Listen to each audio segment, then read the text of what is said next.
Testing.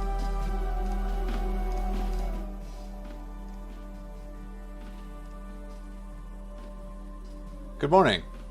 Day 13 on the ship game stream series and getting a little bit closer to finishing, as always, a little bit closer every day.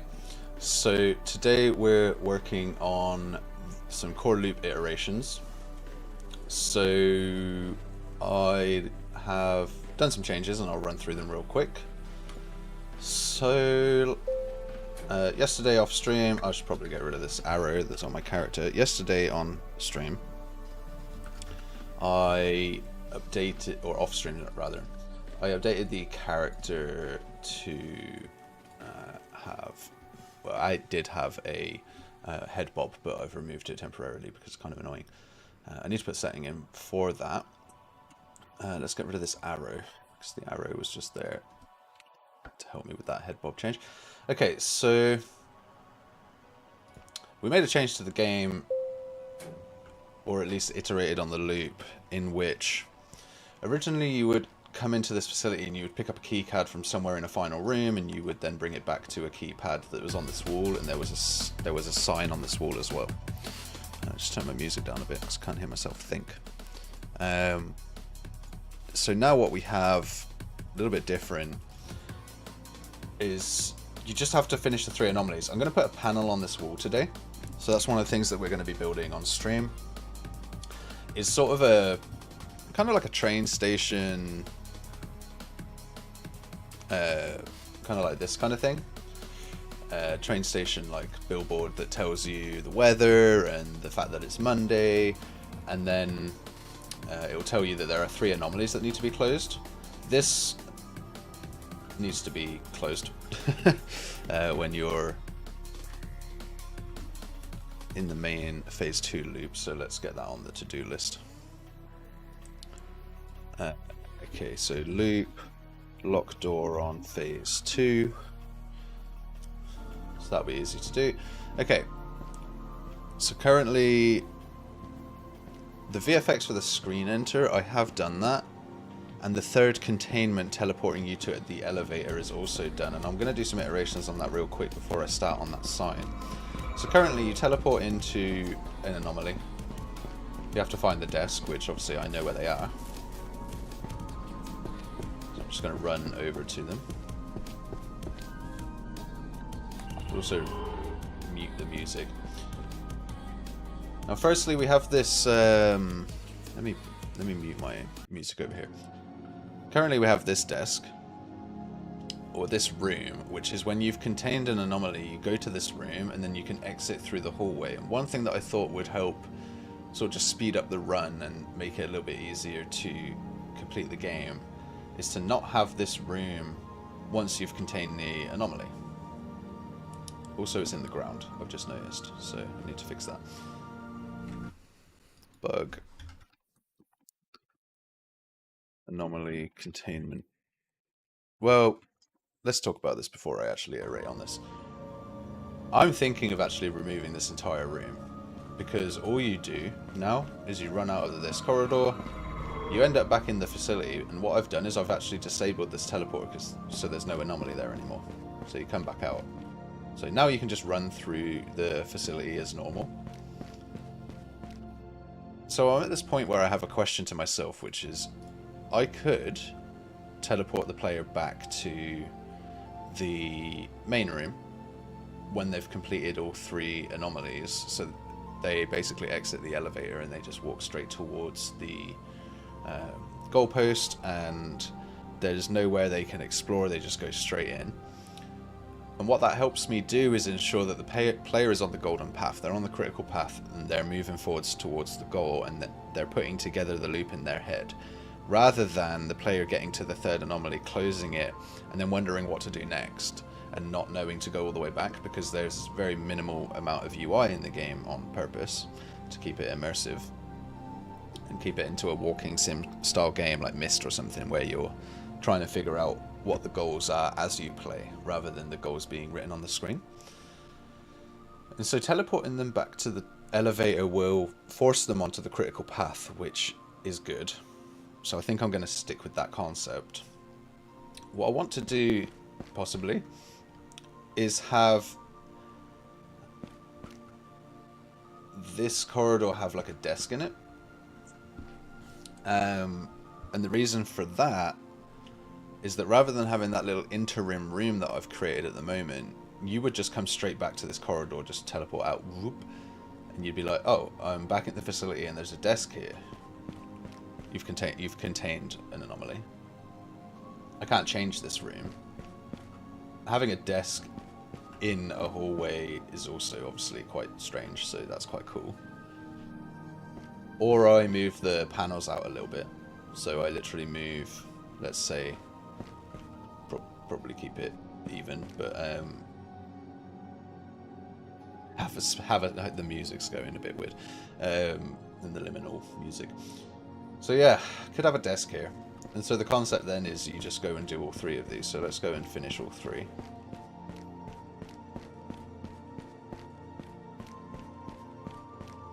Another thing that I'm thinking of doing is when you interact with the desk, rather than currently where all we do is zoom straight into that screen and come out of the anomaly, I'm thinking of like going down to the screen and having a short UI section that has the three anomaly symbols, the ones that you selected on the original UI, and then we put one of the symbols into a box and we close the box, or into a folder and we close the folder, or some kind of animation, something that tells the player that they've contained it. And the reason for that is it's breadcrumbing to the player each time they do it. Oh, now they're on number 2, now they're on number 3. And when number 3 happens and closes and then you go to the elevator, it's a little bit less disorienting. So disorientation is good, but there's a bad disorientation that happens when I click the third computer and I just end up at the elevator. Nothing has told me that I've done the right thing. So with those little boxes closing, when the third one closes, there's a context to why the scene has now changed. You're immediately saying to yourself, okay, so I closed the third box and I'm back at the elevator, so I finished all 3 anomalies and this is just what happens. Rather than it just happening when you click the third monitor and something different occurred, there's like a penultimate ending. And so that UX is probably better, which means I need to create a sequencer that brings you down to this screen and then just plays basically just plays an animation for you to contextualize. Then zooms into this screen. I don't know if I need this interim room anymore. I don't think this is necessary. In particular, I just put it into this main corridor. And so, from now on, we're just moving around the corridor. So let's finish the run. So we move around. Let's find another corridor here. That's not the right way. Here we go. So this is the last room. It's this cool infinite one. So interact with this one. Obviously there's a little bit of animation work that needs to be done. So you end up back in this main hallway. And here, this screen that I'm going to be making today will tell you that the 3 anomalies have been contained. And then you'll move into this next section of the game where you interact with the mysterious UI. You come in, Offices of Productivity Analysis, and you pick your next 3. Now, the 3 that you previously picked, the 3 symbols you picked, will no longer be available. Also, I've reduced it to 3, and this UI needs to be also reduced to 3. And then that will throw you back to the elevator.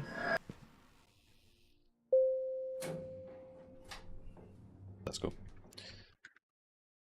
Okay, so firstly, UI change for 3 runes.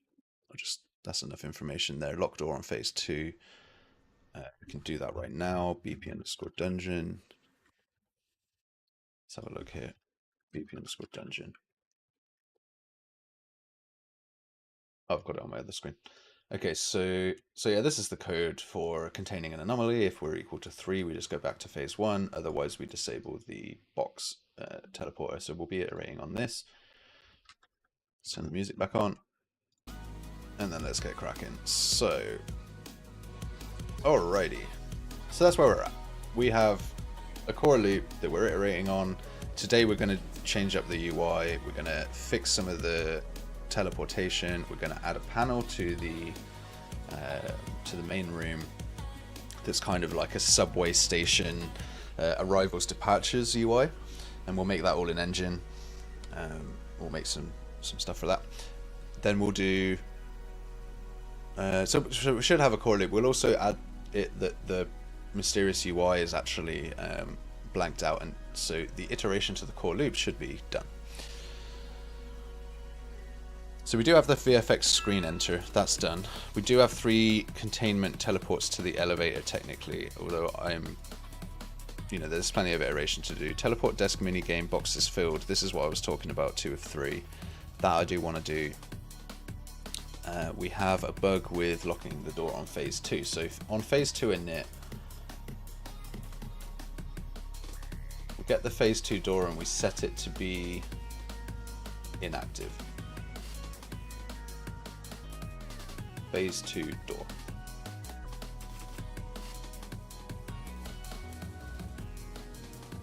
Phase 2 destroy. Interesting.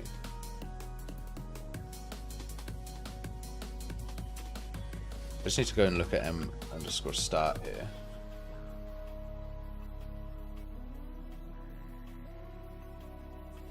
Phase 2 destroy, huh? I'm pretty sure that doesn't even exist anymore. So I'm just going to get rid of a bit of code here.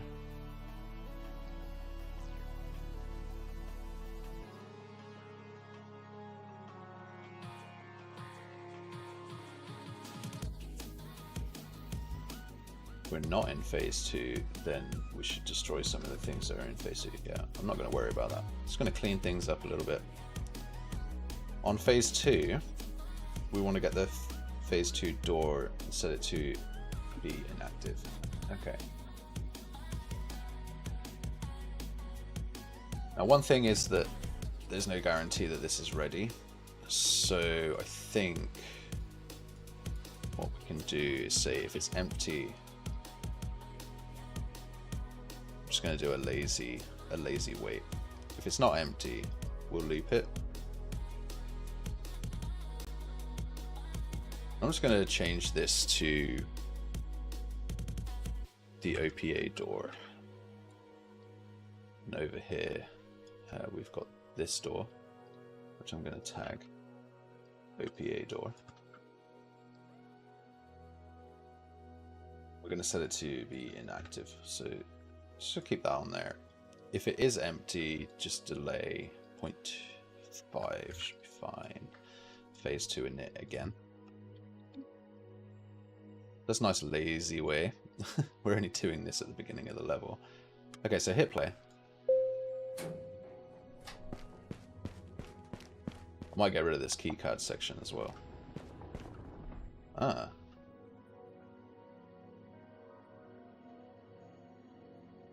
Question mark. So... Oh, I am in... Yeah, okay, it's not going to work because we're not actually in the dungeon level and squad dungeon. Okay, so we destroy or we deactivated the door because we're on phase 2. So this door should work fine. This door should not work. Cool. And then if I just quickly run through, just pick a direction.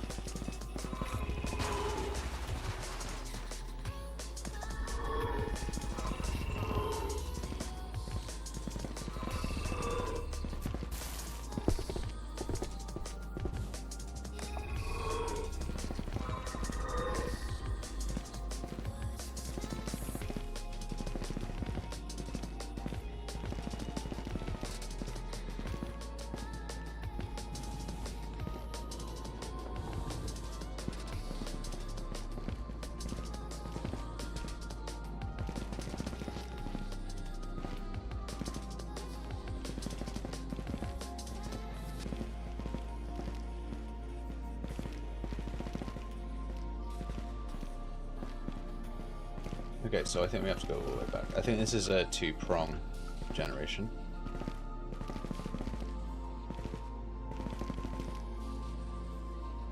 That's the start elevator, yeah.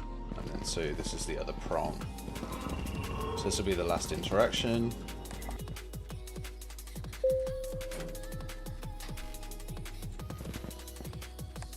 Okay, and then this should open, cool. And then we'll have a UI on this wall that updates correctly, awesome. So let's turn that off, disable lock door on phase 2, yeah. Okay, so next up I wanted to do the teleport desk minigame boxes filled. Okay, so the quickest and easiest way to achieve that is in the interact desk here. We actually just add a camera that looks at this screen, and we replace this with this current screen with a UI. So we'll stick a UI in there.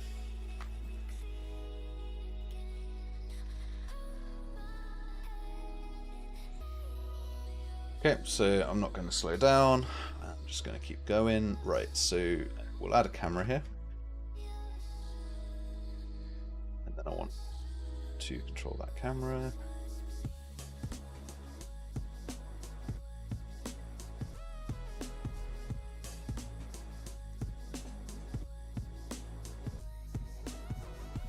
And this will take some tweaking because I'll need to work with that, but basically we take the camera, let's go here,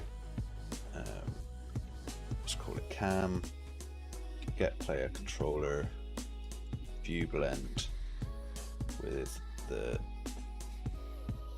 I guess, self, and it will find that camera. Blend time 1, ease in out. Actually, we'll just ease in. We'll lock it on the outgoing. Cool. Now we currently click it. We have level shown, zoom effect. Then we update the teleporter IDs. Here we fix the camera lag during the teleport. Sure. This is after the level is shown. So basically on interacted, instead of doing the post-process effect, we want to say custom event.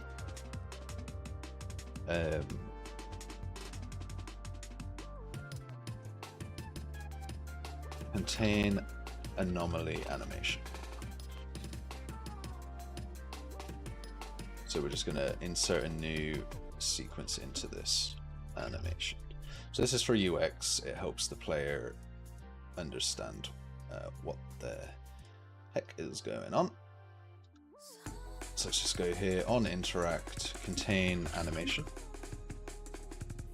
and then we'll come back to here, custom event init, or just teleport, start teleport.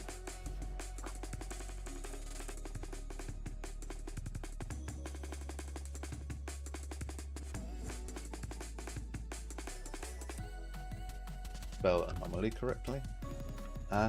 No, Mali animation.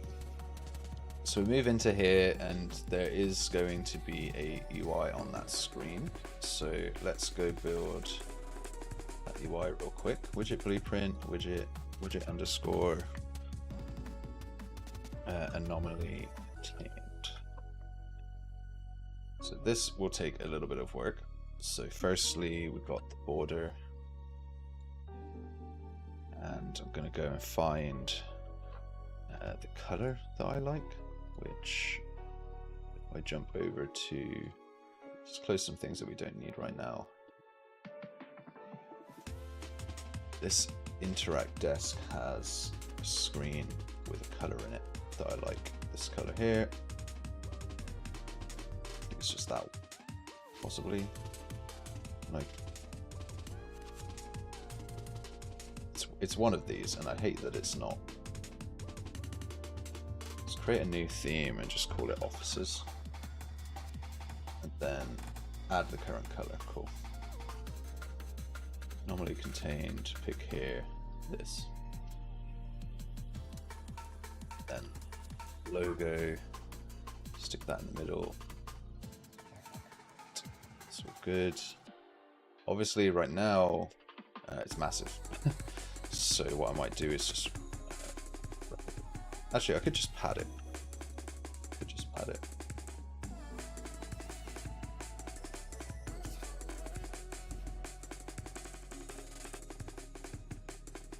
Let's have a look at that in comparison to our viewport here. It's a lot smaller.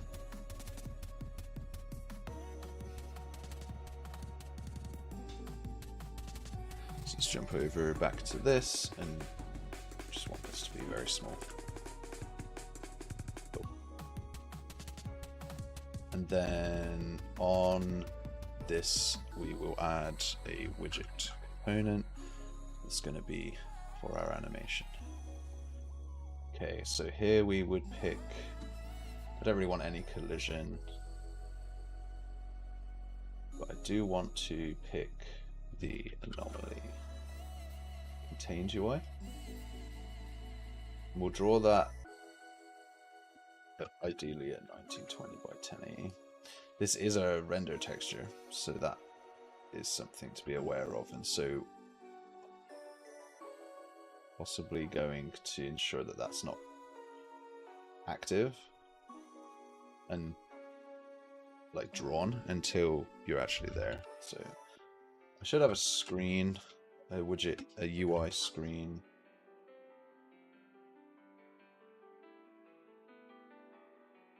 So this is the OPA screen. Yeah, okay. I need to actually go find the control PM underscore start. I need to find out what material this one is using.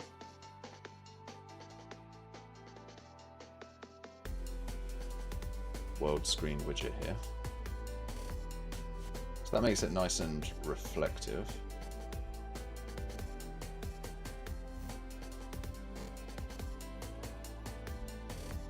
I need to scale it right down as well.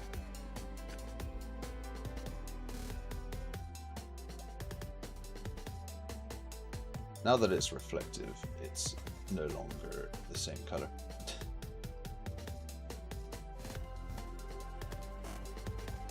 Classic.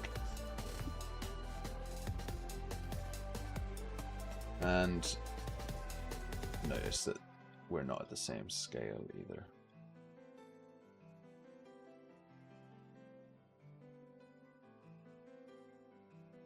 Just raise this.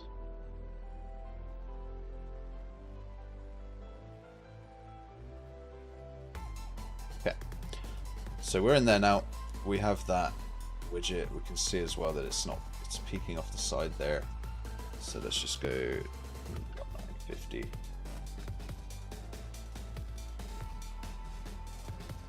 We just know that that's our dead space on the edges. Okay, so I want to double check what's going on with this widget here. So we'll go OPA screen. Apply that. Double click. Now we can see this in our viewport. So why is that so different? If I move this off to the side, I want to get the same effect here. So on this material, we have a metallic of 1, a roughness of 0.1, so now those are the same. It has an emissive color. What happens if I reset that emissive color? Nothing. Cool. We have a 0 specularity, which is the same. Yeah, bizarre. Bizarro. Okay. So maybe it's the gamma. It gets us closer, but still not the same.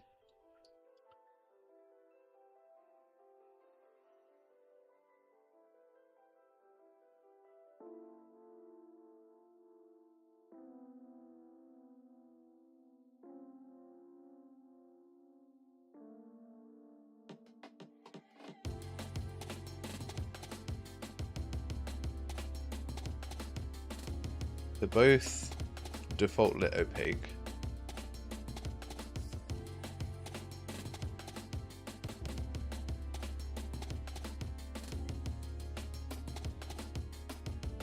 And I refuse to change the color in the actual widget because I shouldn't need to do that.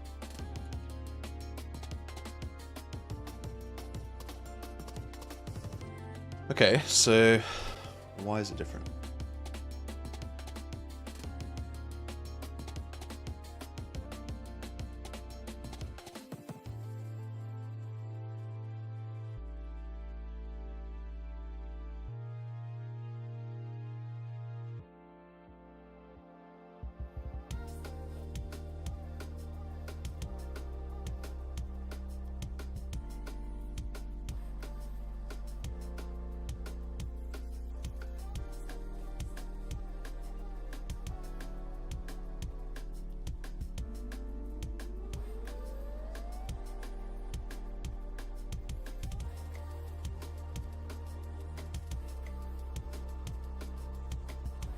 So this is just the original OPA screen.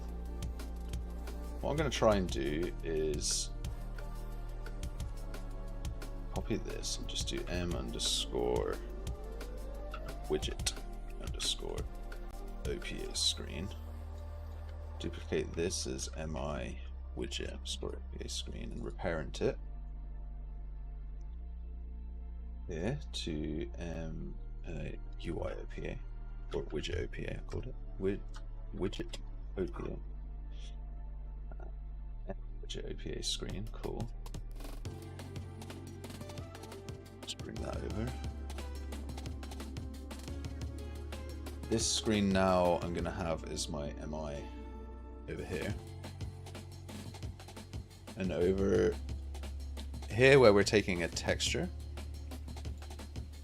I'm instead just going to take Slate UI. So here we have this, this is actually just the logo. So we could entirely remove the logo, to be honest. This screen color here, emissive color. We could just do this. Should be able to just delete everything else. Apply that to the widget OPA screen, and now in the desk, we've got everything except for that. And then back in here, instead of taking this screen color, we'll just take the UI.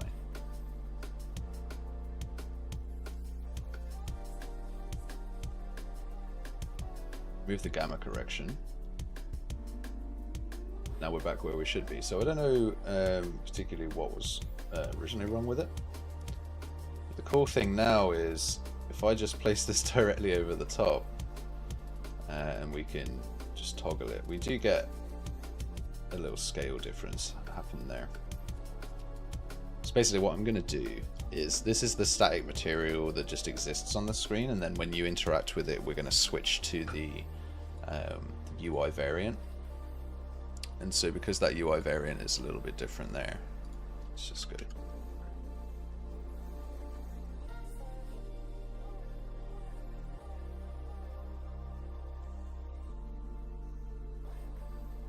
It's also grayer on here, but it's not the end of the world. And then I can animate this widget as well, which will be fun.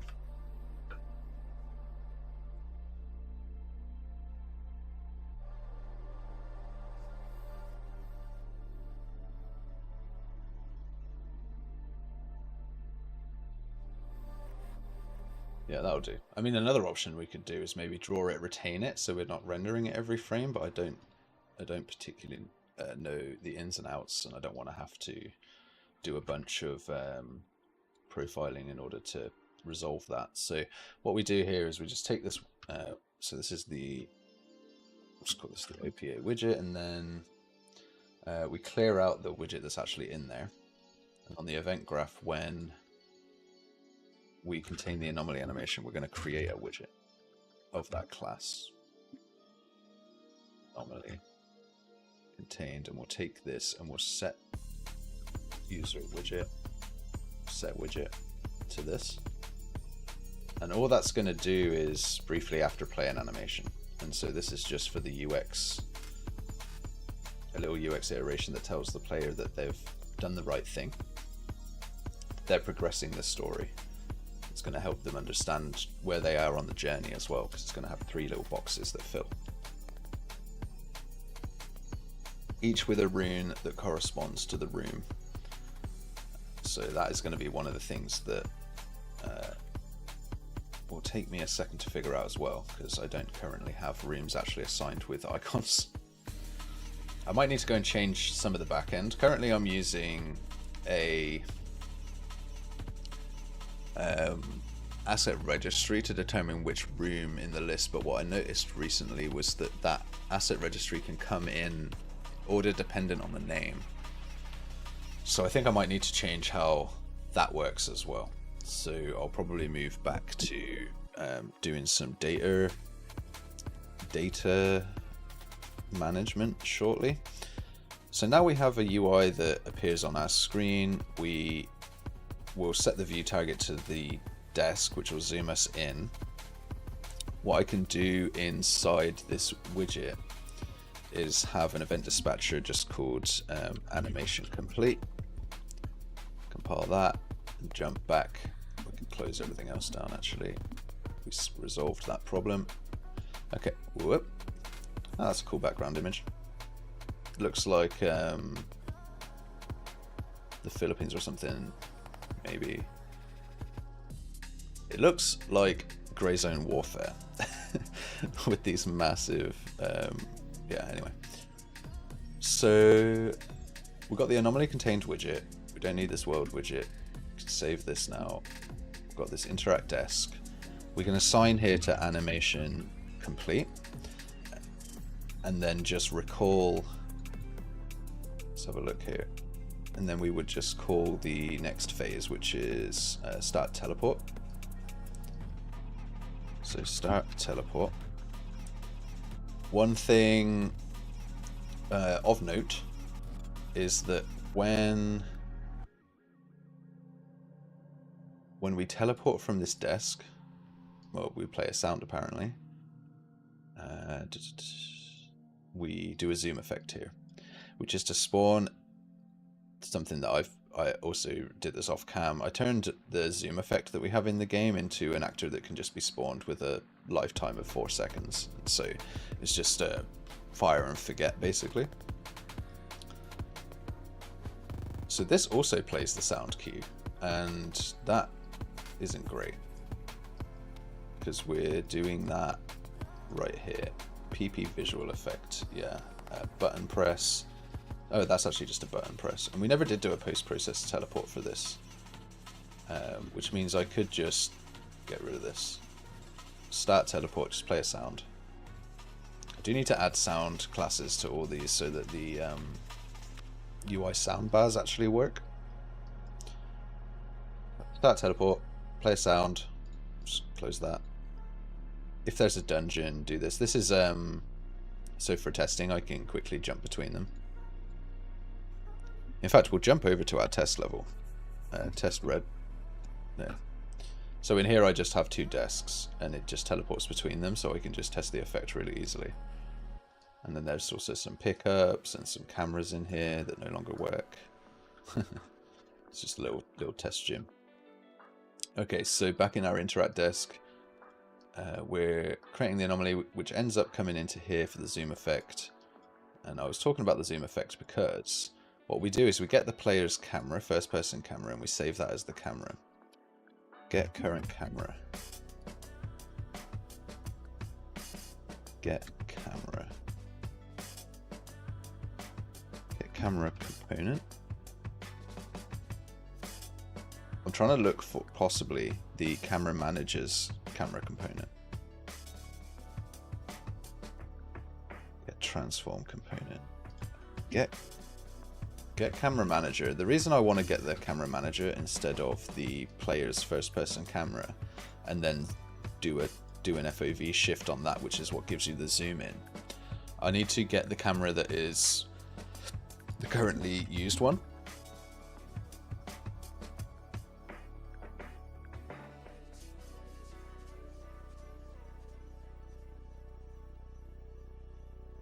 But yeah, that's not good.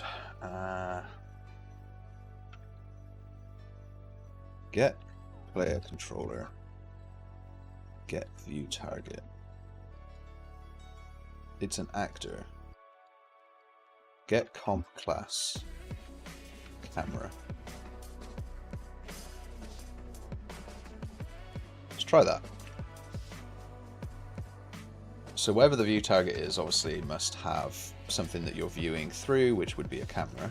It could be a cine camera, but I know that it's not in this game, so it's not the end of the world.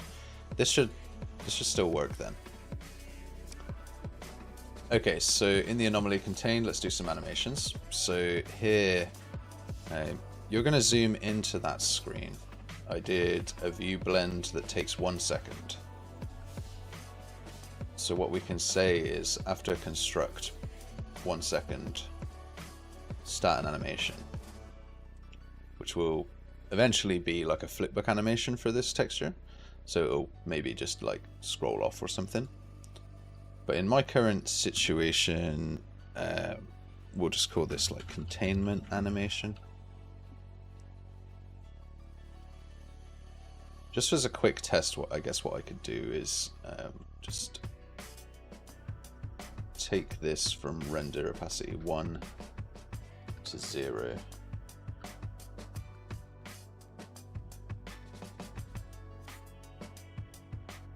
And then literally say that it's completed. So we'll play the animation here. And then we'll call that event dispatcher that we bound to, that will actually play the rest.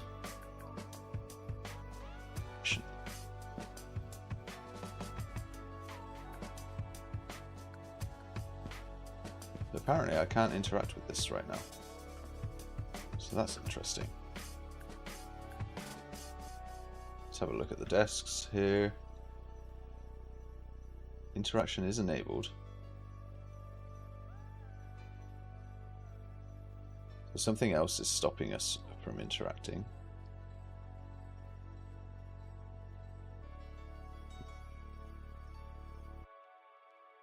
It can't be this widget because we definitely turned off the collision on that widget.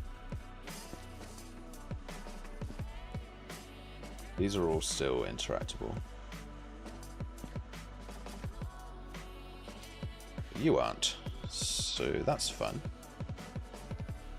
BP_interact component. Trace for an interactable. Do you get any actors? We get the interact desk. For some reason this best actor is not hooked up. If it implements the interface, we get the actor here. And then when this completes, we should hit this. Should we move forward? Best actor should... Oh, best actor is unknown. Wonderful. Alright.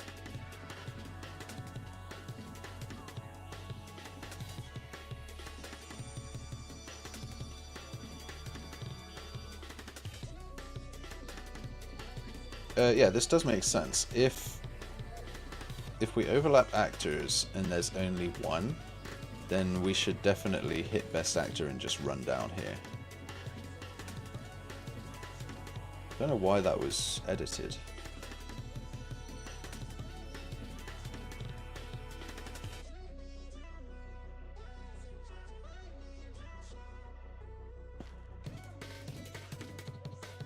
Yeah, so you look everywhere else, it doesn't work, and then you look here. That was bad.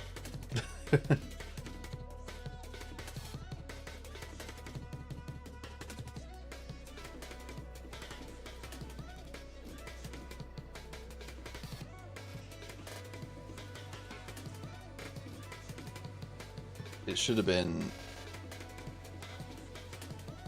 It should have took a lot longer to blend. Nope, it just throws you into it. The other thing I'm going to do is just let you stay in there while I quickly tweak the camera position.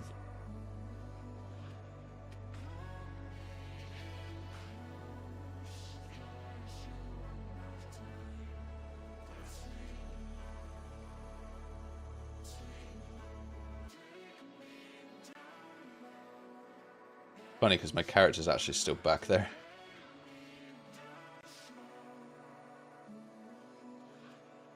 Okay, so all I've done is basically grabbed this camera and I'm just moving it around whilst I'm playing in editor so I can get an idea of how it's laid out.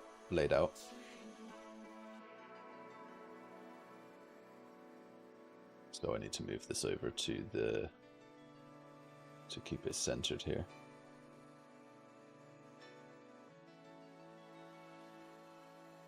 Okay. So that's our OPA screen. It's actually really emissive and really reflective, which isn't super ideal. But also we're not blending nicely. So let's have a look at that. View target blend not smooth. Snaps immediately. UE5.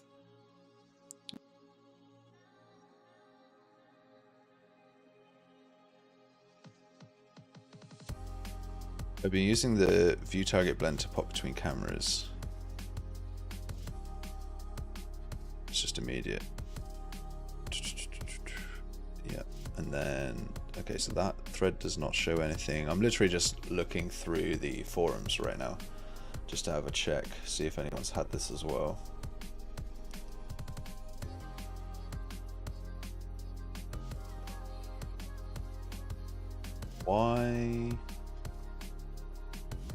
Why wouldn't that work?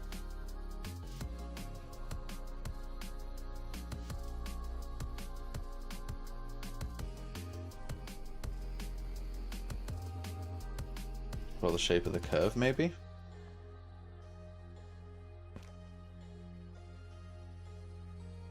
Well, yeah, that's 2 seconds now. That's way too long. Let's do 0.5.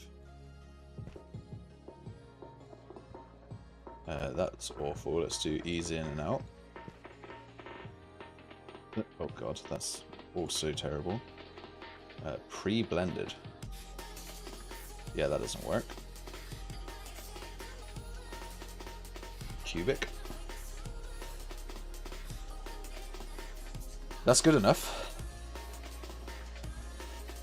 And then it will play... Oh, hello. I'm just going to run away now. We can still control the character. Just running around in the background. So funny.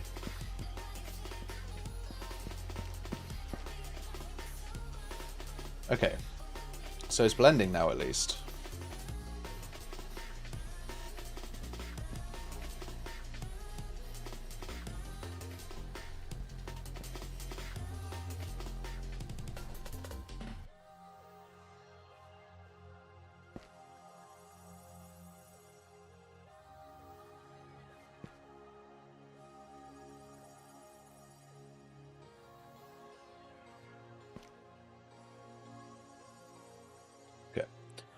So we're blending, so that's good. And then the next thing to do, we said we'll just wait for a second and then. So now I'm teleported to another scene. However, I also need to blend back to get player pawn.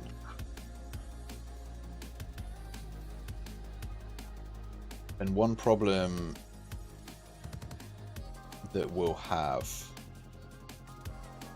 in our zoom effect is that at the midpoint here, which is when we hit the peak and then we come back out, we're playing the zoom on the camera that we found. So I'd actually need to update this at the midpoint just to make sure that we're actually updating the correct camera.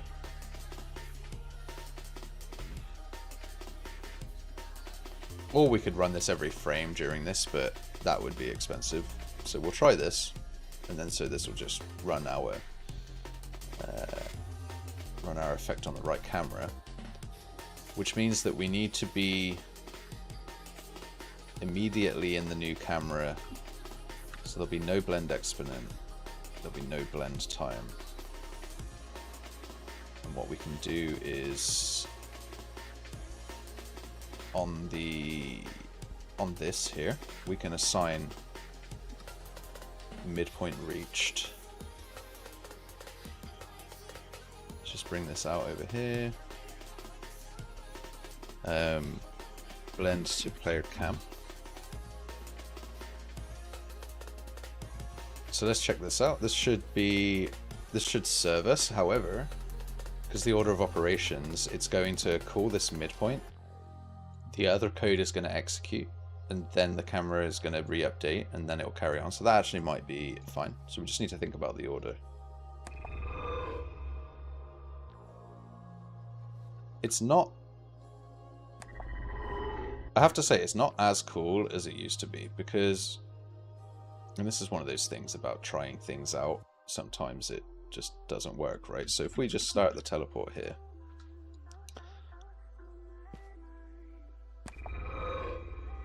You see how like the environment changes.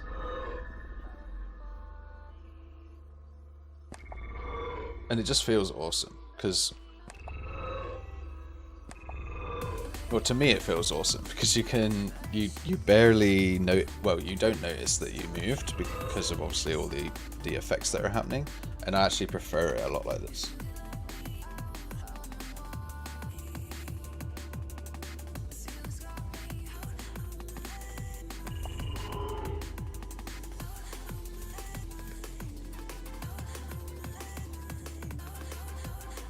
So maybe what we do, I mean, ideally if this was higher in the air as a screen, and then we clicked on it and we teleported and we're just staring at the screen, and as a player we can choose to watch or not, and it does the animation. That way we're actually not even pigeonholed into watching it, and I think that that's actually a nicer UX as well. If we get pigeonholed into watching that animation every time as a player in a game with multiple endings and the idea of running the loop over and over, we're going to get into a situation in a user experience perspective that's really annoying, and it's working against you. It's working against you in that regard. This is very fast and effective, and you can just run off. So we'll probably stay here. We tried something out. Little half-an-hour prototype there. Not super happy with it. Need to come up with something else quickly, because there is still the UX problem that needs to be solved. A channel called UX is Fine talking about UX. There's a first time for everything. No, I'm joking. The whole game here, I guess, is an experiment in UX where we're like telling a story without UI and trying to do visual storytelling and lead the player through breadcrumbs in the world rather than through because UX isn't tied to UI, right? So but yes, we are talking about UX today, and UI. I'm going to be doing some UI as well, but they're in-world diegetic UIs rather than meta or non-diegetic UI. So I'm just looking at the to-do list. UI 3 runes. Yeah, I do need to do that. I'll do that in a minute. Disable the visited rooms. Yes, I need to do that. I'm trying to finish up the teleport desk minigame. Boxes filled. 2-3 loop progress. Yeah. The concept of that was to solve a UX problem in which when the player clicks the desk, yes, it's very fast and effective, but it can also leave the player wanting information like what just happened, why did that happen. So the concept of moving down to the desk and playing the animation was intended to tell you what is happening right now, and also to tell you what the rune is. So there's a couple of things that need to still happen in terms of visual storytelling, environmental storytelling, for the loop to work and tell the user what they need to know. A couple of things they need to know. They need to know so I'm going to say here, UX, player must know the rune of the room. Must see progress towards 3 of 3 containment. That's what we're trying to work on right now. Player must know the rune of the room and must see the progress towards the 3 of 3 containment without it being drawn on the UI. And so we have this cool desk. I had a concept of bringing your face down to it, filling the box up.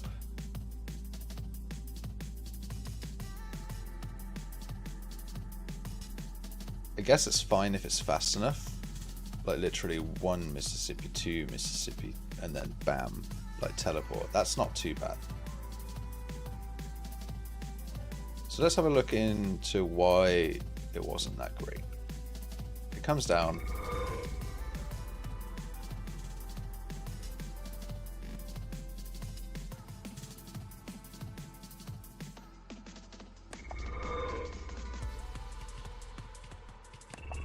Whoa, what happened there?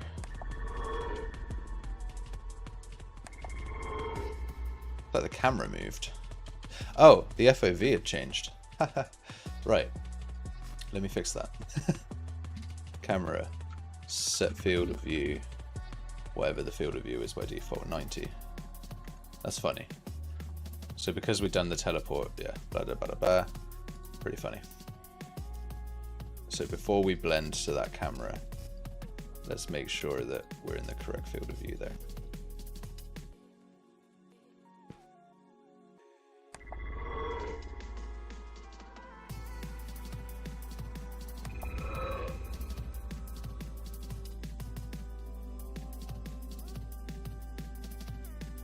Regardless of if this is how I use the animation, I still need the animation. So let's make sure that we have the animation sorted, because I'm going to use the animation somewhere.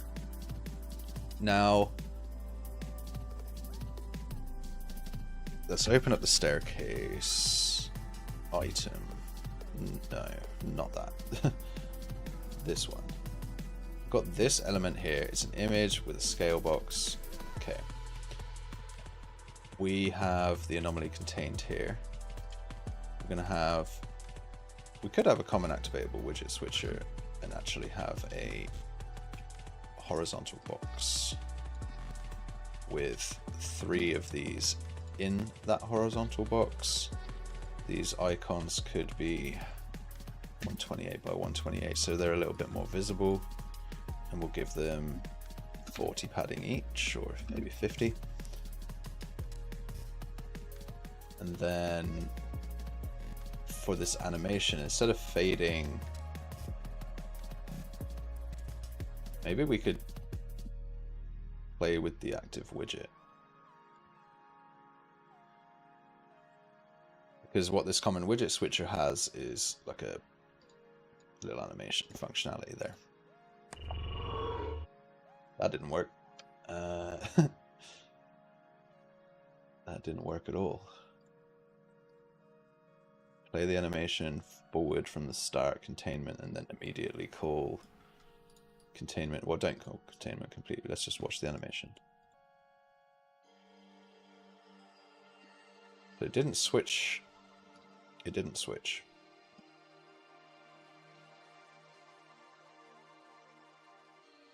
Zero to 1.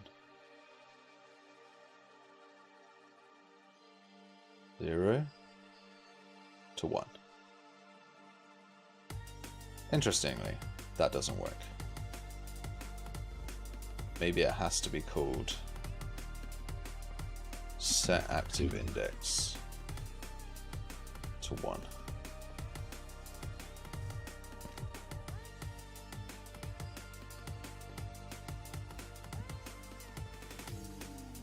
It has definitely been constructed. Definitely getting called. It's just not doing anything. Pretty bonkers. I guess one thing I'm going to need to do now is check that that's actually drawing.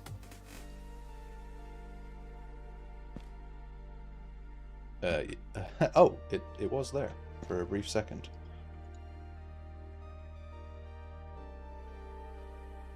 Okay, so something's up with the widget on the screen here.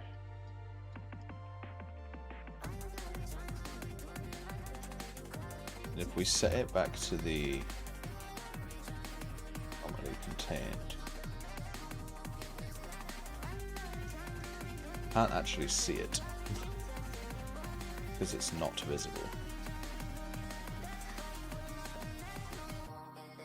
That would do it. That would do it. And then it's black as well. Okay. So we need to set it to visible here.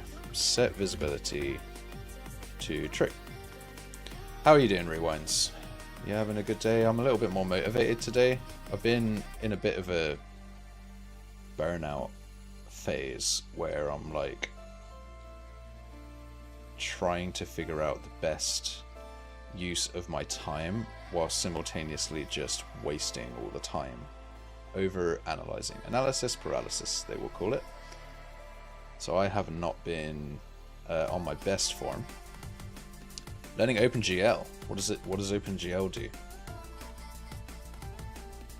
As a technical designer, you'd think I'd know that. But you'd be wrong. You'd be so wrong. Okay, so we create the widget. And then we do that animation. Okay. So now, potentially, we can stick 0 in here, key it, put it here, key it, compile it.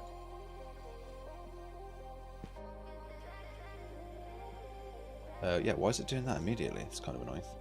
0.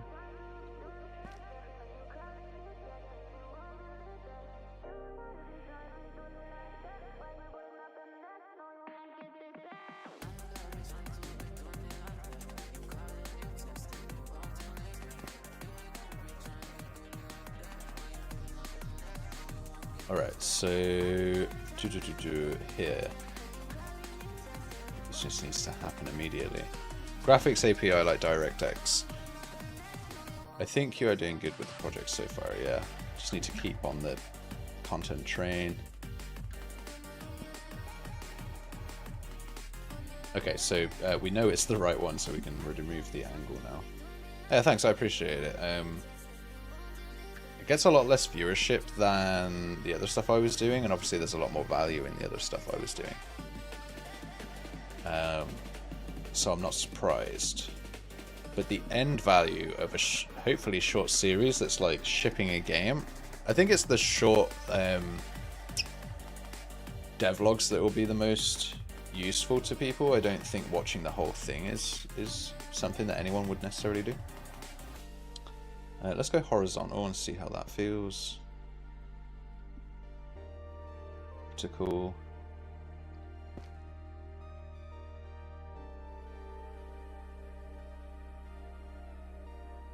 Okay, well I'm at the point where basically I'm not going to use the widget switcher because I just want to animate this myself and have like a lot more control. So let's just replace this with an overlay. Overlay is full size, 0 here, 370 here, center.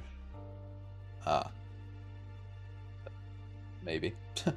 We'll stick this in the middle. We'll get rid of this, delete that. Okay, and then this will be 0 here, key that. Get something basic in here.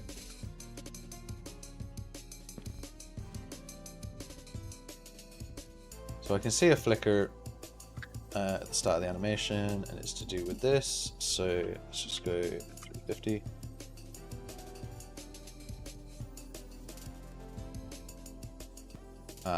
Right. This no longer. I see. So 370.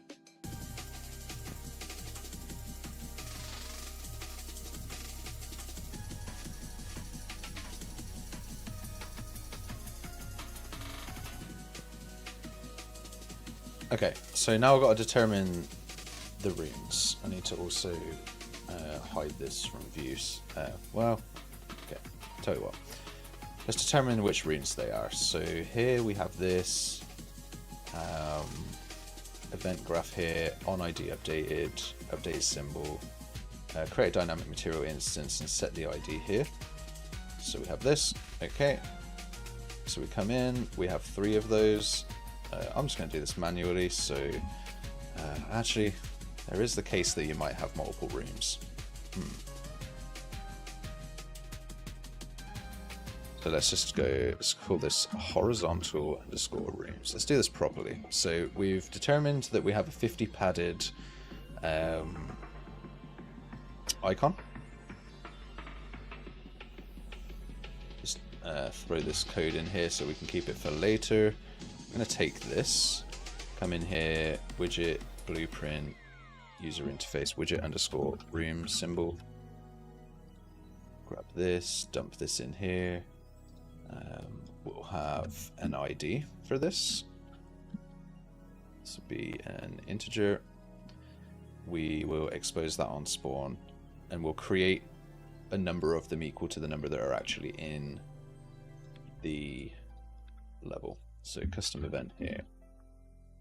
Actually, no, it should just be event struct. Okay, let's put that there. Create this. We have image icon, which image underscore icon. That's cool. And then we do need to set the size of this image as well, because that wasn't done. Set size, set desired size override. Let's just do 64 by 64 is the default. Actually, we know we want to use 128, so let's just set it up as 128. Okay, and then this is the staircase item. So interact desk, keep that open. Interact component, we know what was that. Zoom effect seems to be fine, and then now we can get rid of both of these. We've got this horizontal rooms in the middle, which will make us a variable. We'll make a new function. Let's just load room symbols, or draw. I like to call it draw room symbols. Get save. Get current rooms. For each current room, create a widget.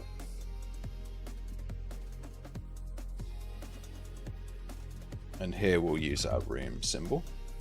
Has an ID, which I think is... I never remember which one it is. I think it's element.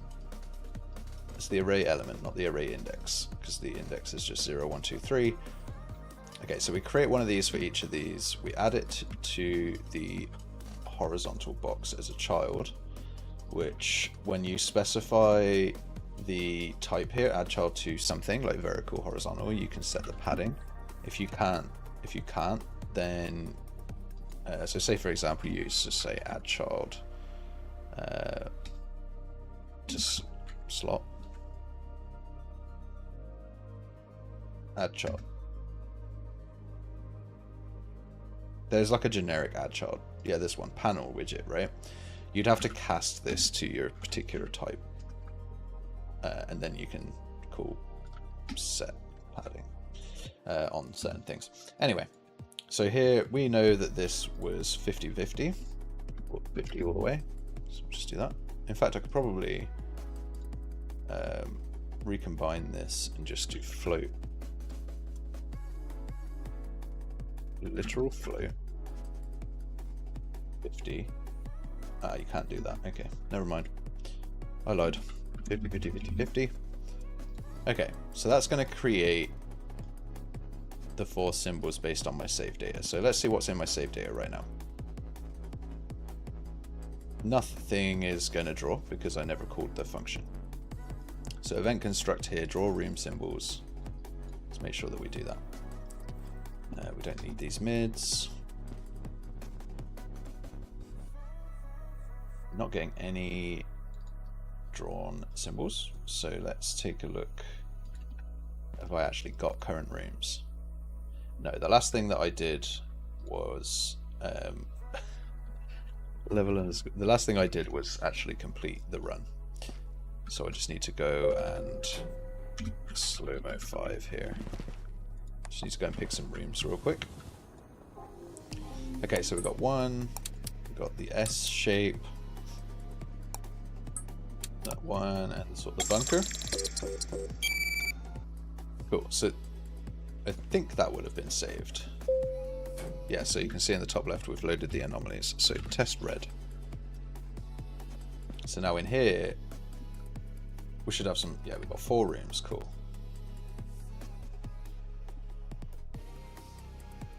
I need to update the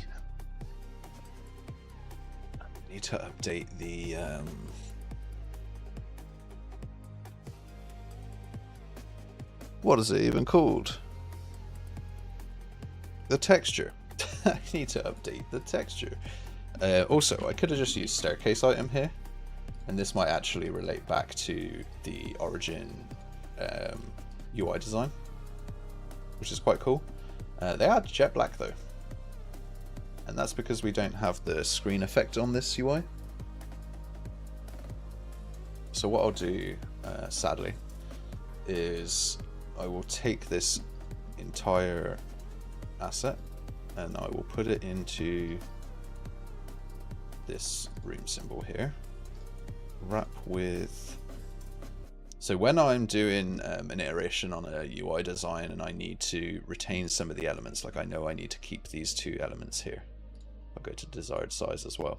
Typically I'll just use desired because it tells me what's going to look like when it's wrapped in a box. Okay, so here I have 2 widgets, I have 2 hierarchies, and I need to merge them. So what I tend to do is I wrap it with an overlay, dump my other one in, and then go and find the asset that I want to remove, which is this one. Take my scale box, pop it in there. Let's get that temp padding on there. And then just replace with child on the overlay that I made at the beginning. Now I have this, I can go and play with the colors. So let's go do that. I wonder if I could use some of these colors here. Nope.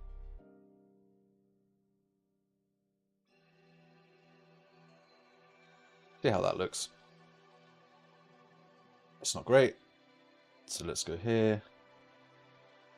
Somewhere we're getting a black tint. And I'm unsure where the black tint's coming from.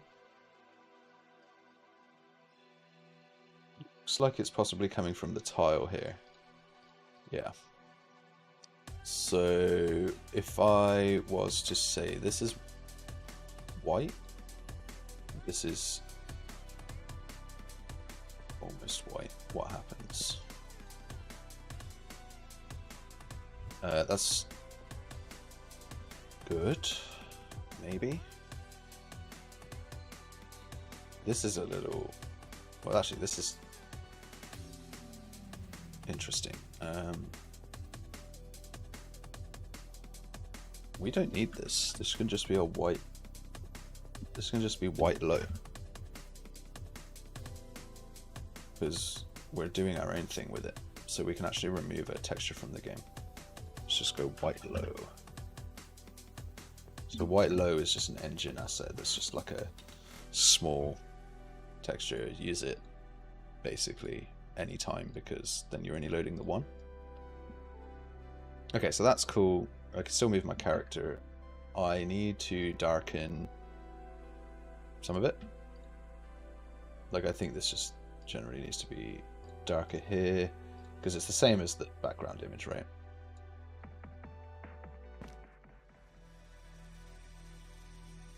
It's kind of cool. Let's just do it on both. The star is going to be related to whether or not you've completed it before. And I am gonna go towards having only 3 rooms in the run, but I want it to be based on the integer, so that if I want to have a 4-room run or 2-room run in the future, it's just changing a number and the system updates everywhere. So that's why we're drawing this on a little loop there. So that's done. This MI tile, I think we can actually get rid of it.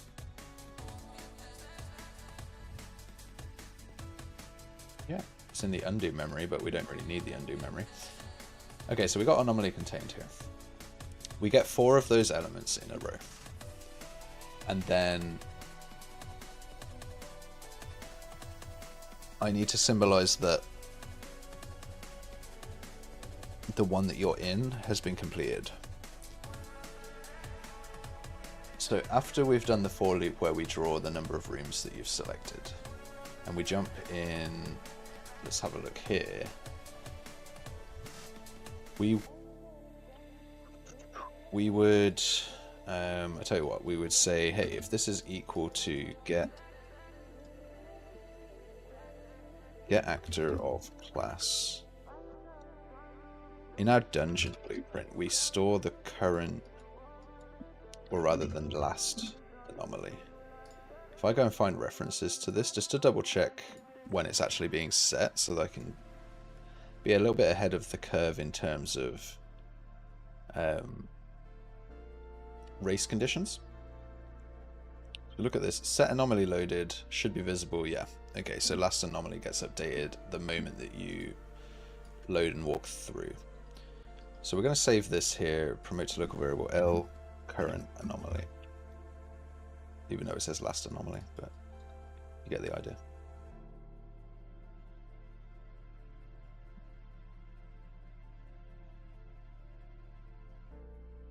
Okay, cool. So that's that setup. If this is equal to current anomaly, then I just want to play an animation on that element. So we'll have current anomaly here.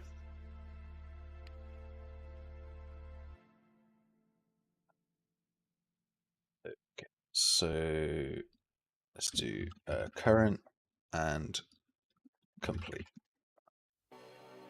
Put 2 exposed booleans in here. So when we create this, we're going to say that this is current. And then also in our dungeon, when I have a contain anomaly function here, I just need to track the IDs that have been collected. So let's promote this to a variable called contained rooms. I'll make that an array. Add unique last anomaly ID. Plug that in there. Okay. So now I have a little cache when I complete an anomaly. I have a little cache of, just refresh that one more time. I have a little cache of them. And so in here I can do get complete, get room, get contained rooms, contains this element, then it's already completed, and then I can do some designs with that. So this is update icon, we'll collapse that to a function, update symbol I suppose, and then I'll just have one that's just update state. I'll do a little sequence, well I'll do a little, I could just do a little branch in here. Okay, so firstly, is it complete? If it's not complete, then it could be current, so we'll play with that as well. Okay, so if we're complete, set render opacity of the entire widget to just 0.3. So that's fine.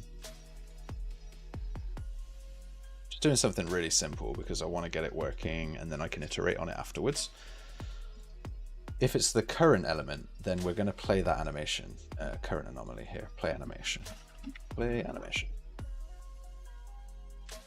that's just going to flash it, do something. Click, click, click, little sound. Okay.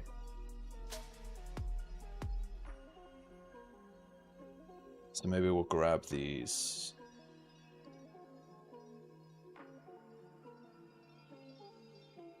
Yeah, let's key this. And we'll just change the color. then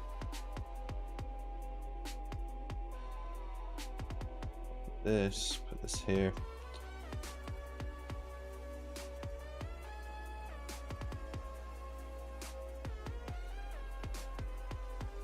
Key this, do the same, no, do the same here. Okay. All that.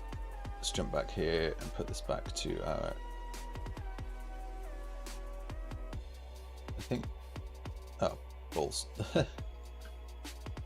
I've messed up.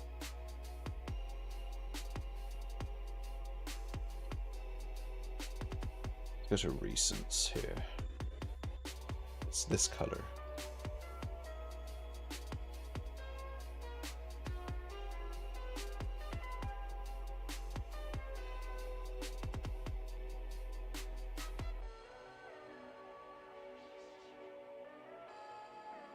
Is that how I want it to look? I can't remember.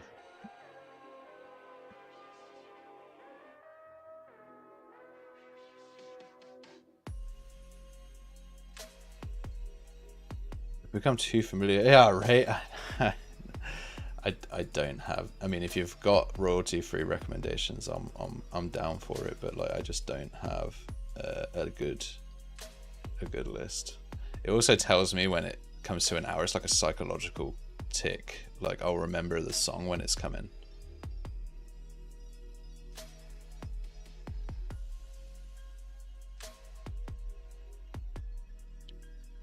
I need to check my calendar because I might actually have a meeting today, which I do not, so that's useful. Which means we can just crack on.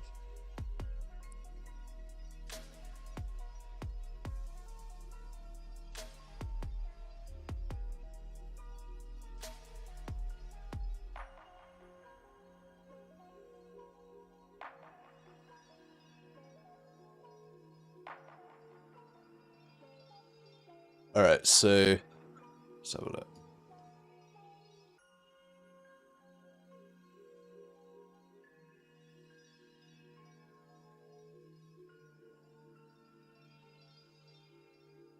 Where am I at?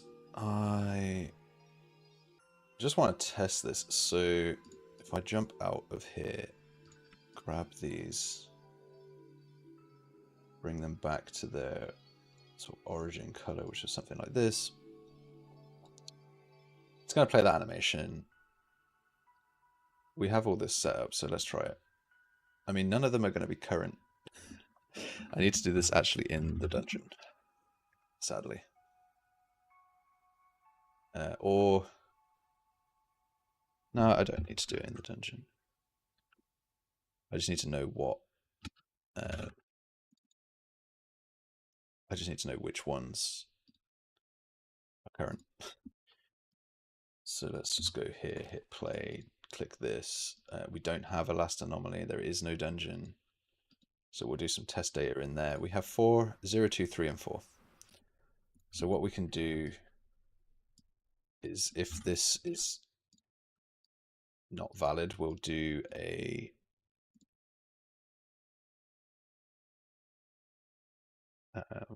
do some fake data.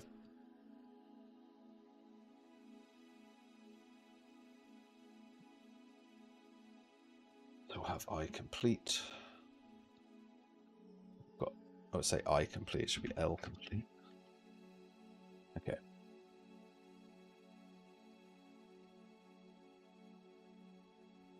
Got current rooms, it's going to draw those from the save, which is fine. And we're going to save this as complete.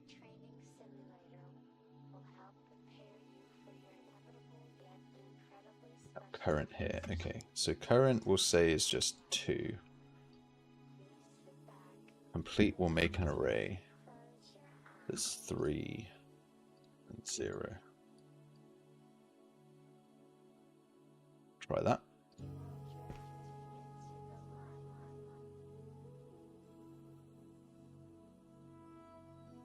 It's not doing anything. Let's jump over here. I don't think we called update state. So let's try that. Actually, before we update state, I want to iterate on the look again. No, I'm kind of okay with that for now. It's fine. We'll plug this in, update state, and now that should change. We don't have a current.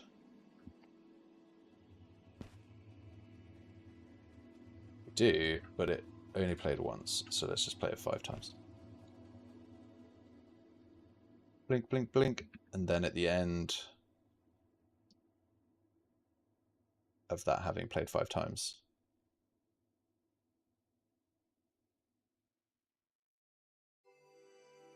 let's have a look. This, okay, finished current anomaly. Animation, set render opacity to, it's 0.3. It's like a 0.5 second animation. 0.25, so 1.5 seconds after we've done all of this. 1.5 seconds after all of that, we would say that the animation is complete.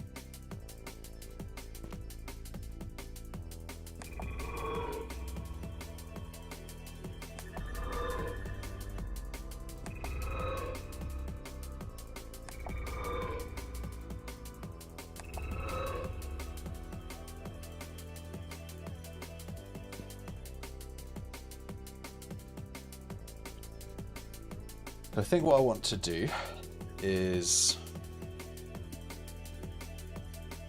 when you get back to the corridor, is have that symbol on the screen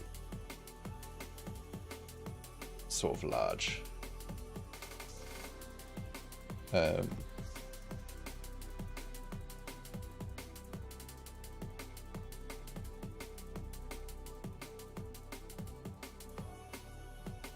I would love to do a better animation with it. How far in are we right now? Where are we? 1 hour and 23 minutes. We could spend another half an hour and really make this, now that the flow is in, we could do some cool stuff with this. So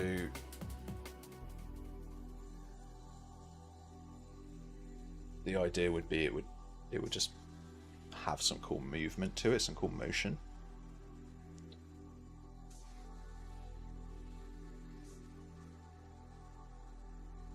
Also, I wonder if it is too fast.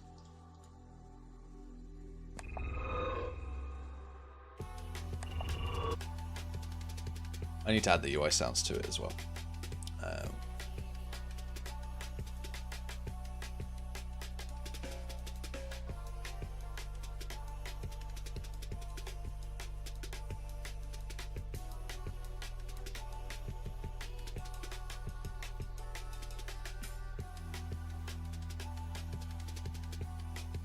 I'll figure out what I could do to make this. Basically, I'm staring into the sky because I'm in my mind palace looking for quick, effective solutions to make it look cool. I really do want to do the box from Severance. That part of me just really wants to pay homage again. Stops being a homage after you've done it 5 or 6 times and it starts to just become stealing. There's this animation in Severance where a box is there and then it closes. And I've always... Oh, I kind of liked it, basically. Blink, blink, blink, and then it goes away.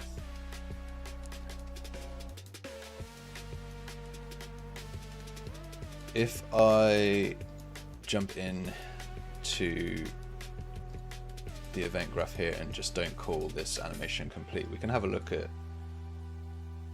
So this is where we're at, and so the concept would be to move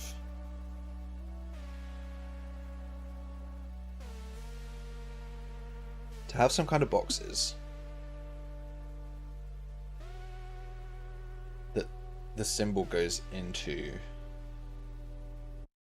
I want to relate it back to the original room as well. Oh, these are going to be folders eventually. I don't have the exact artwork right now. I need to like do some work on them. So I could do that right now, to be honest. Is that cool?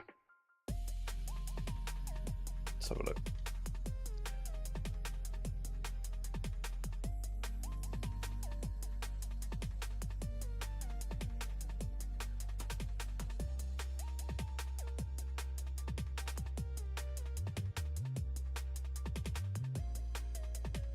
So we kind of have this asset. There was kind of be this folder.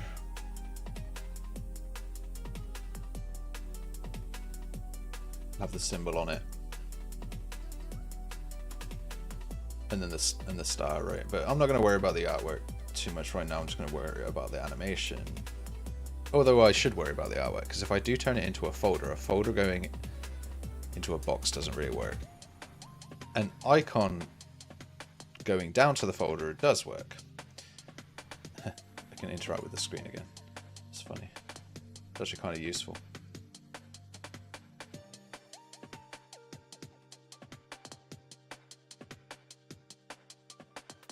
Just look at the animation multiple times.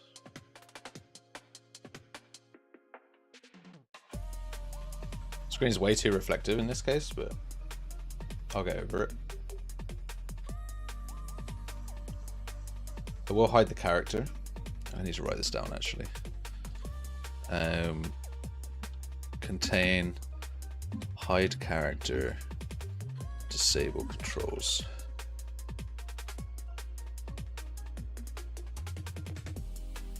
Okay, so yeah.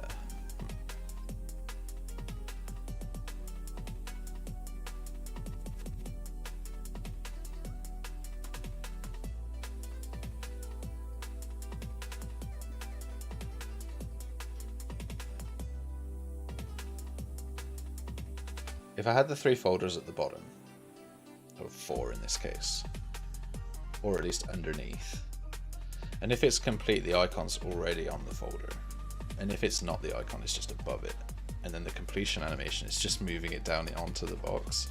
It's not as cool as like shifting it across the screen in an interesting way.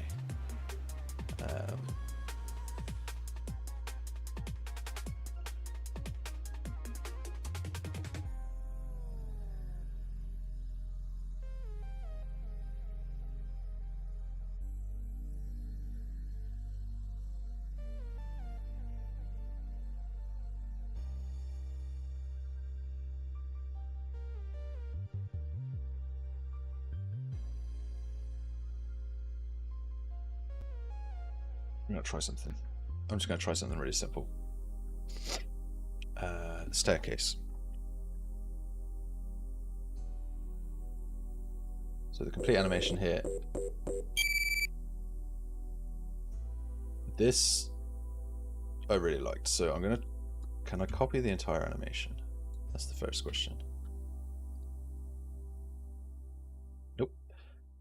So then, can I copy all major elements from the animation? Sorry, man. That's gonna happen a little bit right now. It's recommended to, yeah, sure. Border final that goes around here. Wrap with border staircase. Border final. Copy. Border. Paste. I'll mute the hopefully. Yeah. So that's muted for now. You're welcome.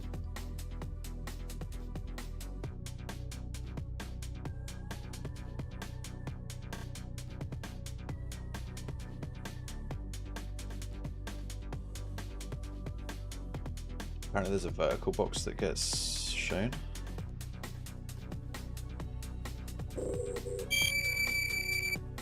I'm sorry. I'm going to turn it off again. Mute. Why can't I mute this?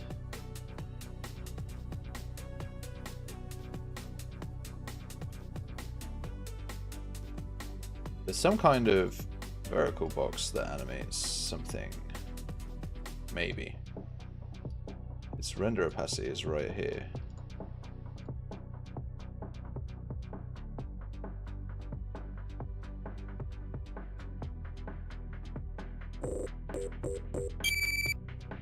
Broken the whole thing. How have I...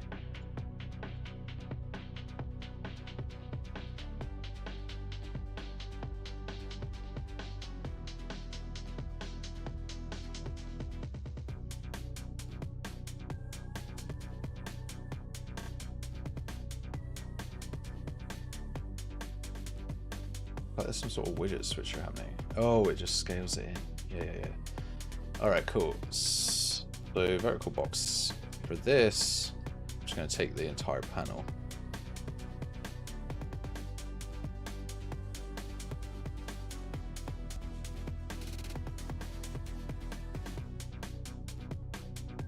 And in this last frame here,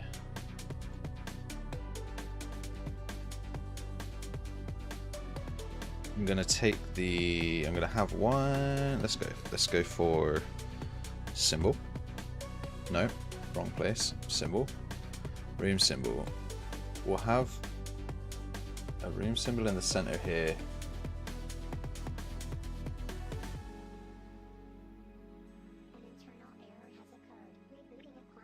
Or I could just do an image. No, it needs to be the whole room symbol, full size. Why is it outside the bounds? Oh, because, yeah, that makes sense. Because we scaled it up.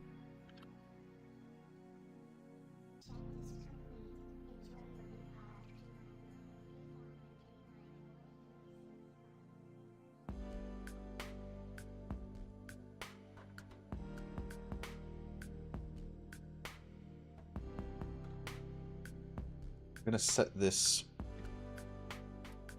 ID. Okay, I need to edit that. Room symbol, custom event, update symbol, update stage. Or let's just do set ID. Then update symbol.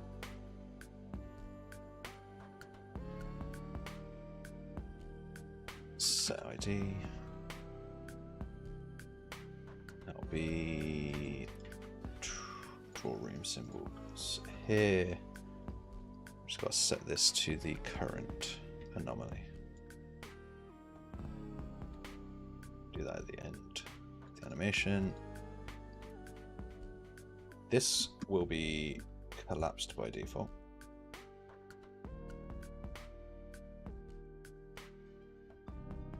Annoyingly, that's not what I wanted. So we're just going to put it in the center and then scale it up. Because what I want is it to be a big version of the origin. So here we look like this.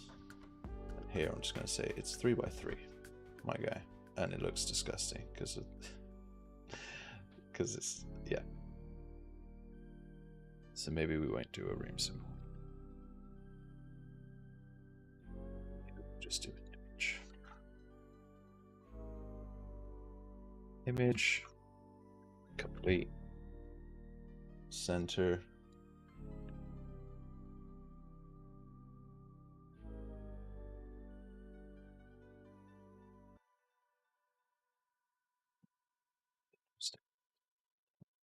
I know what's going on there. Not going to worry too much about it. Set from brush.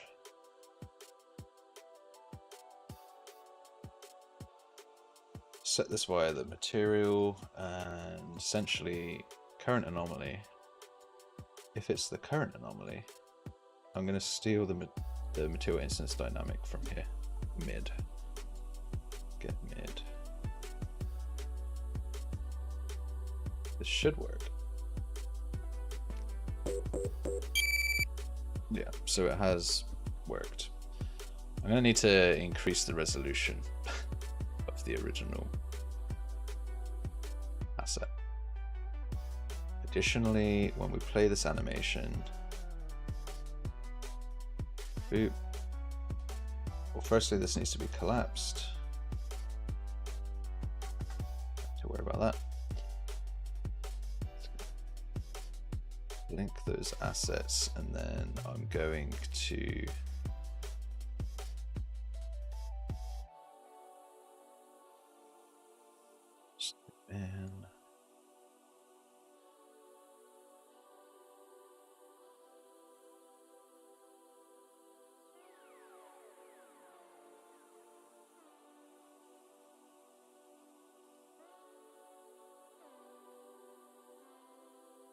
and that. You're supposed to be hidden. Oh, it crashed. Awesome.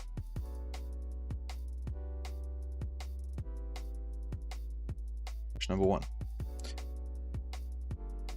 Yeah, I need to do something about that sound. Because when I actually hit play, I can't mute the sound because I'm then in play mode. I might be able to go to my volume mixer and turn and reel down. Find in blueprints. No.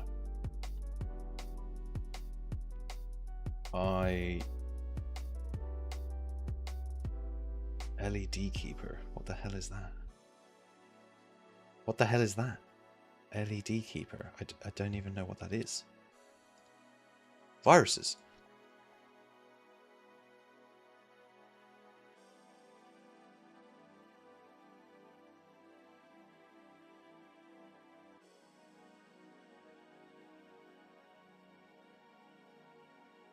Weird. Okay, sure. It's something to do with my graphics card lighting, which I really don't care about.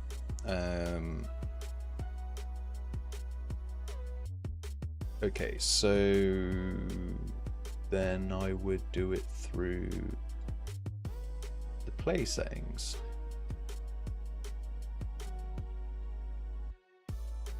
Enable game sounds. No. Let's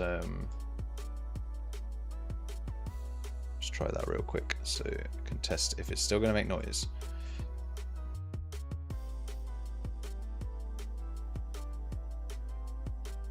Okay, cool. So the noise is gone. And also, yeah, logically, that's not working correctly. It's not what we wanted. Also, did it just crash again?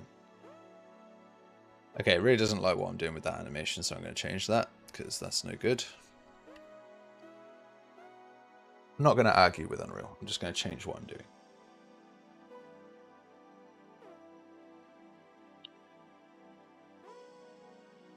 Okay, so what's happening is we're playing with opacities and things like that in our current animation, so let's just not do that. Here we've got this image complete, let's not do that. We've got animation of clay, cool.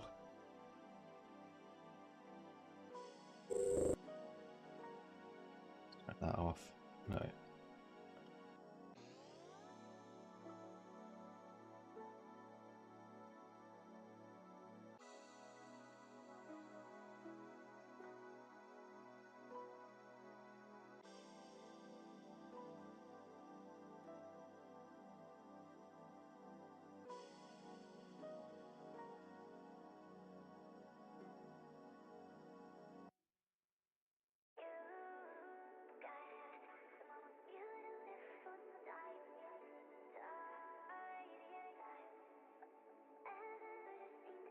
See if that still crashes.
Yeah, so then the hope is that you can just see that when you're away from the desk. Desk interact. Let's plug. Missing something. Event graph. Okay.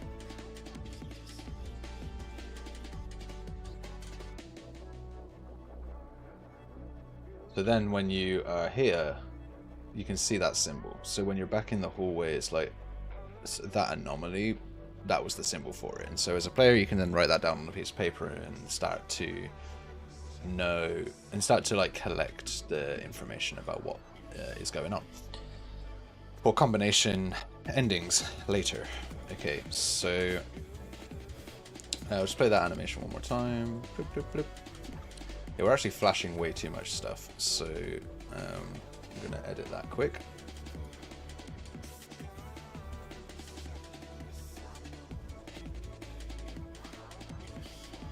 Flashing the whole render panel, so we don't want to do that.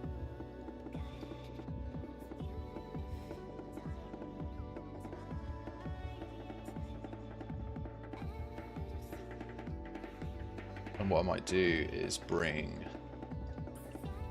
this in. And so what I want is that the symbol grows. Where is it? This image complete here.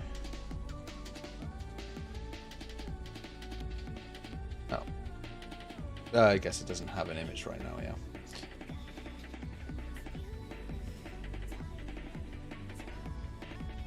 I'm going to put it over 1 second, and I'm going to put a transform animation on it as well. So it'll go to one size here, but it'll start at like 0.7.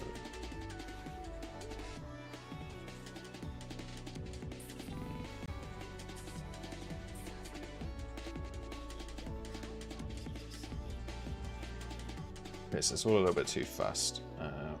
Let's go in here, 1.5.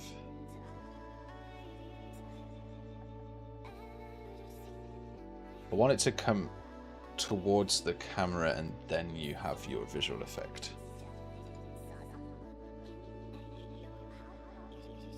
Problem might be that it's in versus out. And so what I might do on the zoom effect is add an exposed bool, zoom in.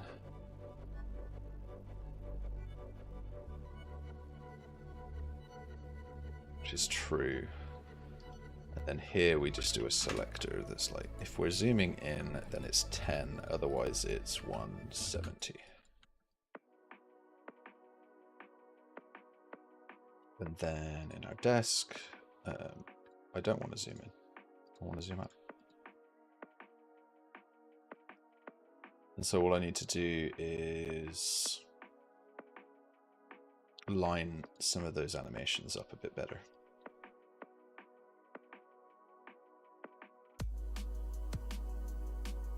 I like this one. This one's like one of my favorites.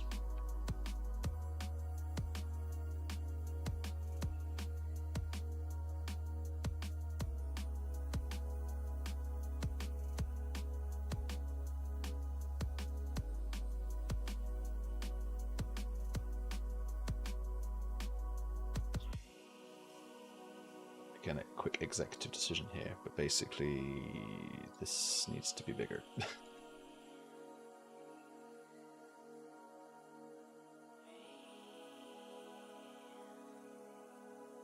I don't know why I made that a variable, but I did. Now I'm going to eat those choices. It's not 256, so why? I guess desired size doesn't actually do what I want it to do, so I'm just going to remove it. This is just a one-time, apparently, so let's just go for it. No, it's because of this. Okay, so let's just make this bigger. 280 by 200. Cool. That doesn't work. Let's go 150. Let's go 200.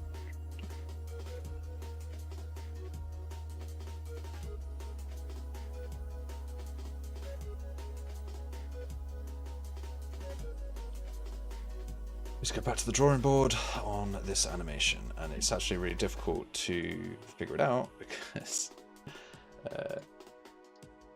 maybe because we're not drawing these symbols.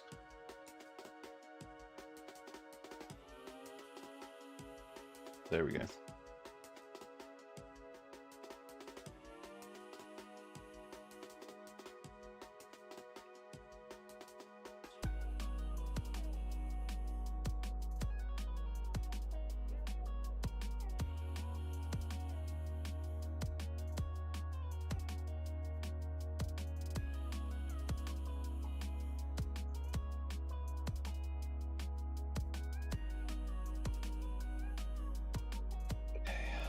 Here. Dip, dip, dip. It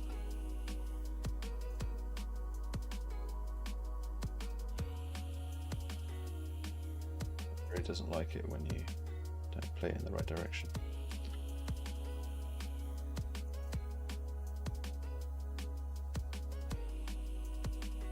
I need to actually put the sound on, sorry.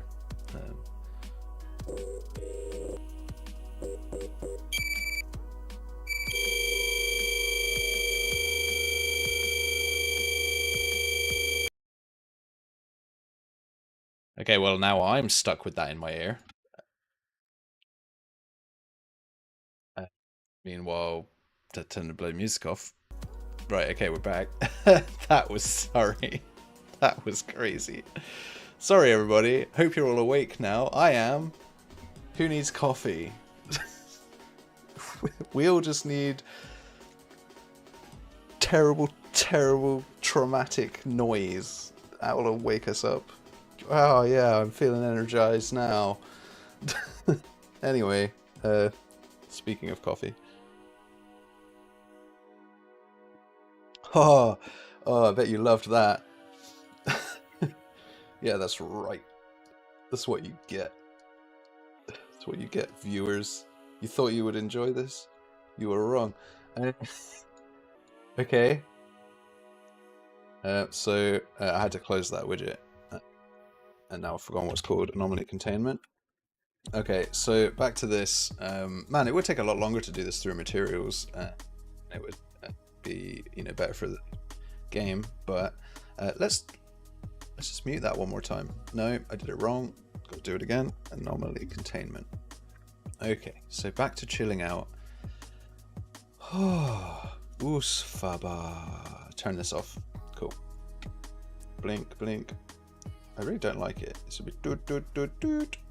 Okay, which is actually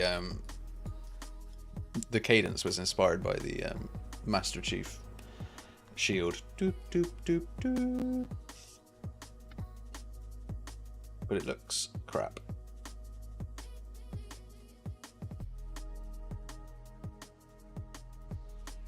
Something's off. Yeah.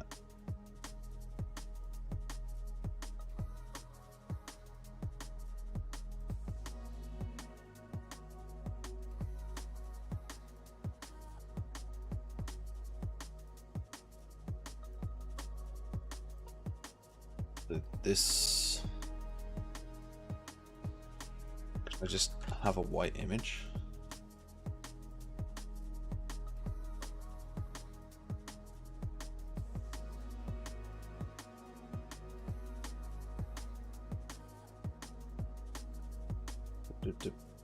Okay, so here somewhere it says overlay transform. I'm actually just going to delete it.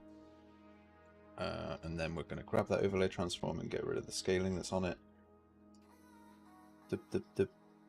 It's going to zoom out, and as it does that, no, is it going to do that?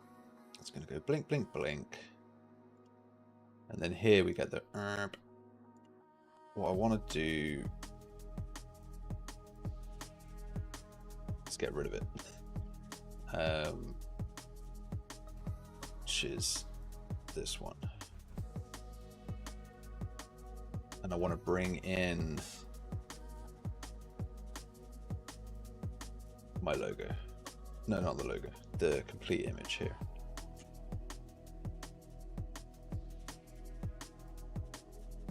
Yeah. Doop, doop, doop. here is like smash, and then this. What's this transform here? Let's just delete it. I'm just going to do this manual, right? Okay, so when this image becomes visible, I want to go from 0.7 scale over all the way to 1.5. We're just going to reset normal scale. Cool. Right, we're back maybe in business, maybe. I'm just going to cut this down. Okay, let's try that. And then on our anomaly contained event graph, we've got 1.5 seconds in there. Okay, let's try it. Wow, it totally didn't work at all. 0%. 0%. Awesome. Image. It is visible. So what's the problem?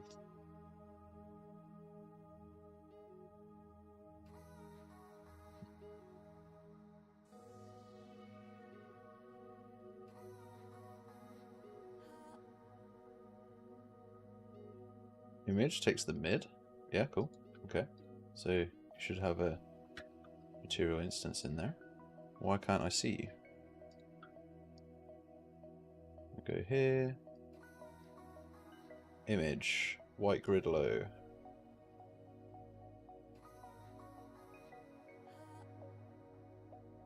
Render opacity 0, that's fine. Render opacity 1. Oh, it's 1 pixel. Haha, it's 1 pixel big. It needs to be more pixels. Okay, I still can't see it though.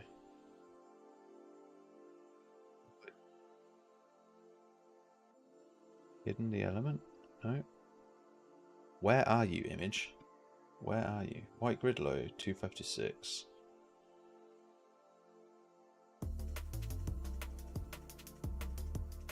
One times scale.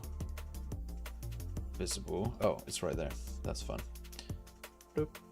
Okay, so that needs to be bigger still. So that needs to be like, I want it to be 512, but it's going to be a bit blurry.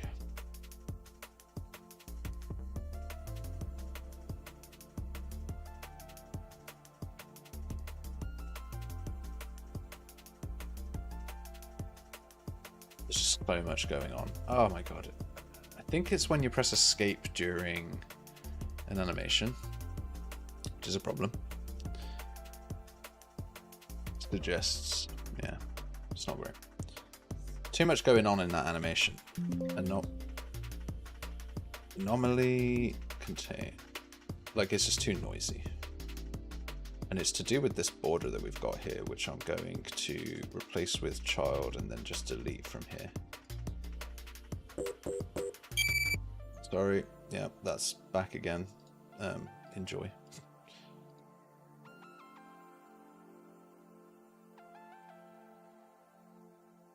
Okay, so how is this going? 1, 2, 3, and then yeah, the horizontal box doesn't get hidden because we stopped doing that.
Could make that a lot better by doing some tween animations on a canvas panel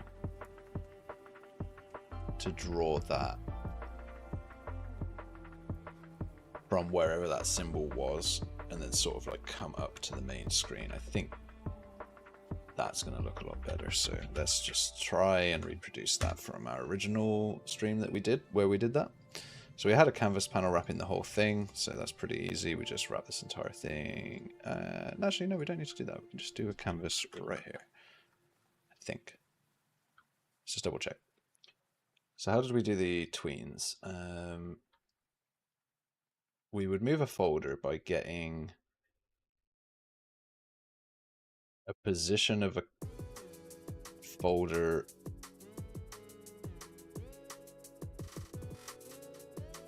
to the screen.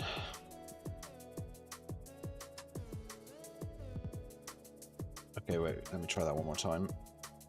Canvas panel folder motion.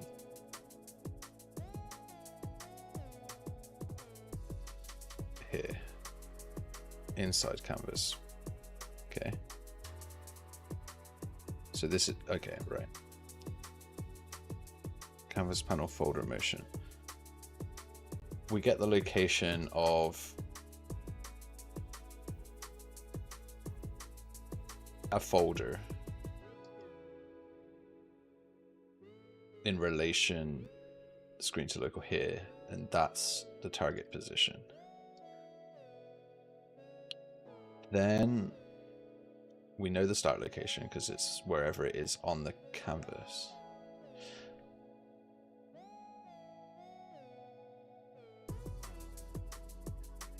It has a canvas.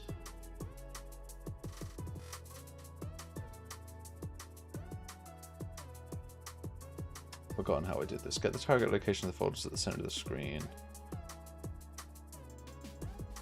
Sign move to complete on there. That's fine.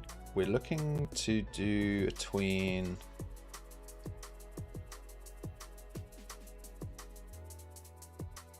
I find it crazy that it's getting canvas. I guess we created them.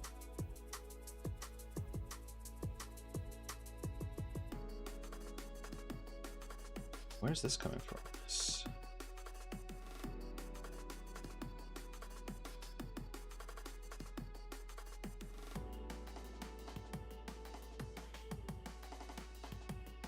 We're literally adding a moving folder to a canvas panel. Okay, cool. That makes sense.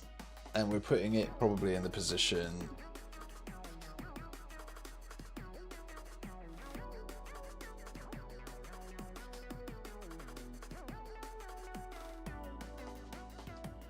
I can't be bothered. I'll do this off stream because it's just a pain in the ass. But basically what you do is similar to what you saw some of the work there. You translate the positions to canvas space and then you do a tween on the canvas space. It's pretty simple. As long as you don't change your screen size during the animation, it's fine. All I want to do is make sure that the timings are good. So do, and then it grows into your face there. Yeah, it's a little bit like it's like step, step, step rather than like a smooth transition. So I think blink, blink, blink, and then as that thing comes towards your face, you need to be teleporting at the moment that that happens. So let's bring this down to 1.25.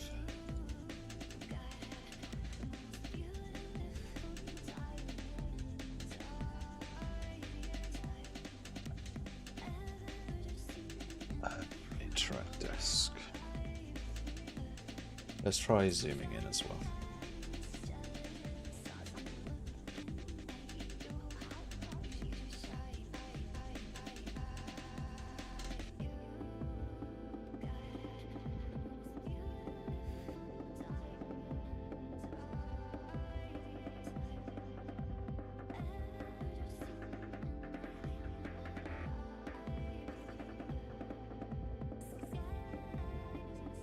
One, two, three, slam.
Whoop whoop. I actually hate it. I hate it so much.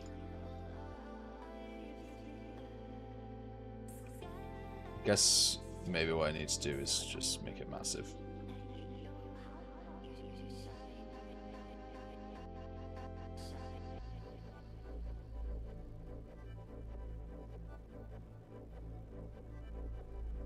Um,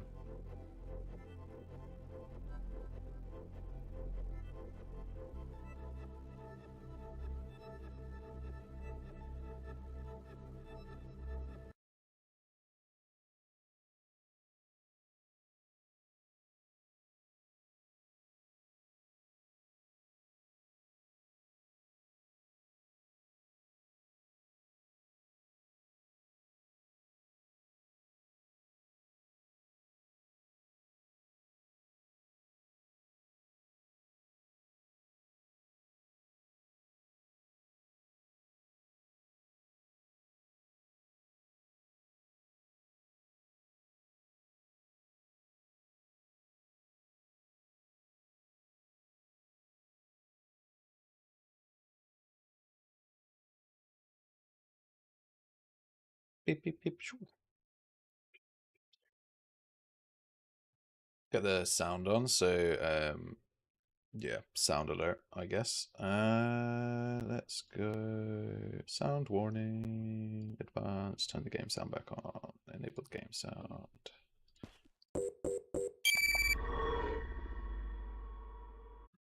That third sound is horrible. Let's reduce the volume of that sound. Hello, volume. Volume here, 0.5. I said 0.5, sir. 0.5, thank you. Stay at 0.5, thank you.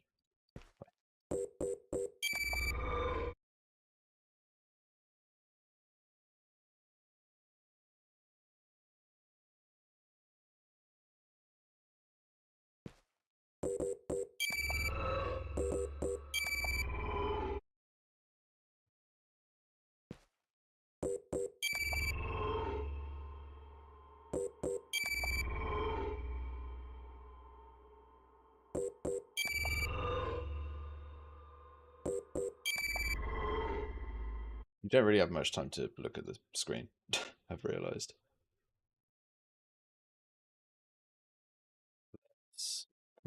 Why can't I collapse this stuff? I swear I used to be able to collapse. Oh, right, it's right there. Yeah, cool. Okay, so currently we come in, going to put this back up so I can see what I'm doing. This shows for all of like 1 second. So I just need to move some things out, I think. This is also one of the earlier animations. So I'm going to try and put it in order. So that animation happens, and then the horizontal rooms animation comes in. This, ooh, we're not visible for long enough, so we're just going to bring it over to 0.5 here. Which also means, or makes me feel like, A, I need to move this over.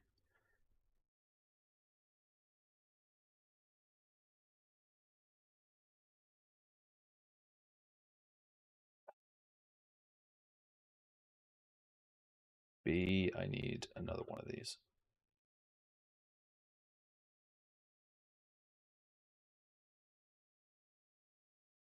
Doop, doop, doop, doop, doop, doop. And then I need to move to complete here as well.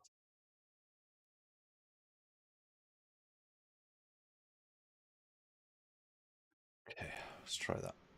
Save. And then we would need to move this around a bit, so just like 4 maybe.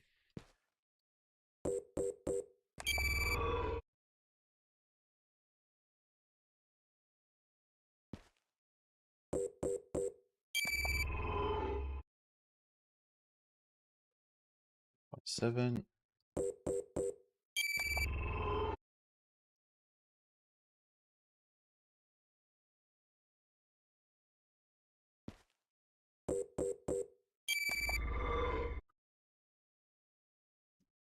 Maybe I could change that sound. Properties. A bit too.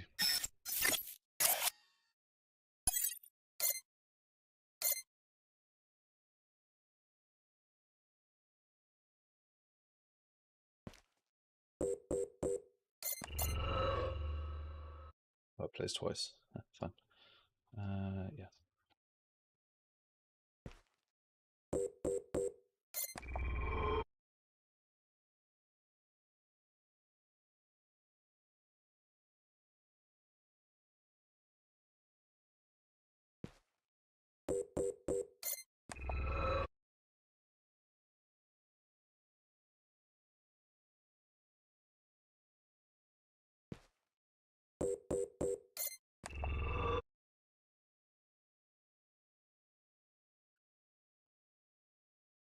Okay.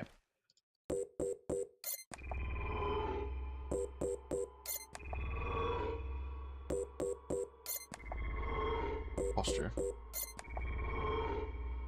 It feels good. I'm happy with that. The only issue is the positioning of the elements. I wonder if there's a way I can show this better. Basically, here, these are all still the same hierarchy, even though there's some opacity change because your attention is drawn directly to the one that's flashing. The two that are complete aren't clearly enough, aren't clear enough that they're complete. And so what I'm going to do, I think,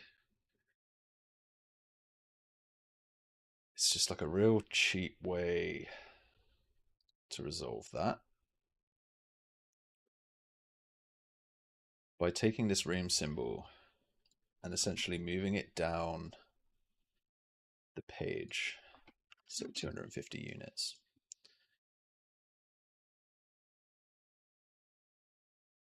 No, wait. Animating it to move down 250 units when it gets picked. I think.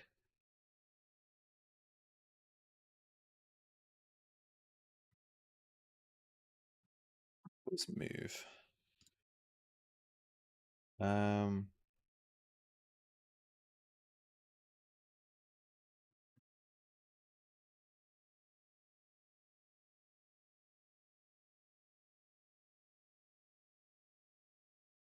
Set transform. Set render transform. Split. Translate. Set render translation. Translation. There. 250. If it's complete. So in update state, if it's complete, we set it to lower opacity, but we also move it. And I think moving it is going to be more obvious. And then also here we need to play the move animation.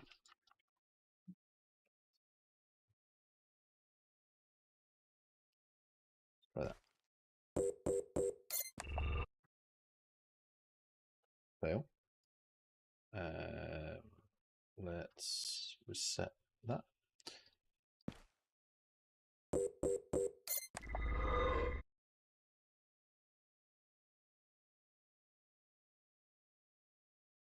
If it's complete, set the render translation. If it's current, play the move translation. Why? I wonder. I wonder why. That isn't doing what I wanted it to do.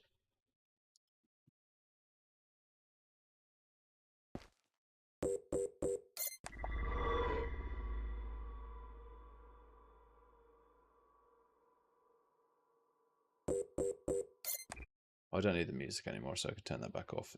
The music is not the important part anymore. Enable game sound, no. Whoops. we go.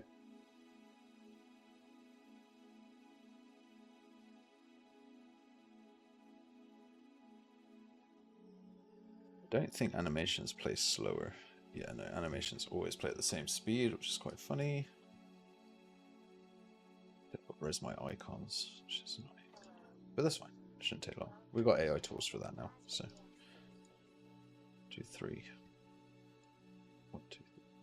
So the last one is the only one I killed the game whilst it was playing an animation, which is Taboo.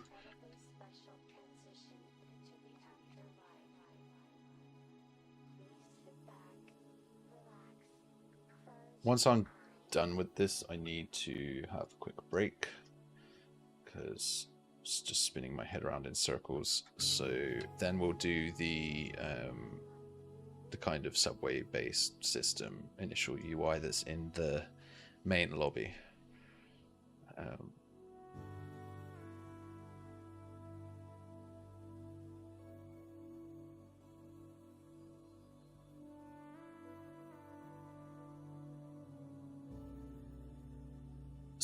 So the concept was normally nom contain.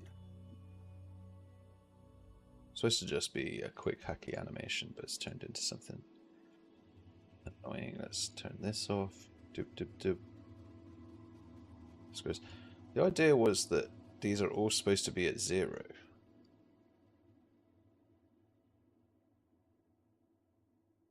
Unless they are complete. And then it's supposed to animate. Move here. From 0 to 250.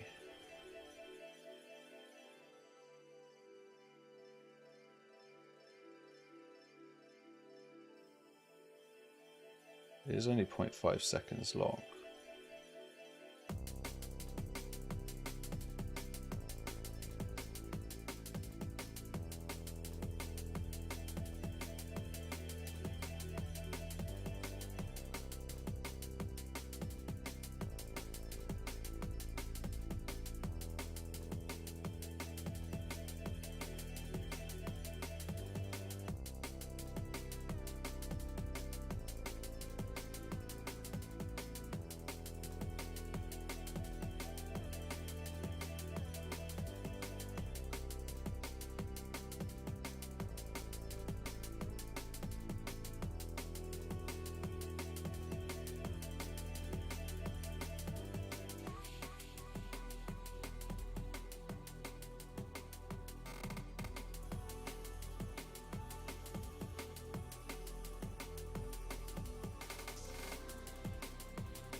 It's like in, out, and all these other things that I'm not a massive fan of.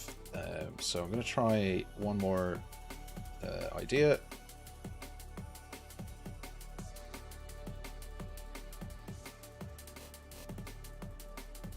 Just flip one of these animations.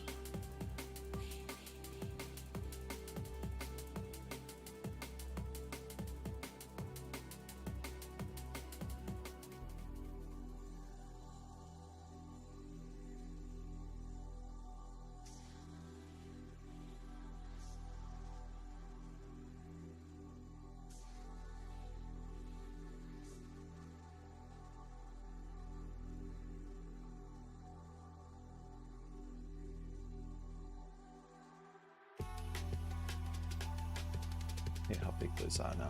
Oh, keep cancelling the animation while it's playing and I keep crashing the engine. And that is like the 4th time that I've done that over and over. Right. I don't like the size of them. They're too big, and it's probably because they're game pixelated, but also they're just taking up too much screen space for it to look classy, I guess you would say. So this size box here, yeah, like 250 by 150.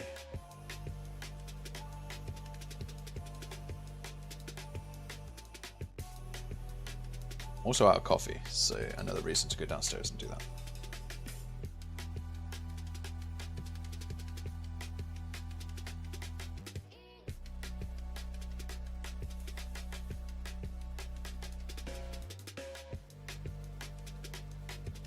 It's just so uninspired. It just feels so uninspired.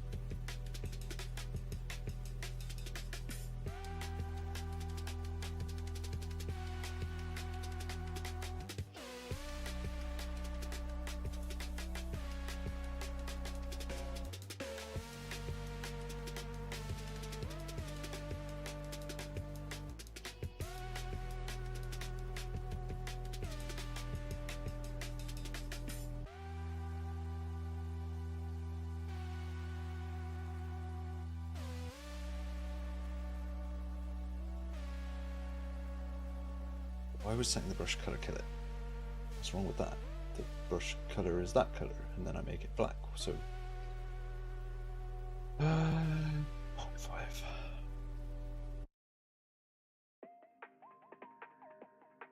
Why? Basically not visible if I do that. That's so bizarre.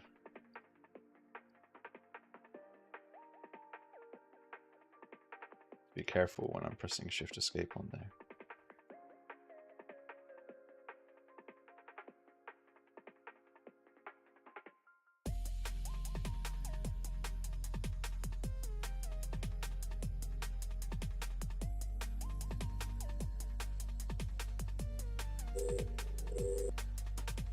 Yeah, not again. Right, this. Okay, that fade in is way too long. Just that fade in.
I'm just looking at this now and I'm like, I don't like it.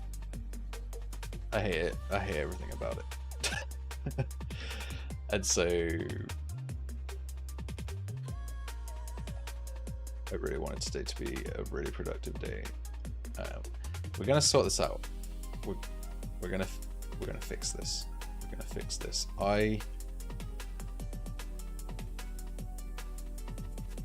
still really prefer this concept where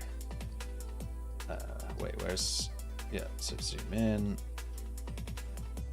where we change desk just really quickly like this, and then after we return here, I'm going to change what the icon on the screen is, and I don't need to do that through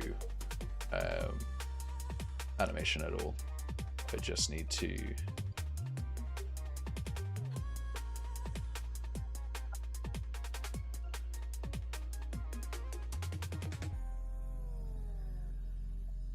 grab, so set material here, set material, just pick the correct index for the, it's not the interact box, it's this guy, material element 1, create map instance, plug that into there, set scalar, parameter value. Tell you what, I'm gonna have a quick break and think about this, and then I will be back. Probably for the best. Break.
Okay, I'm back.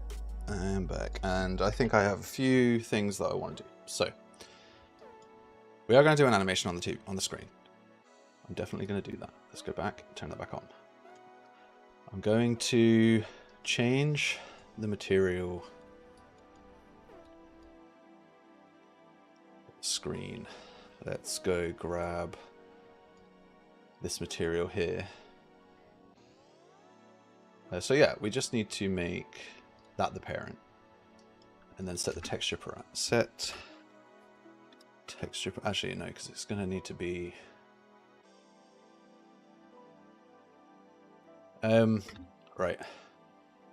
This takes a straight texture. My symbols are in a flipbook, so I would actually need a separate one. So OPA flip. Ooh, OPA screen symbol. Let's get. Let's go to our room select UI. Got a material in here somewhere. This is the folder that we're supposed to use. I need to work on that. This is the symbols. There's material somewhere here. Room icon Atlas. Cool. Yeah, you can see it's all pixelated and rubbish. Let's take this. Let's go to the interact desk. Nope. Let's go to this material for the OPA screen, UI logo. Yeah, this is no good, but anyway. I need to put this in the desk area, so let's take widget OPA, widget OPA, this widget.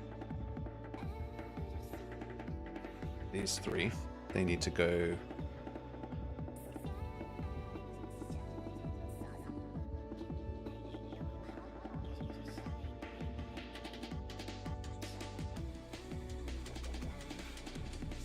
my interactions right now. I have this. I'm going to make a new UI folder. Let's organize this stuff. So this is escape menu, lobby, localization, logo, main menu, and then containment. So we come in here. It's not the one. Interactables. Take these. This is containment. Put that there. Fix up redirectors. Let's go to find this. 1, 2, 3. Put that in containment. Let's look at the logo here and fix up those redirectors. Right, let's get comfy. So I'm going to do something a little bit different with it, and I think it'll be better. And one of the reasons I think it's off is because it's not currently using the correct screen treatment for starts.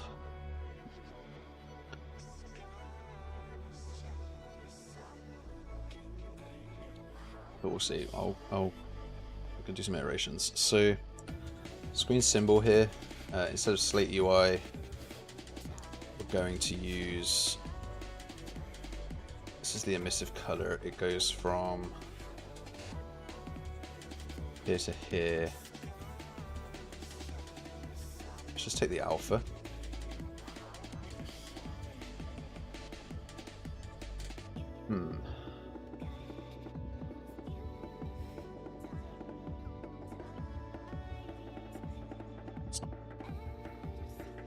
It's the wrong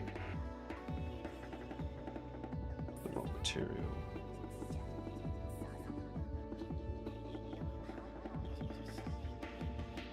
And the OPA screen, this also needs to go into containment, I think.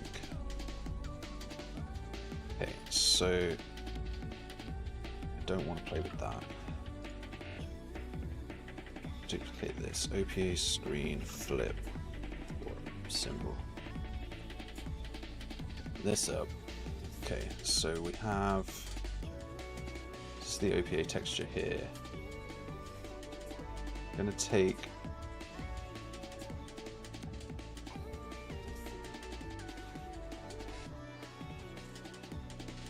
result here. The alpha is the alpha of this, which is the alpha of this. Take a look.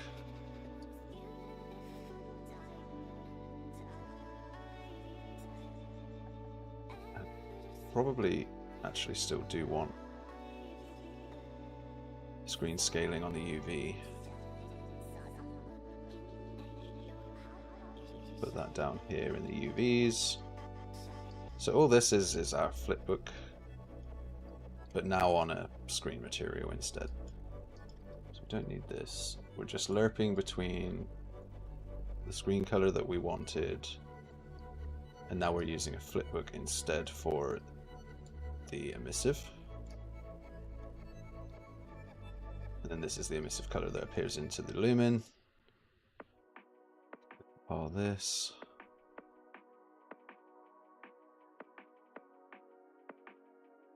Duplicate this screen symbol. Cool, and then in here, just reparent this to screen symbol.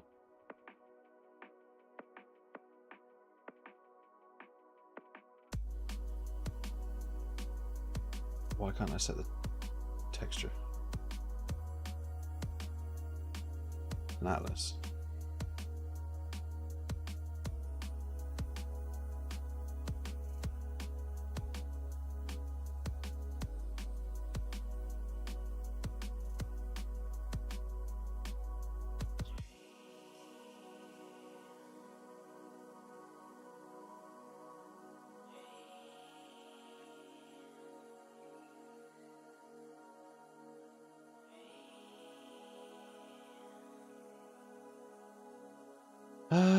Okay. Why? It's massive.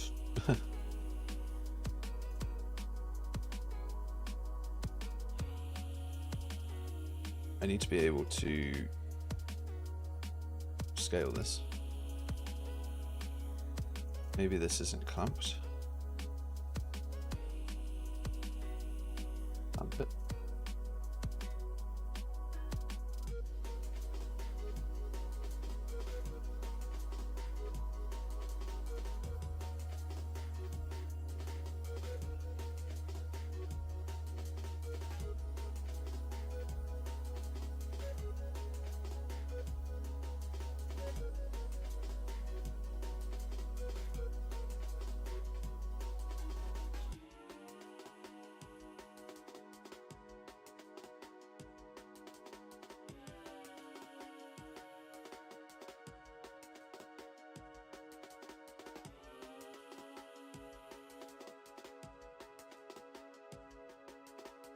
Atlas, maybe? I don't know if this is going to work. Let's try this. So we're going to take these UVs and then we're going to scale them after the fact. And then we're going to use this alpha.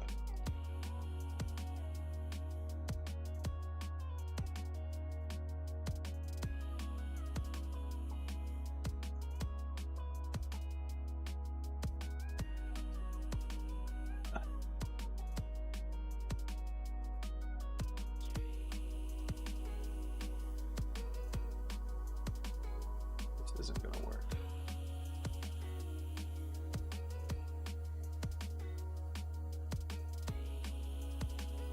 Quickest way of doing this, yeah, okay, I'm just going to give up on that workflow. Okay, so instead of doing symbol, I'm going to have widget anomaly.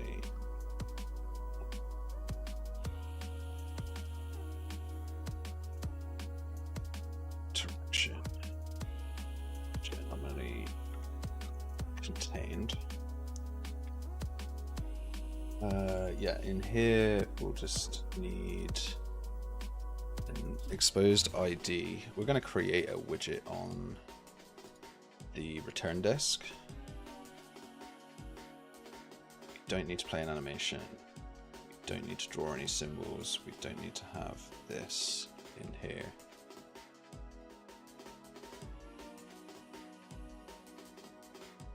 Let's just do update symbol.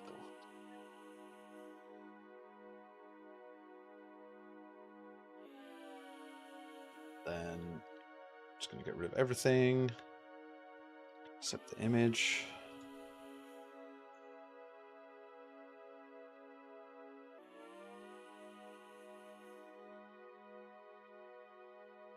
12, they scaled. Yeah, cool. So bring this up. Target. Okay, so we don't need this. Update symbol. Image complete. Set texture. Set from a material. Okay, and then a staircase item.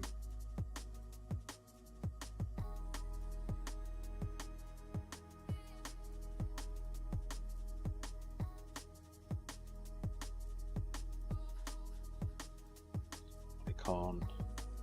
So what we're doing is just drawing this one onto the target desk.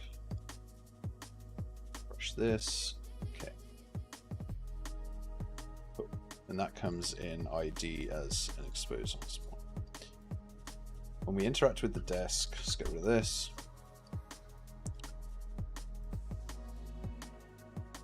When we interact with the desk, we go to a target desk, and that is in teleport to new desk. Have target desk here. So if we take target desk and we'll create a new function, draw anomaly symbol. I guess we'll take this widget, create a widget. Oops. Create widget. Be contained with the ID of the anomaly. And we'll set widget here. So that's on the target screen. That happens after you teleport. So teleport to new desk. This draw anomaly symbol. That here. Draw symbol on desk. Okay, so next up, in our anomaly interaction asset here. So I want to grab this. I had a thing for moving it. I don't want to move the whole thing. Instead, what I'm going to do is I'm going to have this asset be outside the box. I'm going to move it from -250 to 0.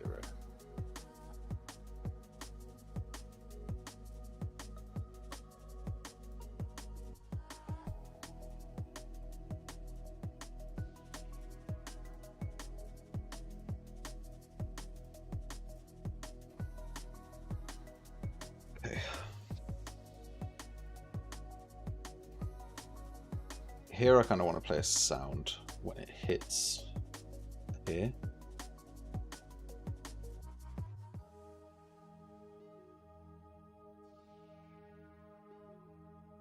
We can do that in this UI.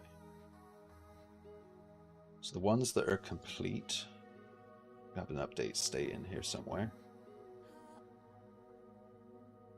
Here, we're moving the size box, which we don't want to do. Actually, I don't really want to move that. I want to move this.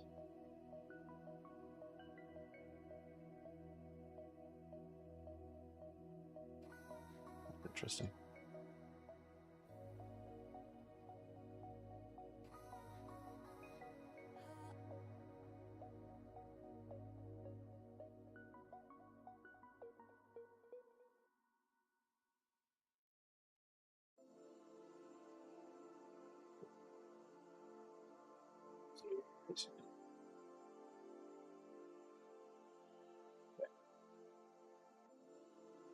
So that's that. Anomaly interaction plays. This is a quick play, see what's happening.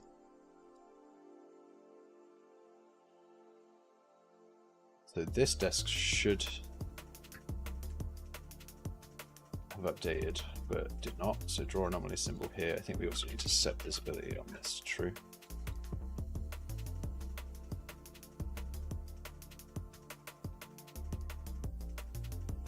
that hasn't updated correctly.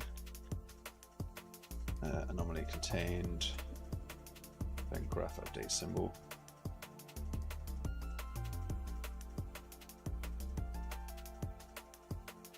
That's incorrect. So the incoming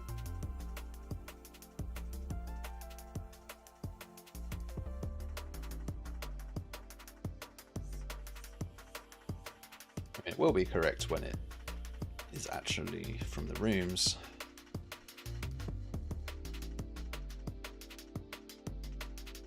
Currently I was just pumping in random numbers, right? 2 in this case. So for example, let's just plug 2 in here for a second.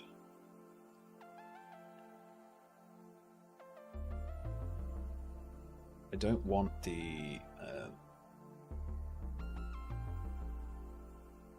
don't really want that. See how it looks the other way there.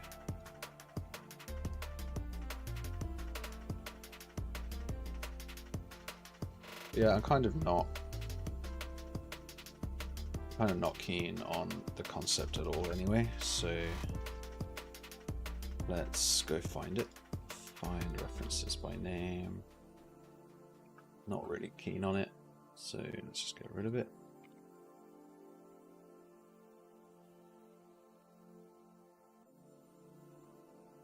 There's an opacity change here that I don't need.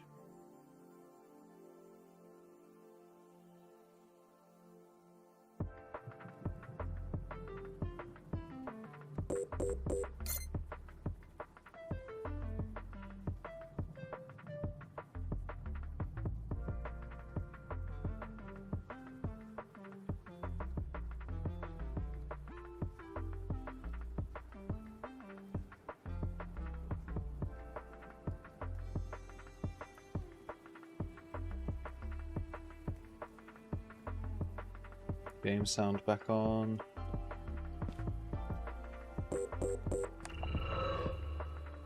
Okay, so this shows the anomaly that you did. Cool.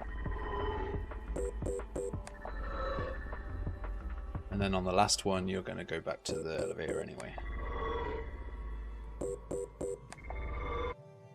Okay, and so for the complete ones, something's messed up there. The render translation of image icon.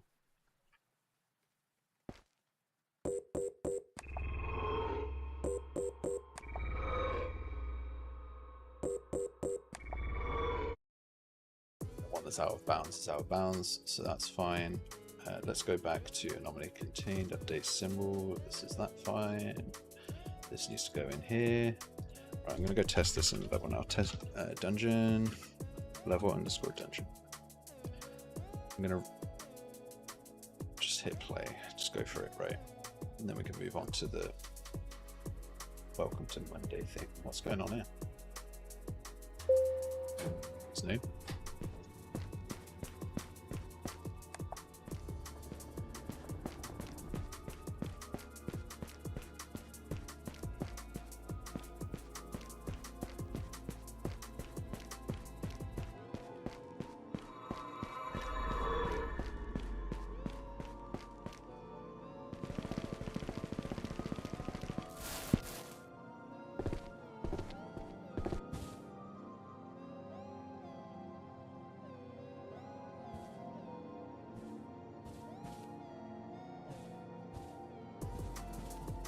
Okay.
multiple actors.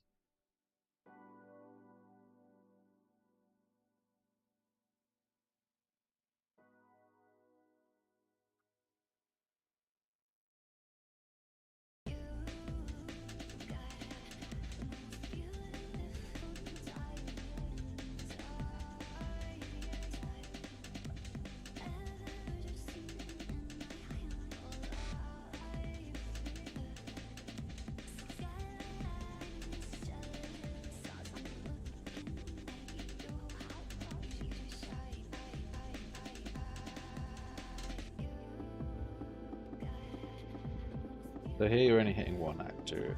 Here I need to essentially just say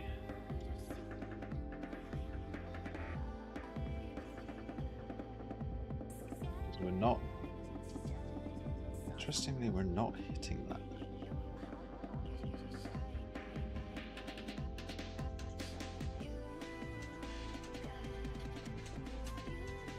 That's because we're going to the actor bounds. We're not going to the bounds of the component that we're hitting.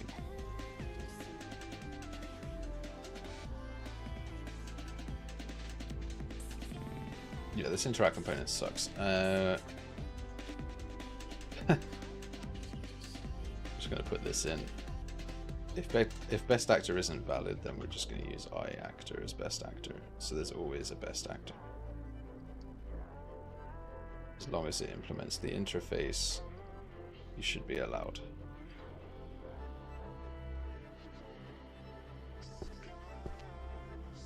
Yeah. And then the other thing that I wanted to do was make sure that you were actually facing it, because right now you can stand behind the screen, and I want you to have to stand at least on this end. And there is a way to resolve that, so it is with a dot product.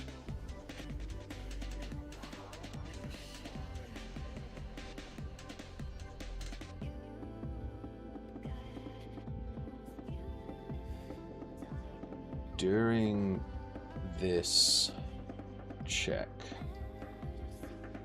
does it implement the interface? I can do it. Do a check.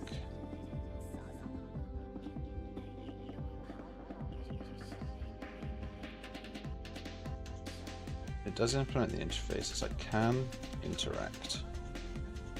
Should be part of this interface.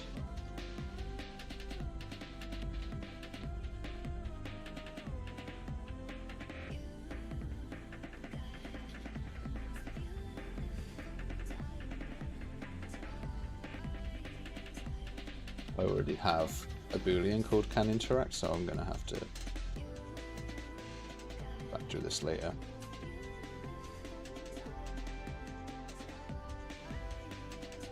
Inside our default interactable target, we just override check interact to be true.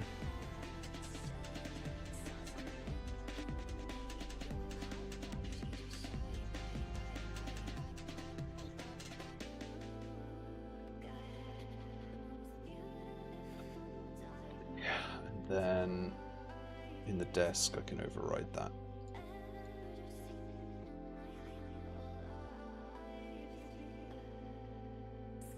So this will only be true if you use the forward vector of this actor. If I just rotate it degrees here and then open it up. Awesome, and then bring that back down. And in our check interact, I can grab that, get the forward vector, get the player pawn, or just get the camera manager. Get camera manager forward, get actor forward vector, dot product these. Actually, I want to multiply this by -1 as well.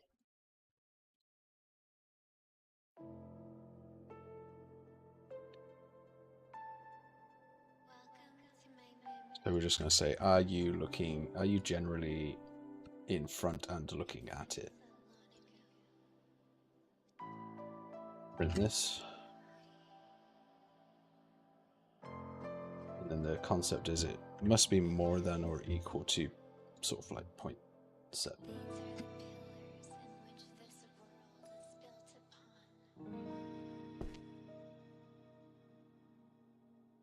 And that function needs to be called here, check interact.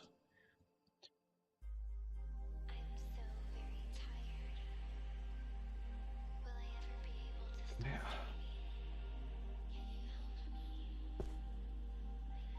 So there's 0.7 there, and if I move to the side, you can't do it if you're at the side. And the idea for that is that I'm going to throw you back into a corridor later. I could be a little bit less friendly with that as well. Just say like 0.85.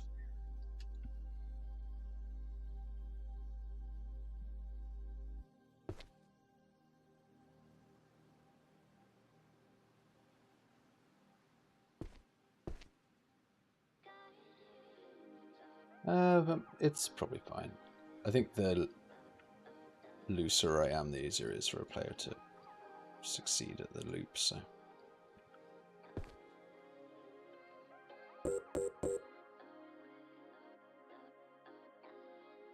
Okay, now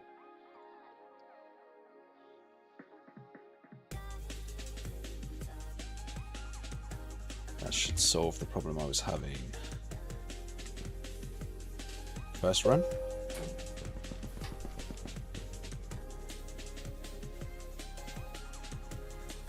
Wow, okay.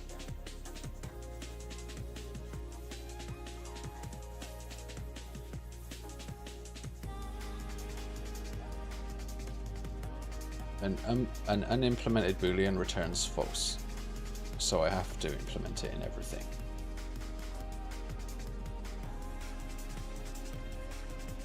So what I can say is interact blocked. Blocked. That means it's now false by default.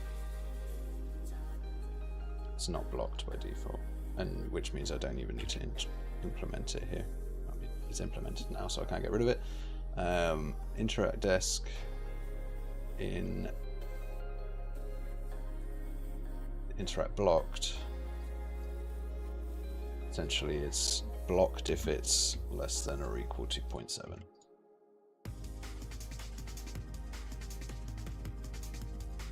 Our interact component, if it's not blocked, we're allowed. That just means I don't have to implement it in every individual actor.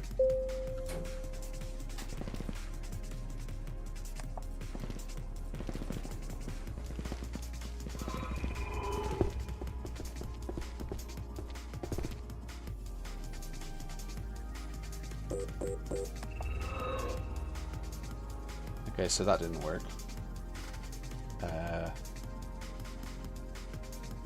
Okay.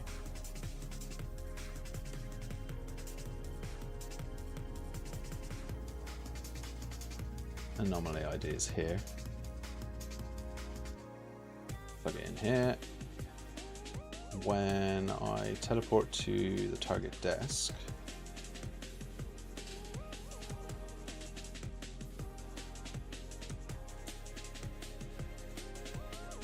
I just take my anomaly ID? Probably.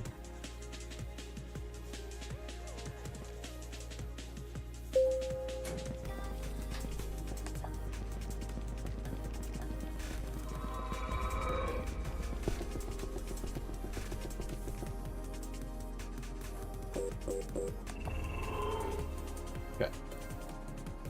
And now I need to move this into the corridor, but I'll do that in a second.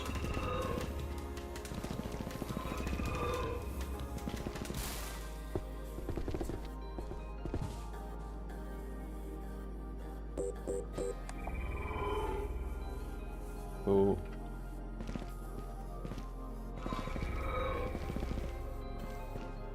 Weird that it's still drawing 4 of them.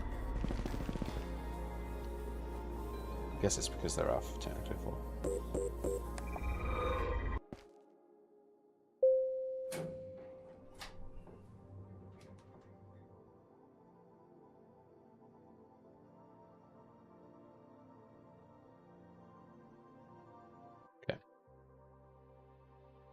I need to change staircase UI. It's currently drawing 4 exactly. I have 4 spaces in here.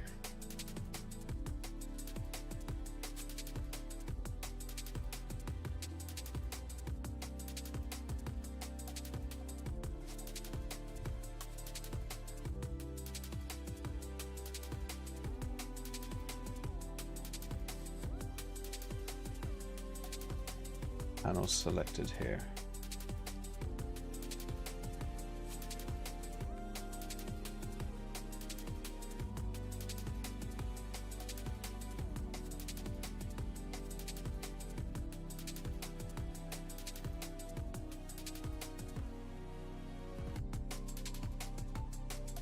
Again, same deal.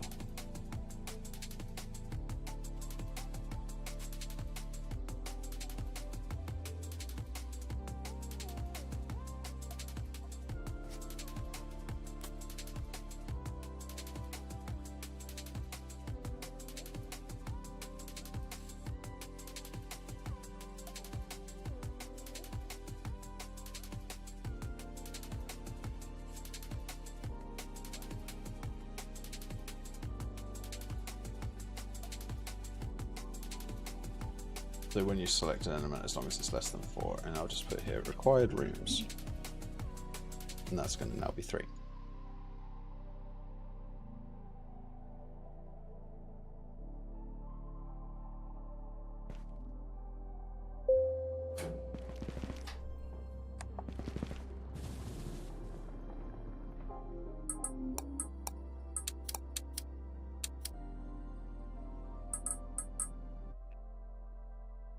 Or no.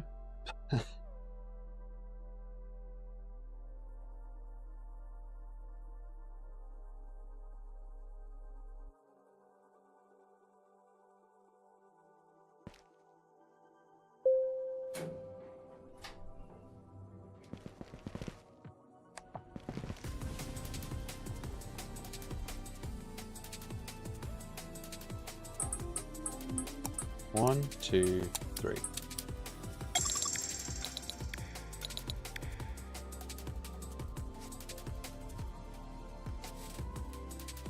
Never played the animation.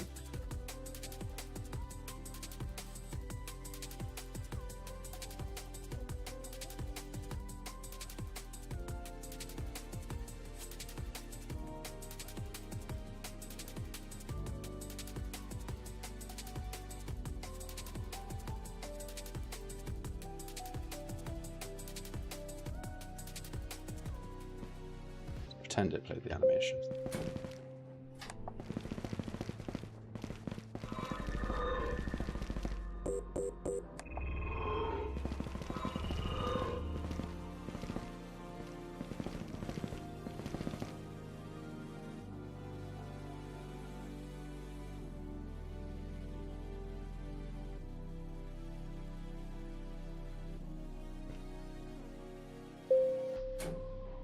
Ah, yes, indeed. There is actually quite a big problem with the dungeon generator concept. It's pretty static. It can't have more than a certain number of... oh, that's not the right one. It can't have...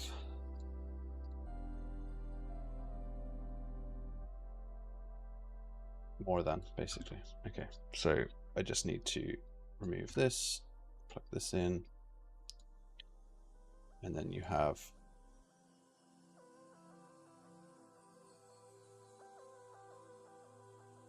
three there, and then there's no point having a fourth.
What happened on that first one?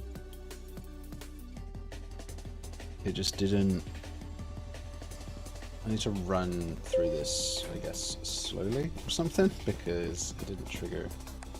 Something didn't trigger correctly.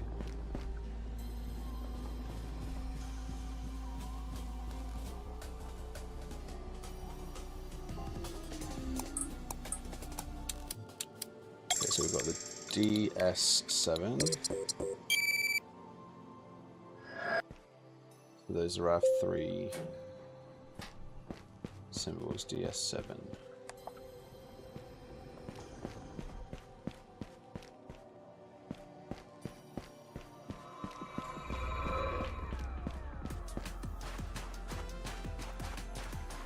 I think this is going to be the S one. Which does nothing, and then this shows dots. It's bizarre.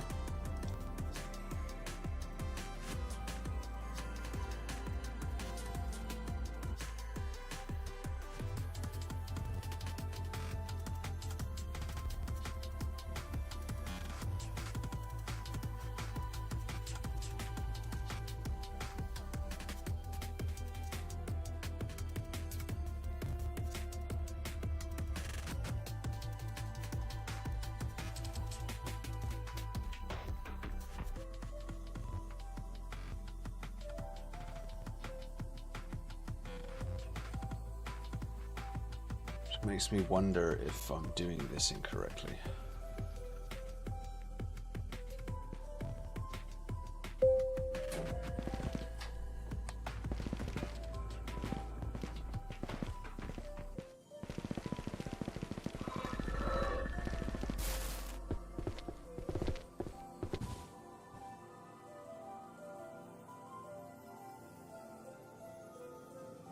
So we've got 0, 2, and 3. Current anomaly is 2. No completed anomalies.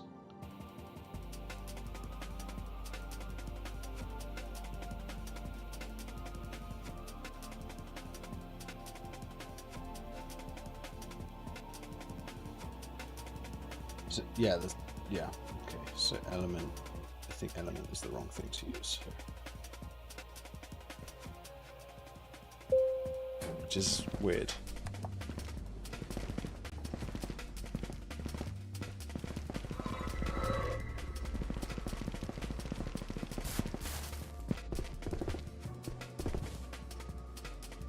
So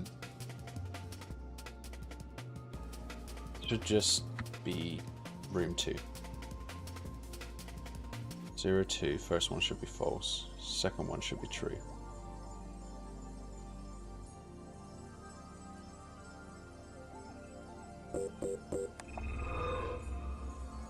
I mean, it says it was the S room.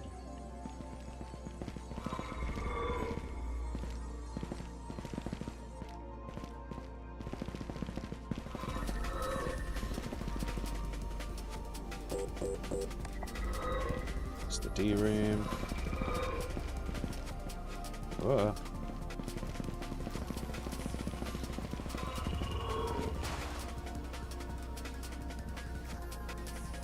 That looked like a bug, but we'll see. Okay, so that's all working now. So we have a UI that does this. We have 3 rooms in the UI only. We have teleport back to the phase 1. Now we just need to disable the visited rooms. So in the staircase, I'll just close everything out. In the designer, right, it's the spiral UI. So let's find the spiral. Canvas panel spiral, find this. Draw items, right. So here, is it selectable?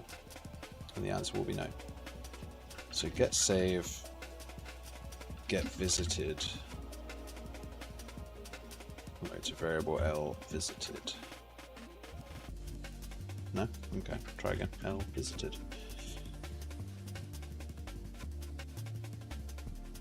Move everything out of the way. Oops. Move everything out of the way. Save that. And if L visited, contains, does not contain. We're drawing an item in here. Yeah, technically it is the room index, so we'll just do that.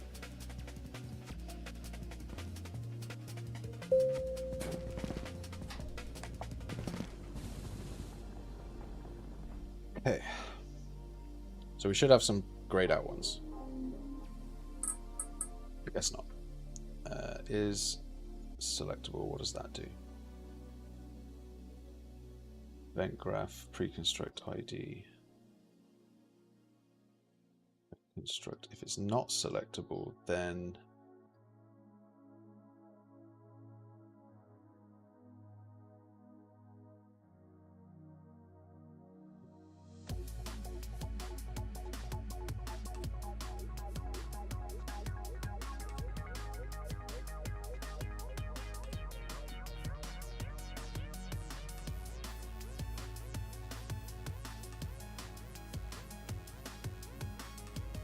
I don't want to change the behavior of the original non-selectable assets because it will change how other parts of the UI work. So I'm going to do it here, towards the end here.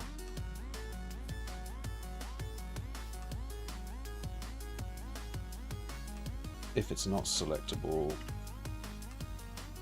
just do that.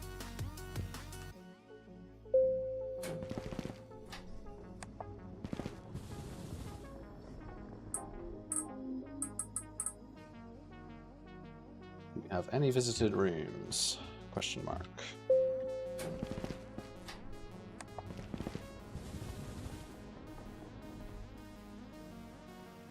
We have no visited rooms. Okay. So that would be a problem. Find references by name in the project.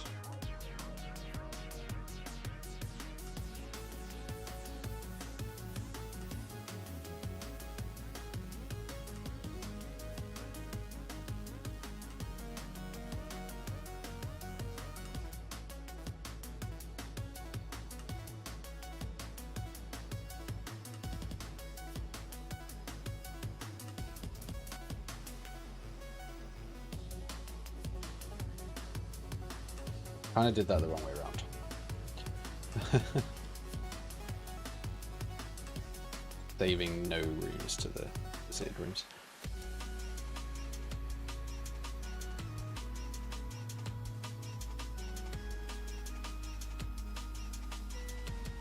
Let's try that.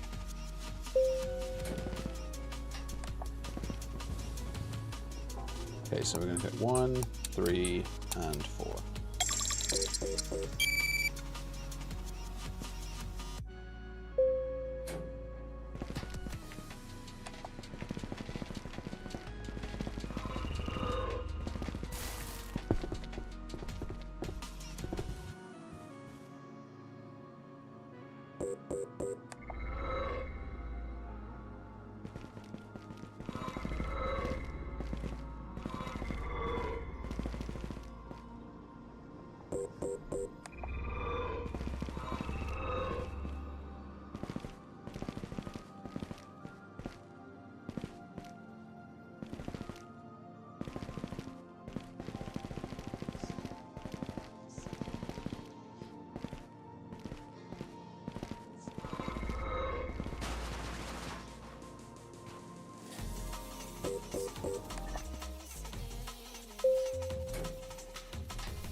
Definitely a bug in there.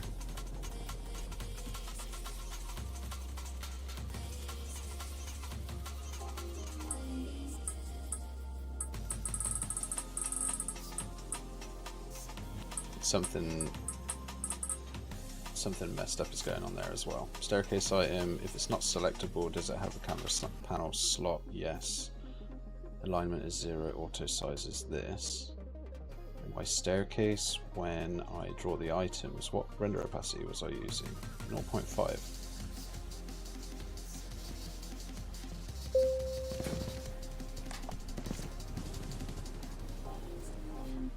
Okay.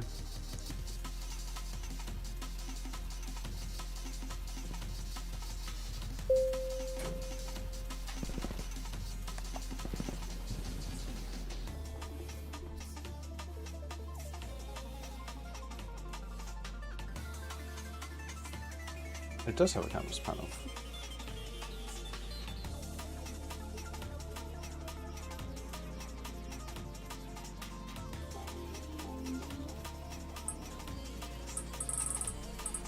Oh, look at that. They're miles over there.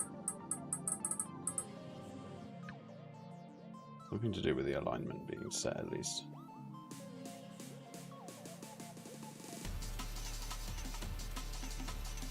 Interesting.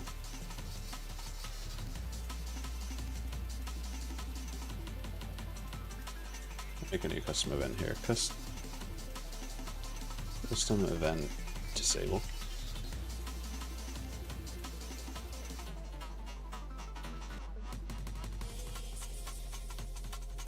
My 5 here and selectable false. Disable.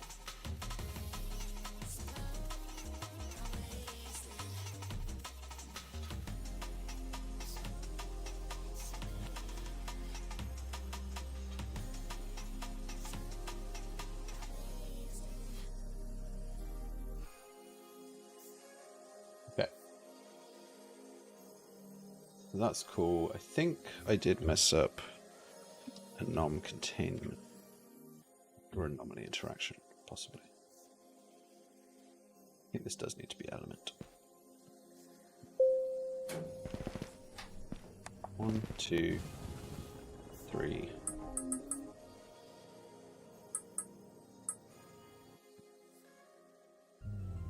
One could argue that that didn't work.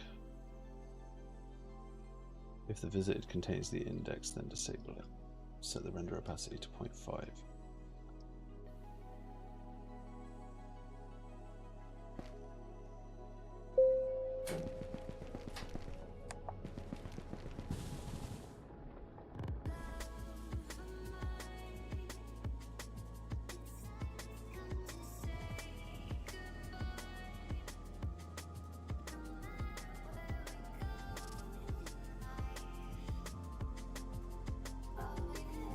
I think something else controls the render opacity, obviously.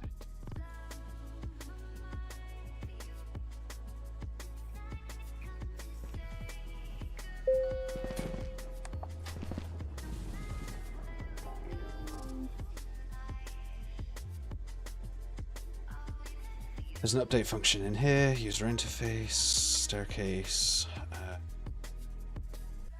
highlight selected item.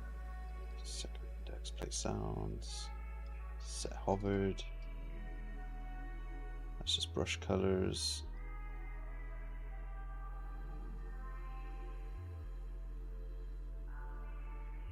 Click.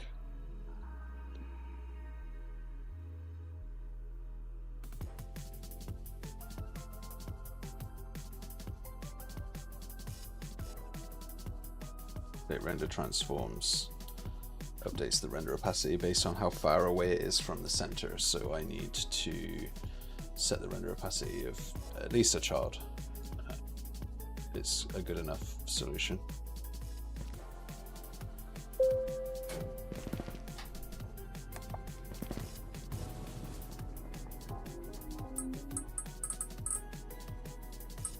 Yeah, that did work, but it's just not enough. So let's go 0.2.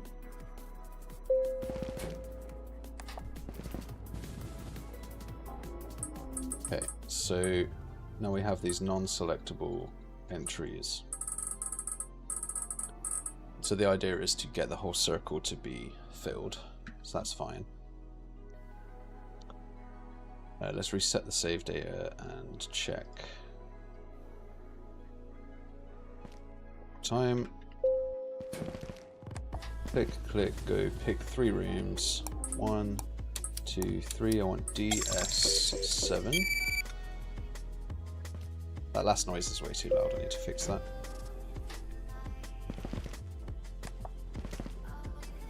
Oh right, yeah, I can't go in there because we've got anomalies to fix. So we come in. This is D. Okay, so that's room D. Then we have. I think this is S.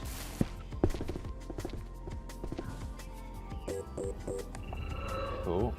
And the last one.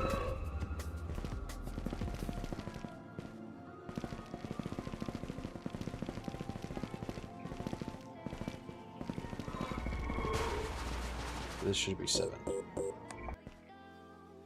Again, it wasn't. Oh my god. What's going on? Pretty sure it's something to do with the indexing of using the asset registry, so I'm going to stop doing that because that's just not working. Let's go to anomaly rooms here and just make a new type of data packet. So let's just go data primary data asset, and we'll call this data underscore anomaly. Save that. We'll do variable level name. So here we'll just put, I think it's just a string, and then we'll do. I'm just going to do a texture. I'm not going to do an atlas in the next pass. I'm going to change that texture soft, or sorry, texture 2D, and then do a soft texture there. Okay, so now I can make a data asset miscellaneous, data asset here.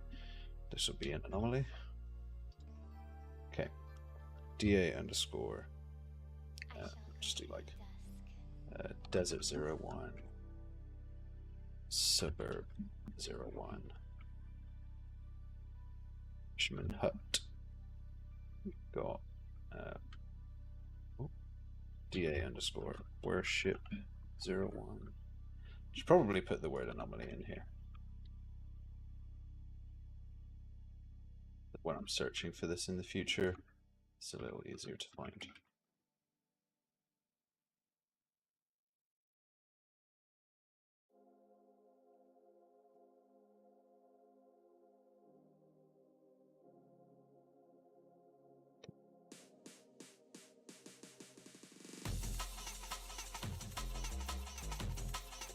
Anomaly underscore observation 01. Okay. Now I just put these IDs in there. So this is fisherman hut. All of these. Yeah, that's not helping. Go to assets. Cool. Pin the name. Okay, desert 01.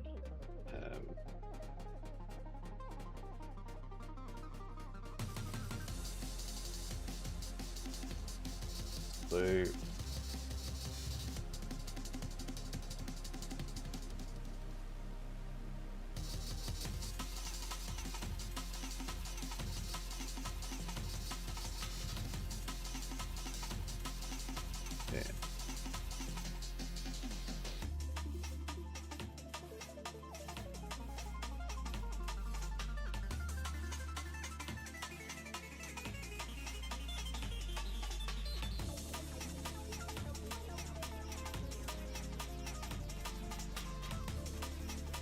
by updating them in here.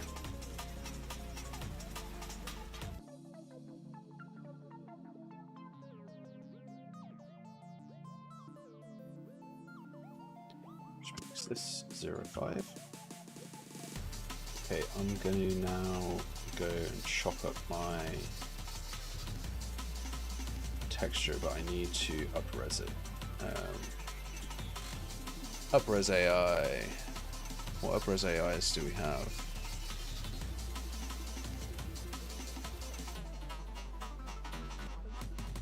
AI image upscale. Choose a file. Office rooms working.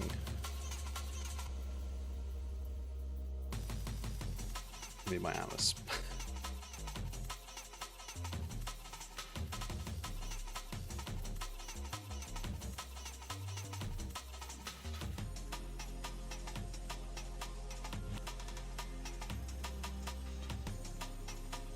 Wow, yeah, that was really smart. Look at this. This is your original picture on the before, after. Good job, good job. That was amazing. Well done. Well played. Okay, so I mean, I could go find another one. I could try and find another one. No, I've got nothing against trying again. AI image upscale PNG.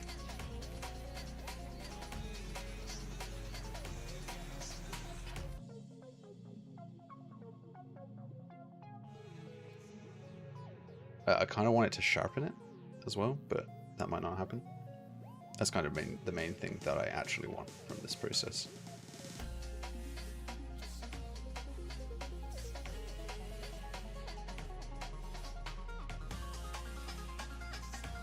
In the meantime, while AI is taking its time, I'm just going to open the atlas. I'm trying to think how I'm going to... I kind of want to... Yeah, I mean, we can see all of the grids in here, which is one of the things that we're seeing. I mean, I don't mind it being on an atlas.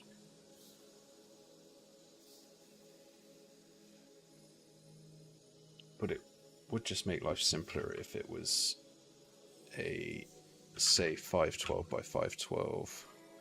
We're not... Oh, okay.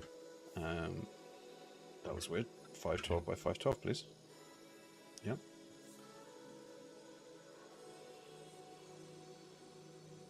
Okay.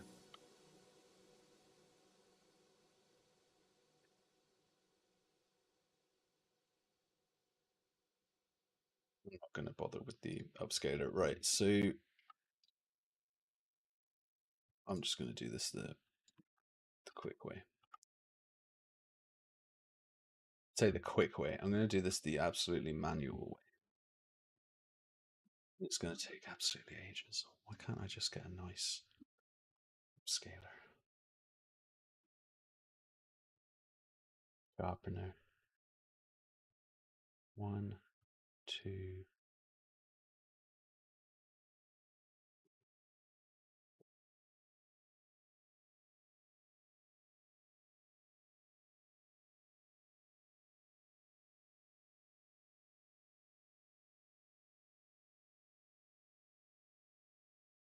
I'm going to find some other royalty-free music. Maybe Dusk has some more royalty-free ones. I'm going to just mute my desktop audio while I look.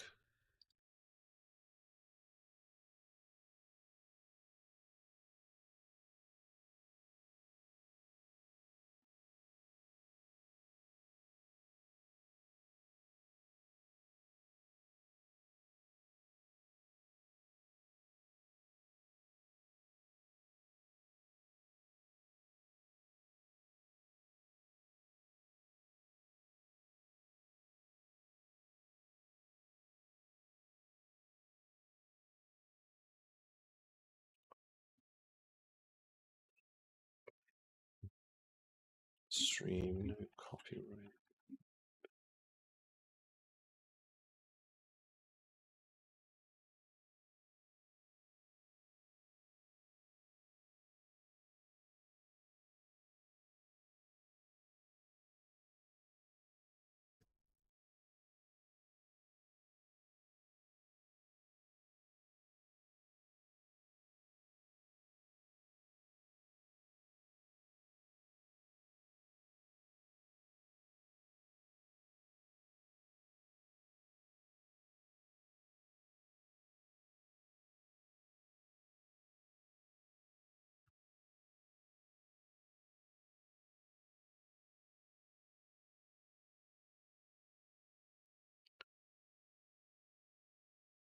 So I'll say one thing. It's fine that these videos get copyright because we're not monetizing them, and all it does is make the money go to the people with the copyright claims. And don't know about Twitch though. I think... No, that's not right. I need to look into it more.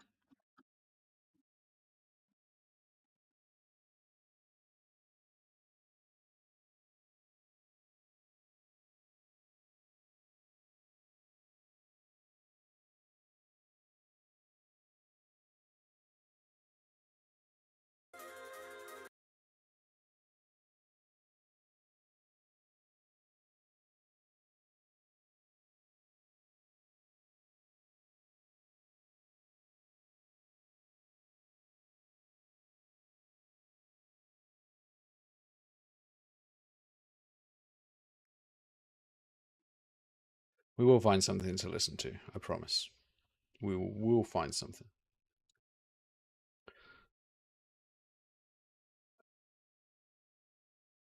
It might just take a minute.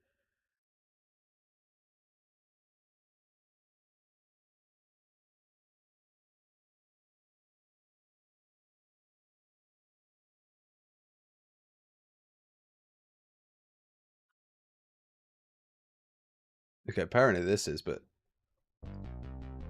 Whatever, right. Okay, so I got rid of some of the ugly stuff. I'm gonna try and run this through AI.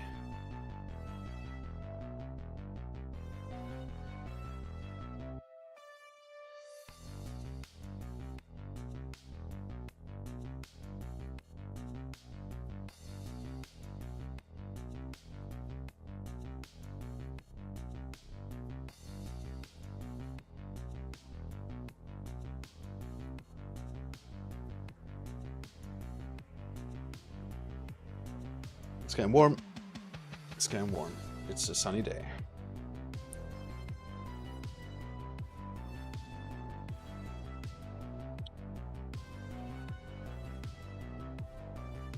I only have 5 rooms right now, so let's pick ones that relate to the rooms. The concept was that the symbols were supposed to abstractly reference what the room is, and so one that looks something like a house is for the suburbs, right?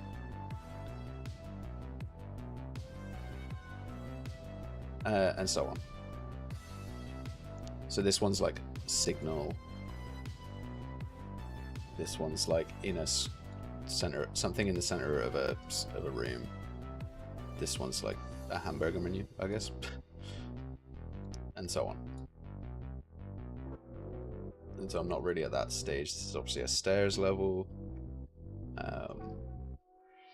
And they're enough different as well that I could have up to hundreds of them. And the nice thing about not doing it on a... There's 2 things that I don't really need the flipbook, because A, it limits me. I'd need to make multiple flipbooks, and it takes time to curate for something where I actually need the images to potentially be higher res, because I'm putting them on various places in the UI. I can downscale them or log bias them when they're all drawn at the same time, so I'm not like ramming the memory for the for the big radial. But what I don't want to do is say I want the images to be bigger or better res. I think right now it's already... No, it's only 512 right now. So I could actually up-res this once and it might be fine. So this is what AI gave me when I prompted GPT-5 to clean up the pixelation on the white symbols. Don't change the symbols. I just need it up-resed. Don't move them from their original positions, and this is what it gave me.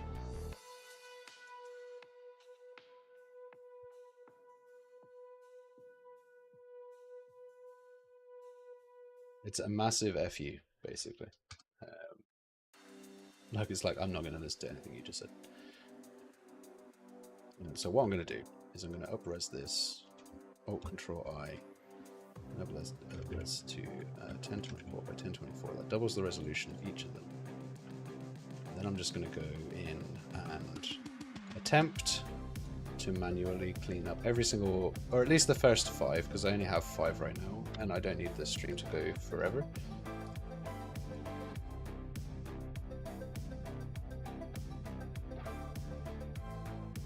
can't even remember if that's how it originally looked. Yeah, it was.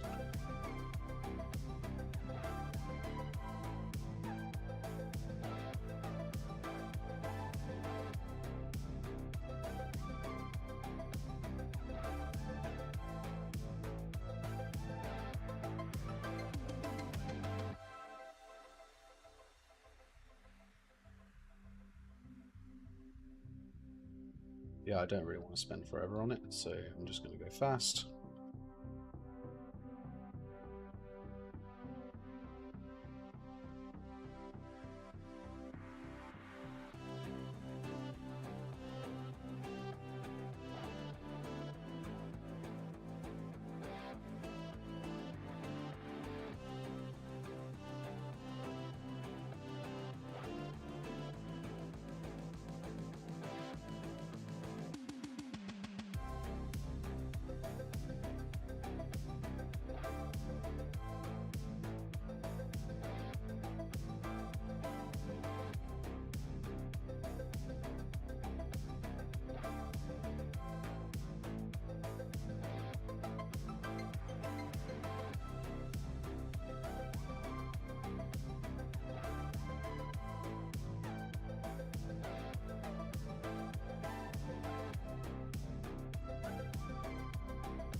What am I doing here?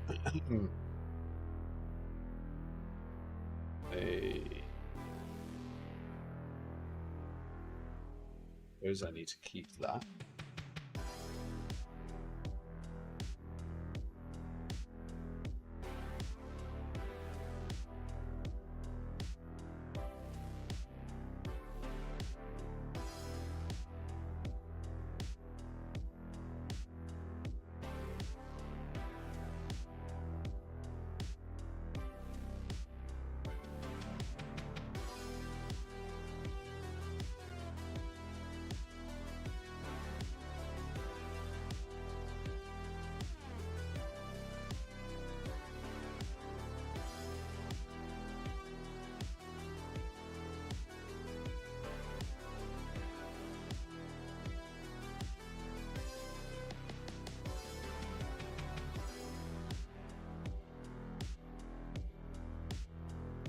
I only have 5 rooms, so I just need to complete the last one. This is the house, so that's cool.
Yeah, that'll do it for now. Okay, so file, save as room. Oh, I can just save it over that, or I'll just save it as v2. Okay, room atlas v2, cool. And then file, export as PNG. Rooms, working, rooms, room atlas.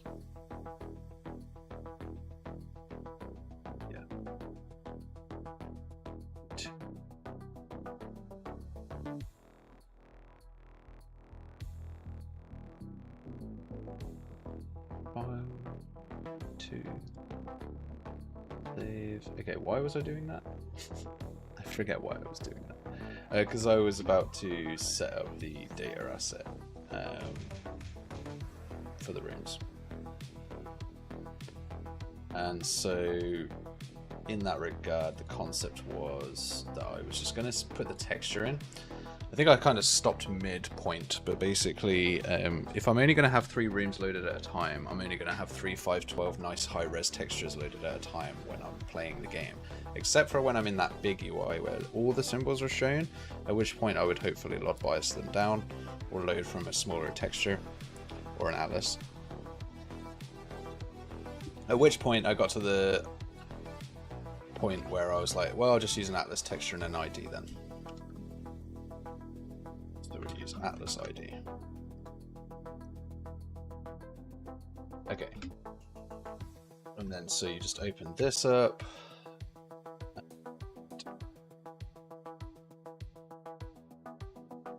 Stick the atlas ID in there.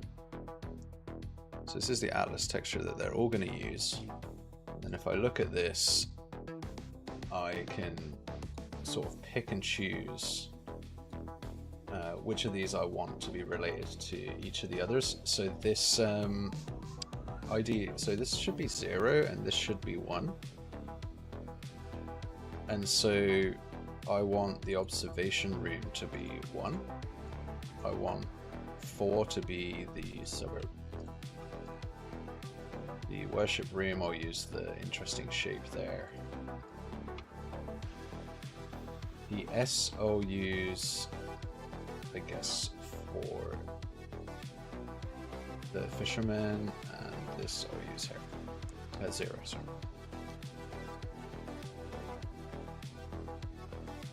Okay, what's going on? What have I done wrong? 0, 1. Where's 2? 2 is S. That was meant to be this one. Okay, so save that. Now we have that set up. I need to go back to my staircase. When I draw the options, I think there's a point.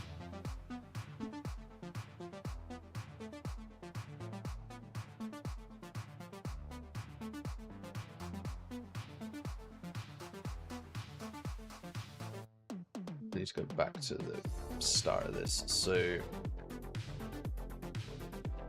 draw items. In this case, we're drawing it from max items. I want to do an asset registry check.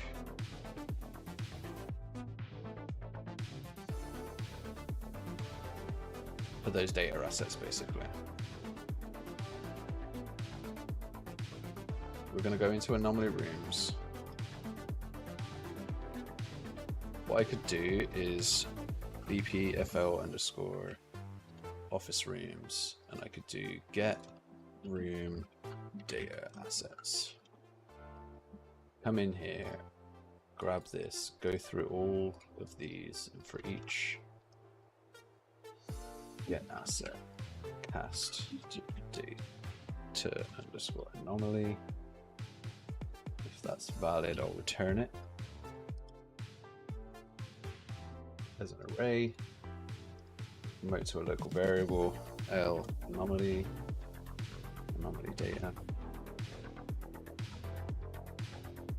Just add this here.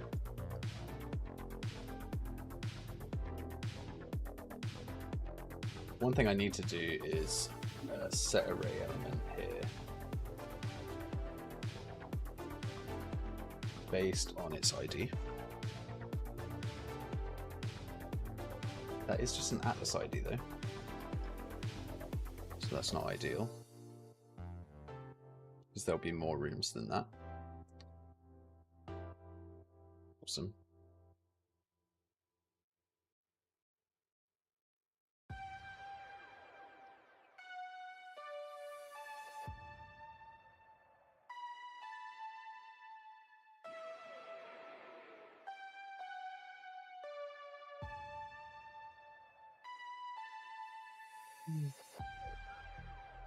I can't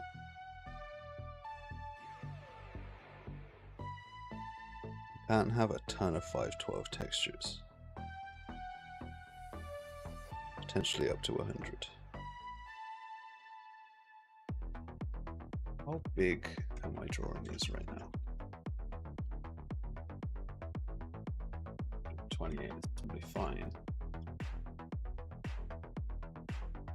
I can have a 10 of 128s.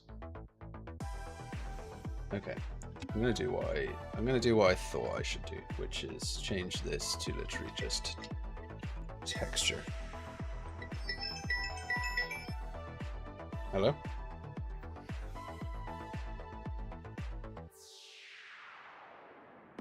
Who's that?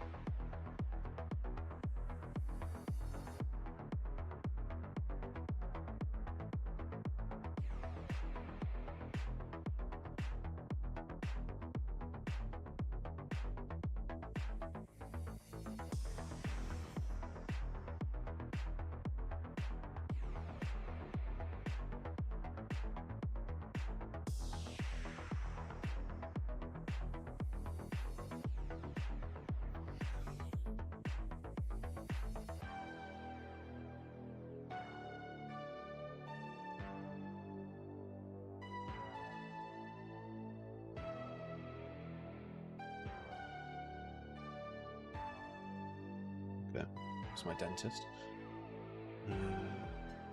Yeah, it's tomorrow. It's fine. Okay, yeah, I'm gonna go with the concept where I do just want to have the texture, and I think that that's gonna make life a lot easier. And these are all just like 128 right now, so that's fine. I'll throw this in here. Control Alt C 128. Speed. Control V. Cool. Start copying these over.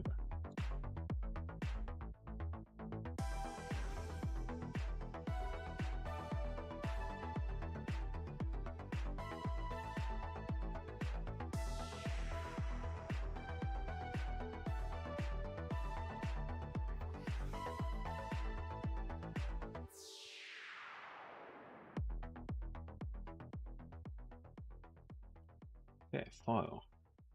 Export. T_green symbol.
Okay. That's so annoying. Okay. Oh, so I can bring that up. I just can't. Okay, right. So desert. The next fisherman's hut, which I think I said was this one, which doesn't make sense right now, but I'll fix it in the future with a better symbol. Suburb. Worship. Weird symbol. So now these should all at least be different. 1, 3, 2, 5, 4. Cool.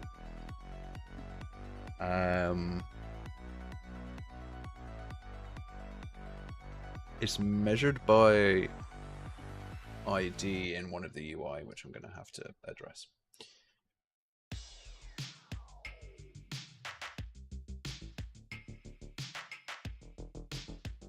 So in our blueprint function library, we can come in,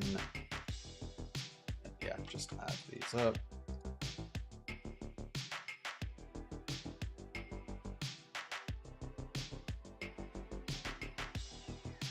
Okay, staircase get anomaly.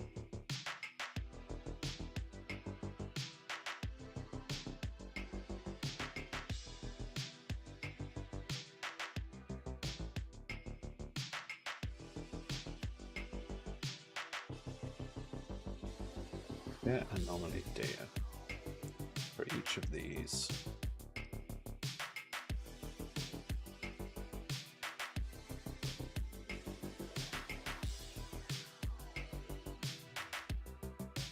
Create a ring. Okay, and then disable the widget if we've already visited it through our visited array. Okay, and then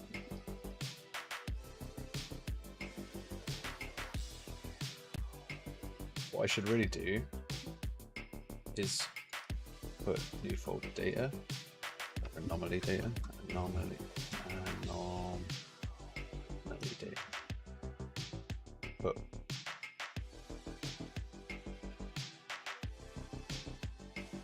I don't want this to come out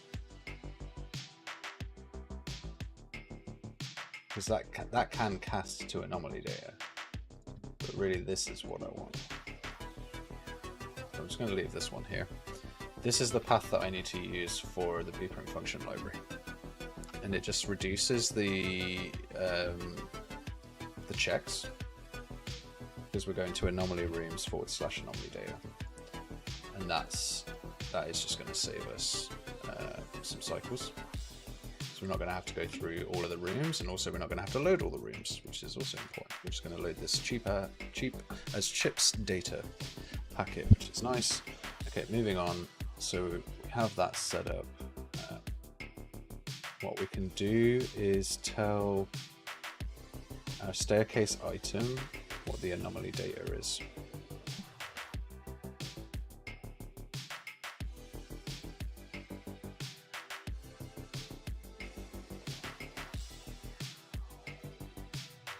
So when we update the symbol, we can get the anomaly data.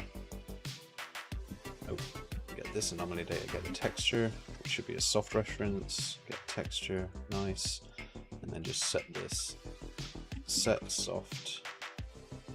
brush from soft texture.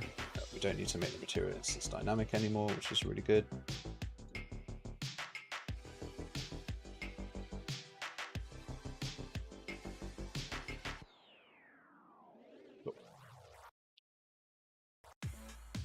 Yeah, I mean, that's not going to be there, so let's not worry about that. Put this in. Okay. Whoops. Okay. What I need to do is definitely create just an anomaly icon.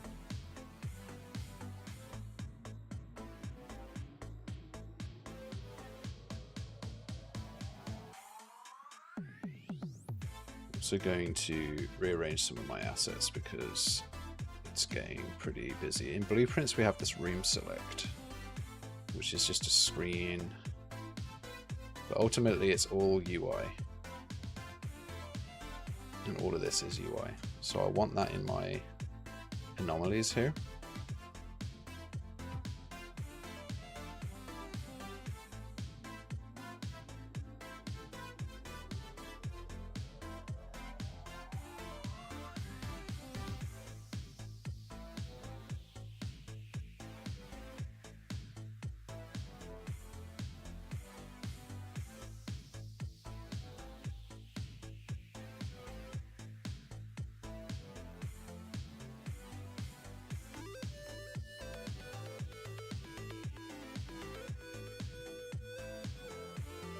Okay, and that means now when I go, so we've got anomalies, we've got room select. I want to duplicate this, widget underscore anomaly.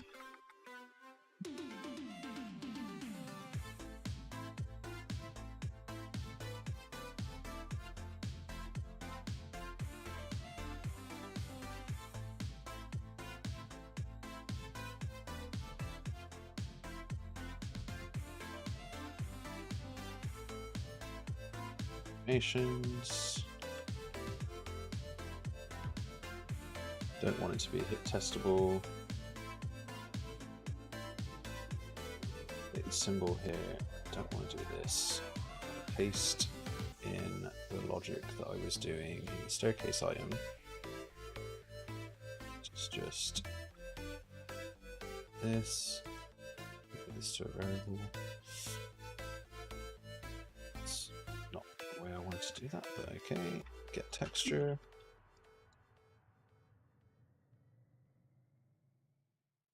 The reason I'm doing this is because it's just used in so many places that I'm gonna need this. So get brush, set members, size, it's a variable. Oops. Can't promote this to a variable. No, let's just do it. Size, vector 2D.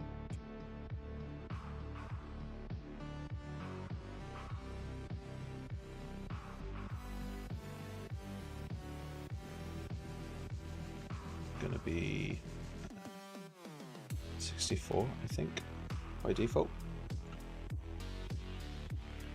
Set texture from soft texture here. Pop that in. Jump this over here.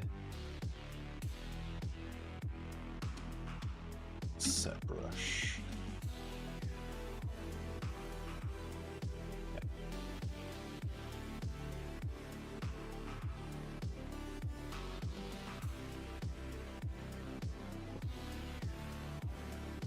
It's in like that. Got some step ID, don't need to do that. Update state, don't need to do that. Update symbol, edit, delete unused variables. Nice quick way of just cleaning up a class. I don't need that to be a variable, so that will clean that up as well. And now we have an item that we can use as a replacement for this section here. So we'll just delete that symbol, anomaly symbol, put that in the upper on the left, just reduce this to 32. I do need to change that outside of this. That needs to be a pre-construct. Pre-construct.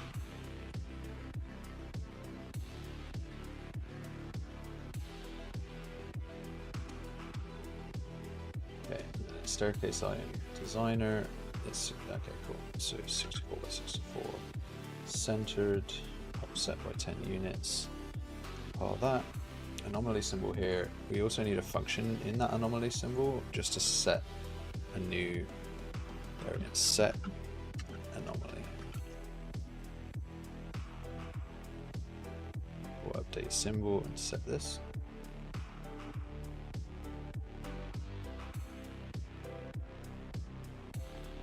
Cool. Staircase item. Anomaly symbol, set anomaly.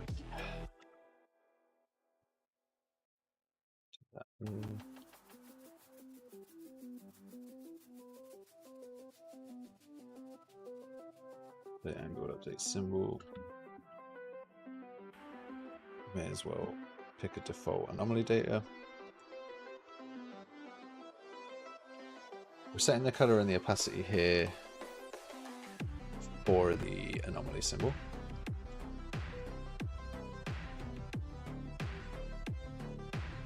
Be okay. Let's check that any of this actually is working.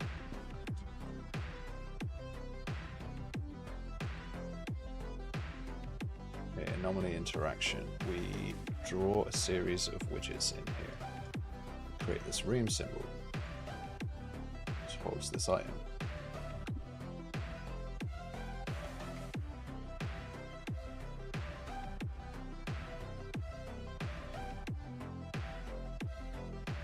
I'm wondering, it's not super reusable right now,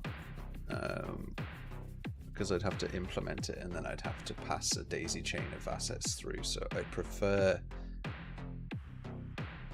there's a method around it, which is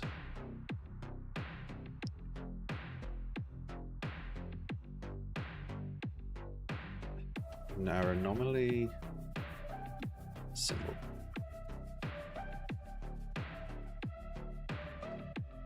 Here where we have this, we collapse this to a function, get icon, make it pure, event graph, get icon here, and get icon here. And in this case, what we do is it just has a default, which means we can extend from this base class. So this UI here, if I cut this, in fact I just won't cut it, I'll try just repairing it to anomaly symbol. And then it will argue that we do not have an icon. So we can jump in here, grab image icon, which it's not letting us use, I think, because the name overlaps. So if we can pile this now, update symbol is already used. That's fine. Find references, update symbol. Yeah, we don't need to worry about that. Setting the ID here, this also won't matter. I know it's used somewhere, but this is an override, so that's okay. Update state. Oops. We want to take the. Oh, that's fine. I think. Yeah. Update symbol. Yeah, we don't need that. Update state we do want. Render. Yeah. So now we have a styled variant, essentially. The anomaly data is not set. I do at least want a default anomaly data, so we're just going to plug one in. And so I presume we have a pre-construct in here. The event graph, we do have a construct here which updates the symbol. We can always do that here, because we're going to validate this anyway. And the reason for that is that now in my child classes I don't need to add parent calls to both. I can just do event pre-construct and call parent. In the event that I want to do anything else, I need to make sure that I'm calling parent. Designer. Not doing great. Is it hidden? No. The brush is there. Brush size is 64. Can be this. It's up here.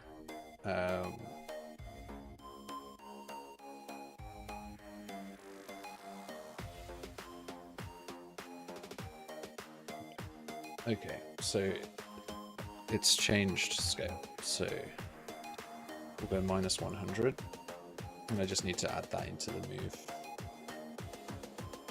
-100, pin that. Cool.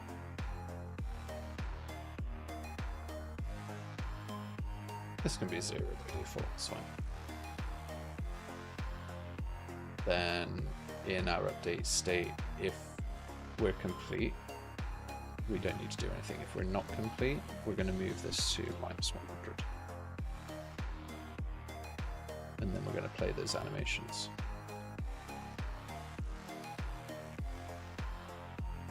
Okay. Don't need to redo that. One thing we can check out as well, now that that's all hooked up correctly, is we can just change between these to just see how this looks, which is nice. And obviously that can update a whole variety of things in real time. If you're doing something with, say, a character select or an inventory system, and you just want to see how things are looking. So, cool little stuff. It's extended now, which is the main thing I wanted to achieve. This is a user widget, so we could do the same treatment here with a slightly different layer of paint. So currently we have an anomaly symbol inside, and we're actually daisy chain sending here, like set ID, on ID updated, things like that.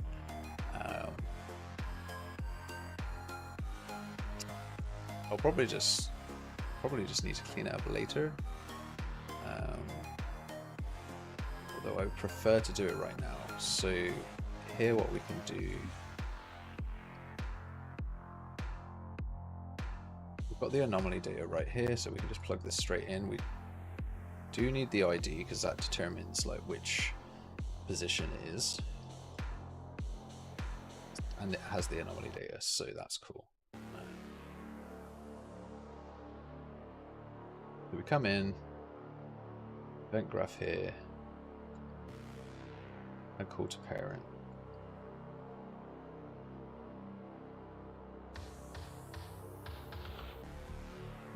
It's saying on ID updated, but we don't really need to do that. It is updating the angle, so we can just do that here. I'm going to reparent this basically. We're going to replace this with our own.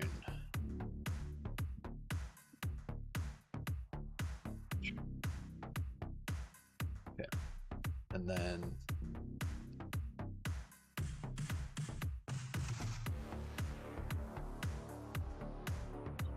this new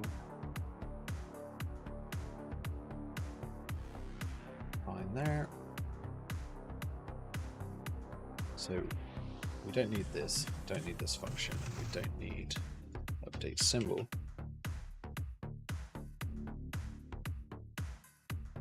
File.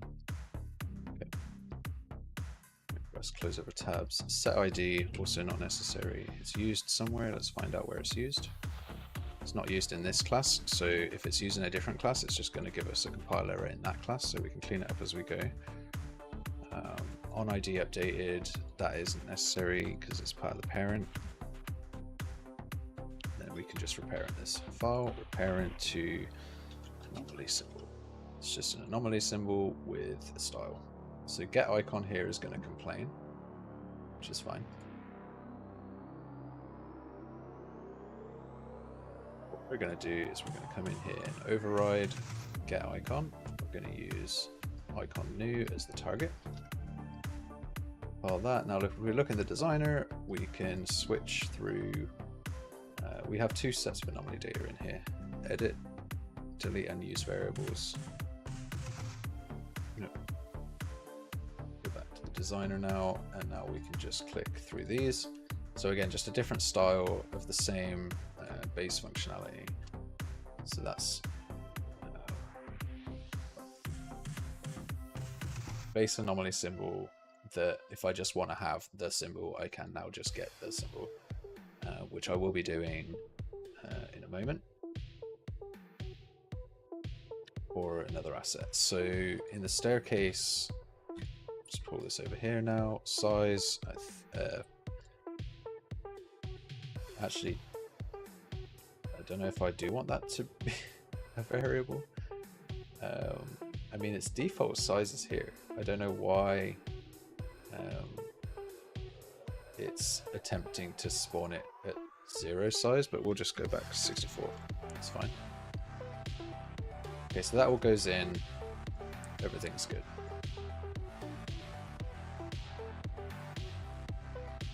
Step through the code. We draw the items. That's cool. We rotate. We highlight the selected item and update the render transforms. There is a point at which we click, which I want to take a look at. Select here. So when we select an asset, we create a moving folder widget, which you guessed it, is going to be replaced. This has got staircase item inside of it. It's interesting. It just moves the staircase item. That's cool. Okay, so here we'll probably end up with yeah, set ID, set anomaly. So this ID is, I think, get data anomaly. Here, we're gonna get it and we're gonna find it, or we could just promote this to a variable anomaly data and just have it be exposed on spawn. That will set the anomaly data, it'll update it, and then it'll update the symbol. So this just needs to be exposed on spawn, which it is. Anomaly data here, that comes from staircase item, which is a child of an anomaly symbol that has that function for setting the anomaly. Okay, so next off, what we do is we just step backwards one more, back to the staircase here. This is asking what the anomaly data is, in this case, for this moving folder that assumedly is coming from the item that we clicked. So we can probably just get the anomaly data from that one and plug it directly in. If we keep stepping through now, so that's select function here, that happens, we get a completed move. And then we move the same folders again to the center of the screen. So that should be technically everything to do with this particular screen, so I can close all of that down. Next thing is to update this, the UI that's on this desk, which is in our UI folder for anomalies, right? So anomalies contained, we have this image icon here. We can actually just go icon, new, file, parent, anom symbol. It's going to complain. If I compile it, it's going to complain override get icon. We just use icon new here. Update symbol is not necessary. Do that anyway. That's going to happen anyway.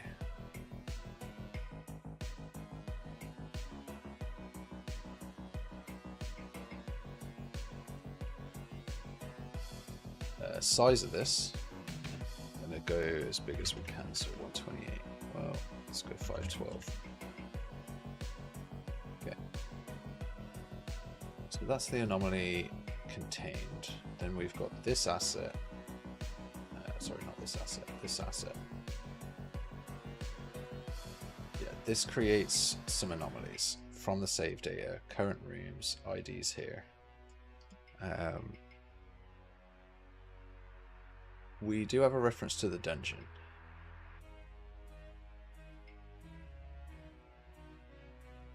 And so what I should do is when the dungeon begins, there's a load of anomalies here. It comes in and gets the anomaly rooms. It's not recursive, so it's just the rooms.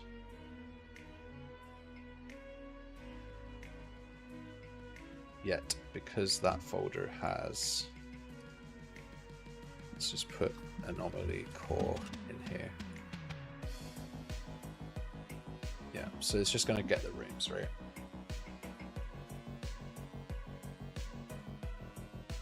Let's just make sure that this is all redirector fixed. Okay.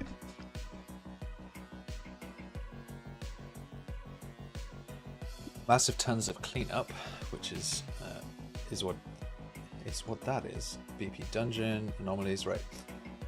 So when we load the anomalies, we get the rooms. That's the anomalies that we want to run. I technically don't need to do that now. I can just get anomaly data.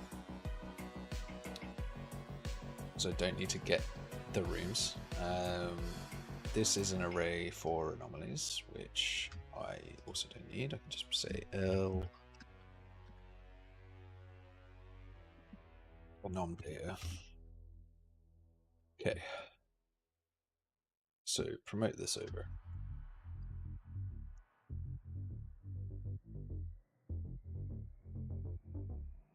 Then we're getting the office save, and we're checking what the current room and their integers. So we could actually save references instead in the office save data. We could actually save references directly to the anomalies in question.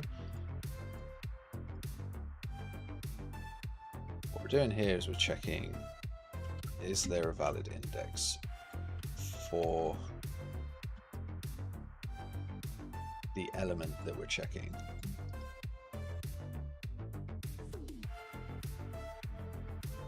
And if there is, then we use the level name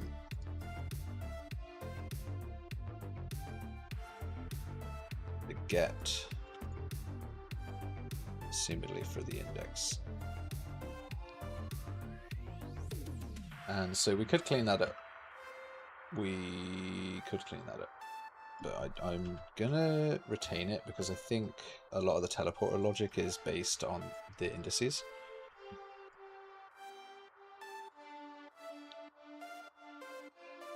Okay, so anomaly, index, and then name, level name.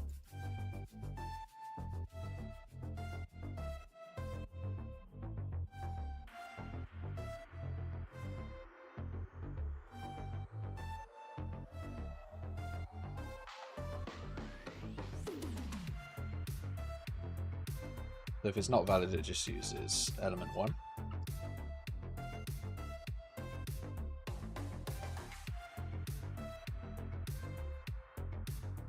Okay.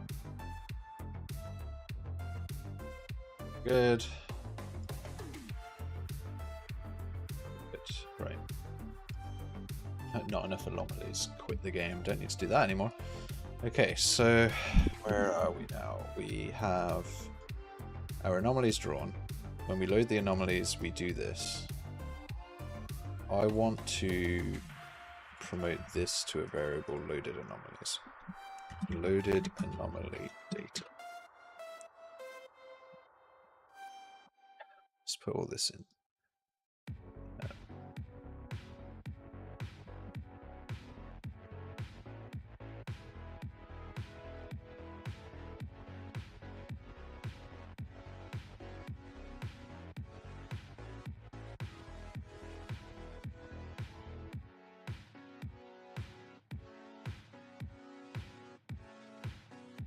Clean up all of these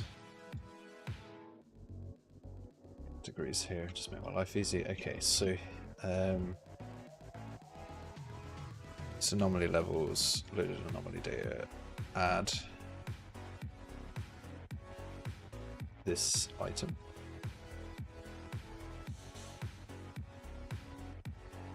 So what I'm going to do is promote this to a local variable L target index, which by default is 0. And we're just going to say, hey, if that index is valid, then we're going to change target index.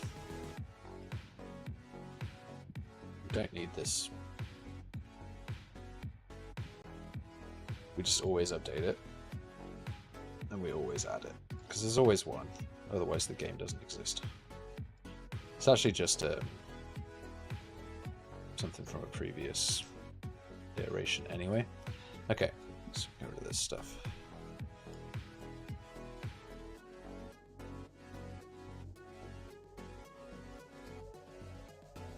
Okay, so that cleans that up, and then we can just plug that straight in. This isn't really necessary in terms of how I've set this up, I realised later on, but just leave it for now, no point changing it, so there's more stuff to debug. Okay, so load the anomalies, cool.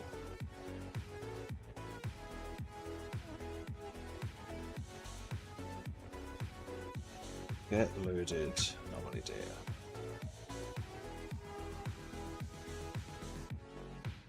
For each of those anomalies.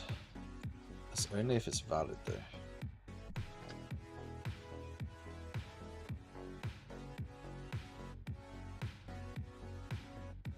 Basically, instead of saving the... we do need the IDs. That is an tell.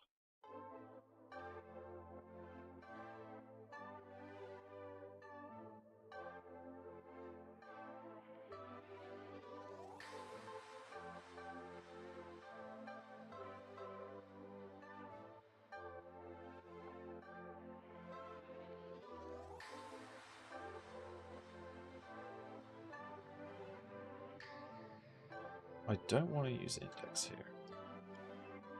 We do want to draw one for each anomaly. I'm just going to promote this to a local variable L anomalies, and for testing I will have 3 of them. We'll do desert fissure observation. Okay, and then I'm gonna have to change like so much code because using the integers isn't very stable as the asset registry changes. So instead I'm going to pass it around by asset. Okay, if this is valid, this is our stuff. These are the anomalies that we're working with. Current anomaly is here, which is fine to represent the index in the list. 0, 1, 2. Like, I'm okay with that.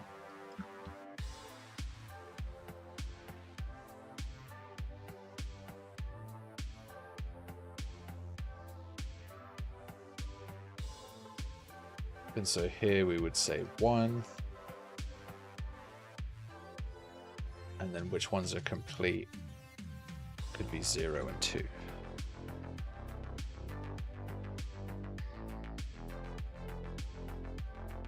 That will be okay.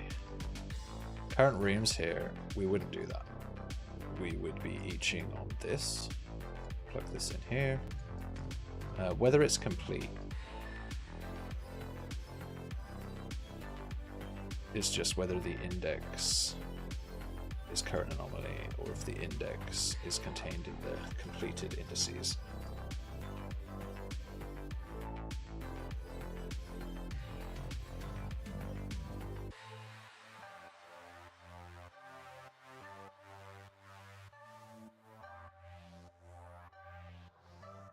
Okay. This is just test data.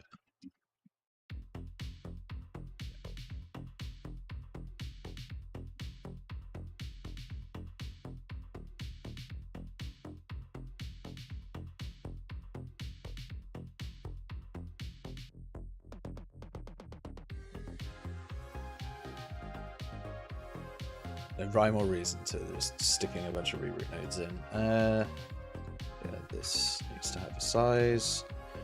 Kinda hate that that is variable, and I don't know why I made it variable. I'm gonna go change it right now.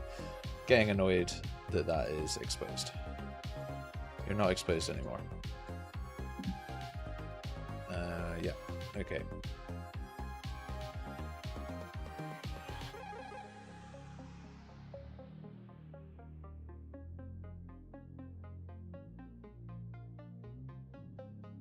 You're not exposed.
If we, yeah, I don't need to increment that because I'm already storing what the anomalies IDs are. Okay. So length 1, length 2, length 3 in this case. I don't actually have the required index here, which is annoying, but it's okay. I know it's 3 for now. Current anomaly IDs at complete anomaly IDs at current, and then no one else was referencing complete anomaly count, so I can get rid of that. Current anomaly. Let's find this. Set current anomaly. Anomaly ID. Set current anomaly loaded.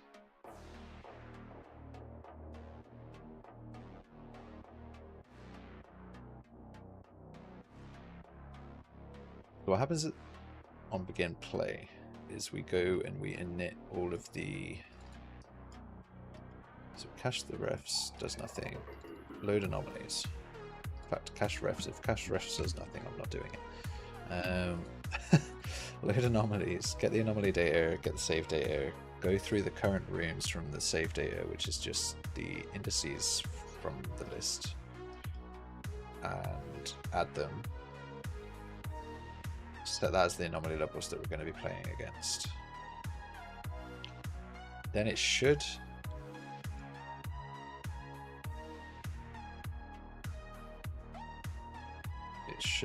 go and update the teleporters.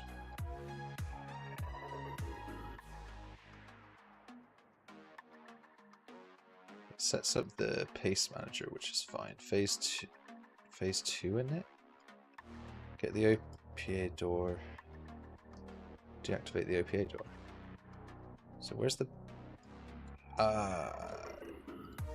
yes.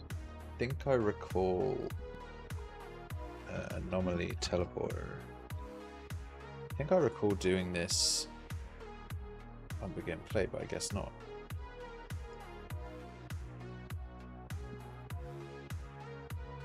The loading volume. Yeah, on begin play, the loading volume sets its index. Sets it as target anomaly. So the anomaly ID, this is just, yeah, amongst the set. Target anomaly, it has a target teleporter, which is fine.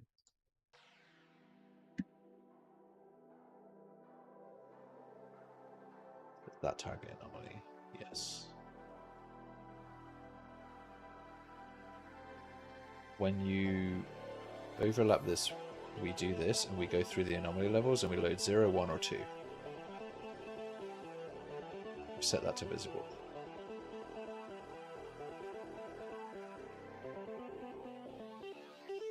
So yeah, index at 0, 1, or 2. Nice. ID not necessary. Let's see if I can go delete that. Yep. Also removed a ton of instance dynamic materials, but we'll see.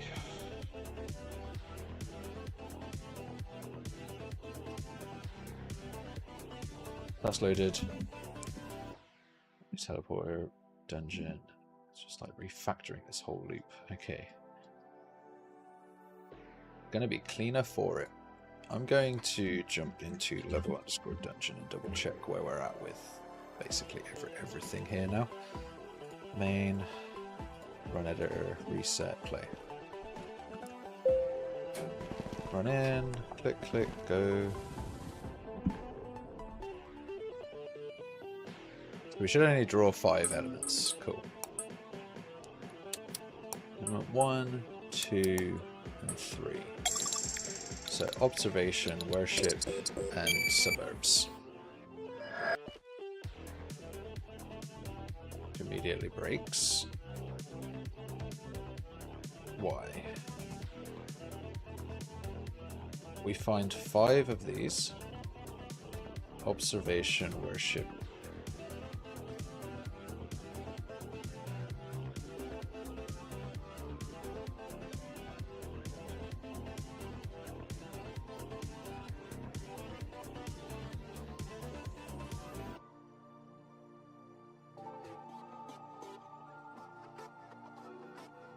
Observation, worship, fisherman.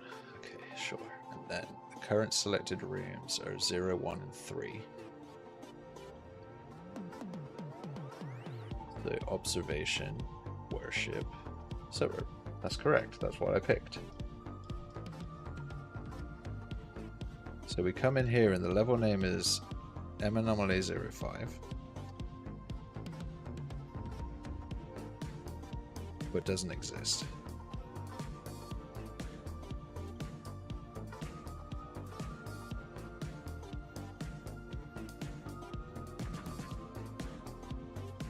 Anomaly underscore 05.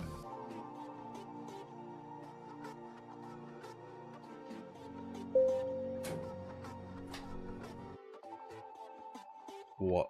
Why? Sorry, what? Why have I got a random anomaly in here? I have no idea why this anomaly is here. Oh, it's my main collection. Sure.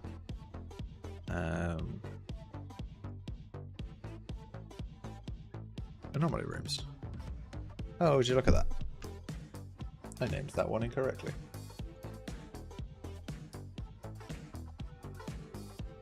Redirectors. Level underscore dungeon. This is the problem when you use maps because it's all string based. Okay. So, like we said, we should get observation worship suburbs in some kind of order. So suburbs, which when I finish this should be a suburb symbol. So that bit doesn't work. That's fine. I can go fix that.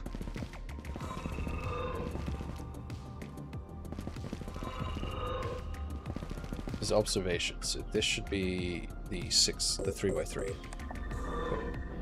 Oh, see, we know that doesn't work, so that's okay. Oh, finally got a weird room. Or a different room, I should say.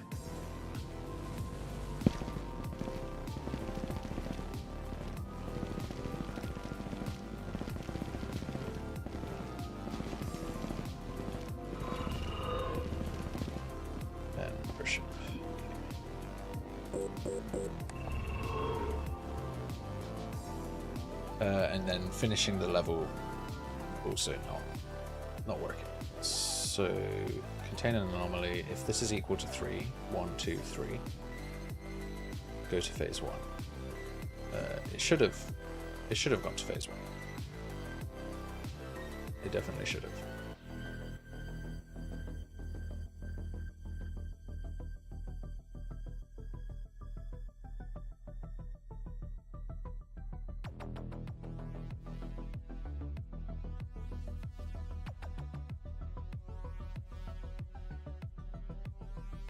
Oh, 0, 1, 2.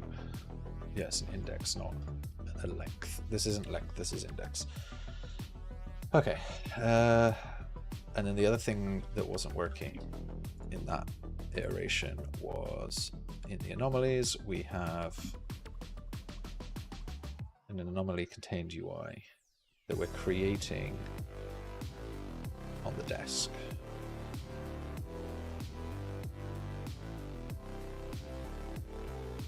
And so here it's draw the anomaly symbol. It does come in with an ID, which I find funny, because if we come in here and we go File, Edit, Delete Unused Variables, if we'd have done that earlier, I would have known that that bug existed. So what we need to do here is we need to get actor class dungeon. EP dungeon get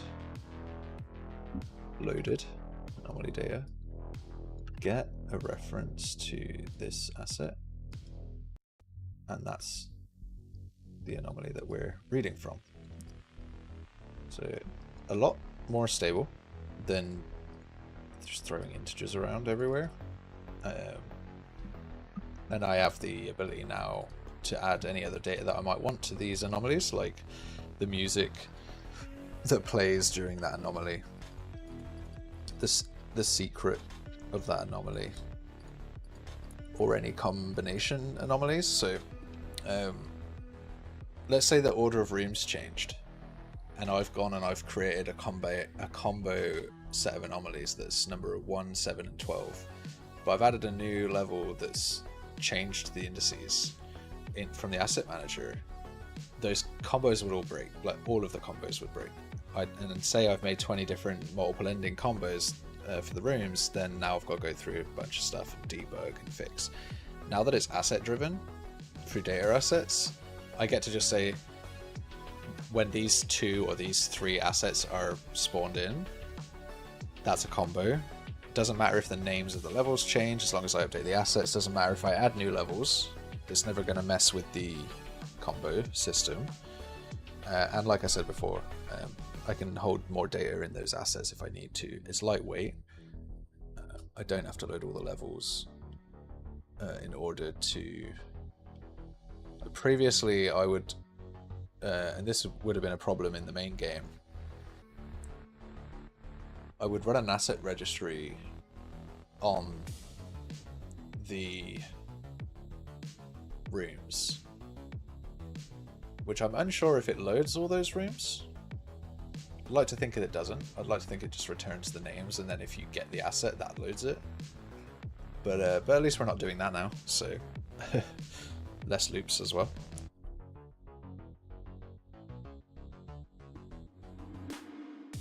Okay. So, interact desk here. Yeah, take the ID. Sure. Let's double check that that's running as expected.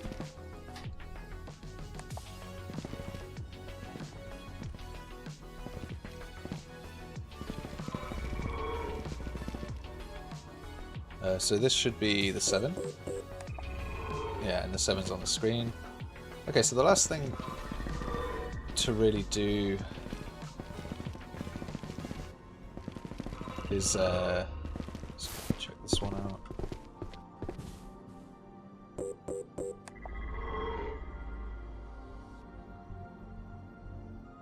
I do like this room. There is something about this room that I like, but the let's go check out what we had here. Disable visited rooms. Actually, I haven't checked that yet. Let me run the whole game. I haven't checked that. I need to hide the character and controls as well.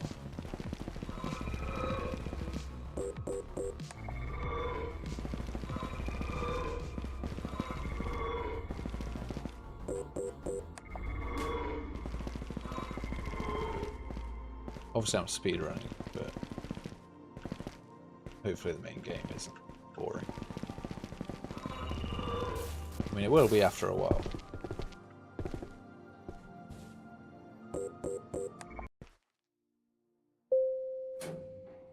Okay, so it does return you. And now I should have some visited rooms.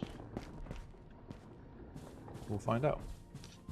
Essentially, the 9 dots, the 7, and the house should be unselectable. Yeah, cool. And so at minimum I need 1 more anomaly level, and then I can have a complete game in which all anomalies have been contained. Okay, so yeah, at the moment I can pick these 2, but then I can't do anything else, and that would be the desert and I forget what the S is.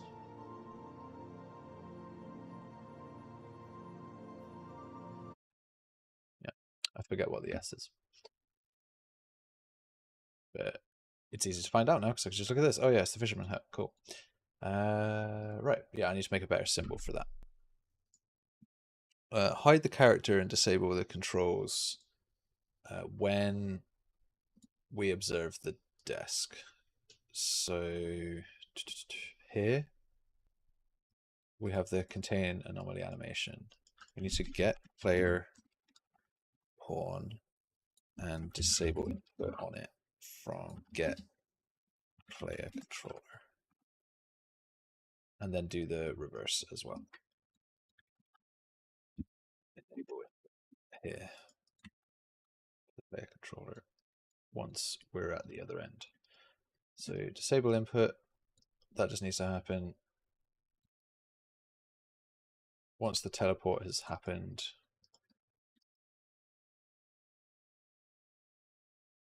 We can move over. I'm going to go to my test red dot level and double check if this is still working. Click. S, and then it breaks because it can't find the dungeon.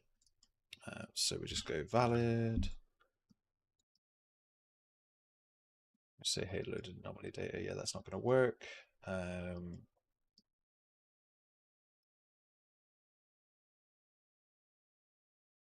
So I'm not going to worry about it.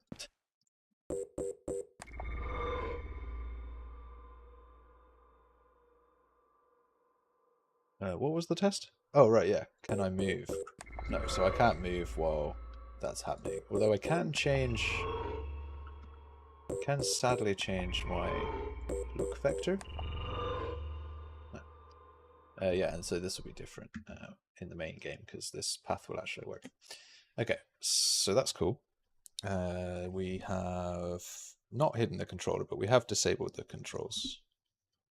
We did not hide the character, but we did disable the controls. Okay, yep, that's done. Disable the visited rooms, that's done. Loop, for the loop, the combo room endings, haven't got any of those hooked in yet. Add doors to, yeah, okay. So,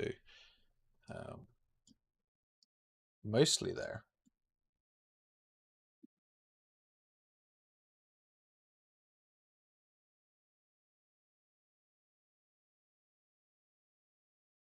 So one of the things that I kept saying I was going to do, instead of teleporting you to a micro room, was to instead teleport you to the hallway that you were in that now has a desk. Well, I'm going to do that after lunch because it is definitely lunchtime. So I will be back in a short while and I will carry on with that. And I'll just write that down as a note is contain go to hallway. That's the thing that we'll do when we get back. Awesome. Okay, and we'll crack on again then. I'm feeling good. I've got a lot of energy today for this. It's been a bit of a slow week in terms of energy motivation, but today is a good day. It's not a good day, it's a great day. Catch you in a bit. Thanks for joining.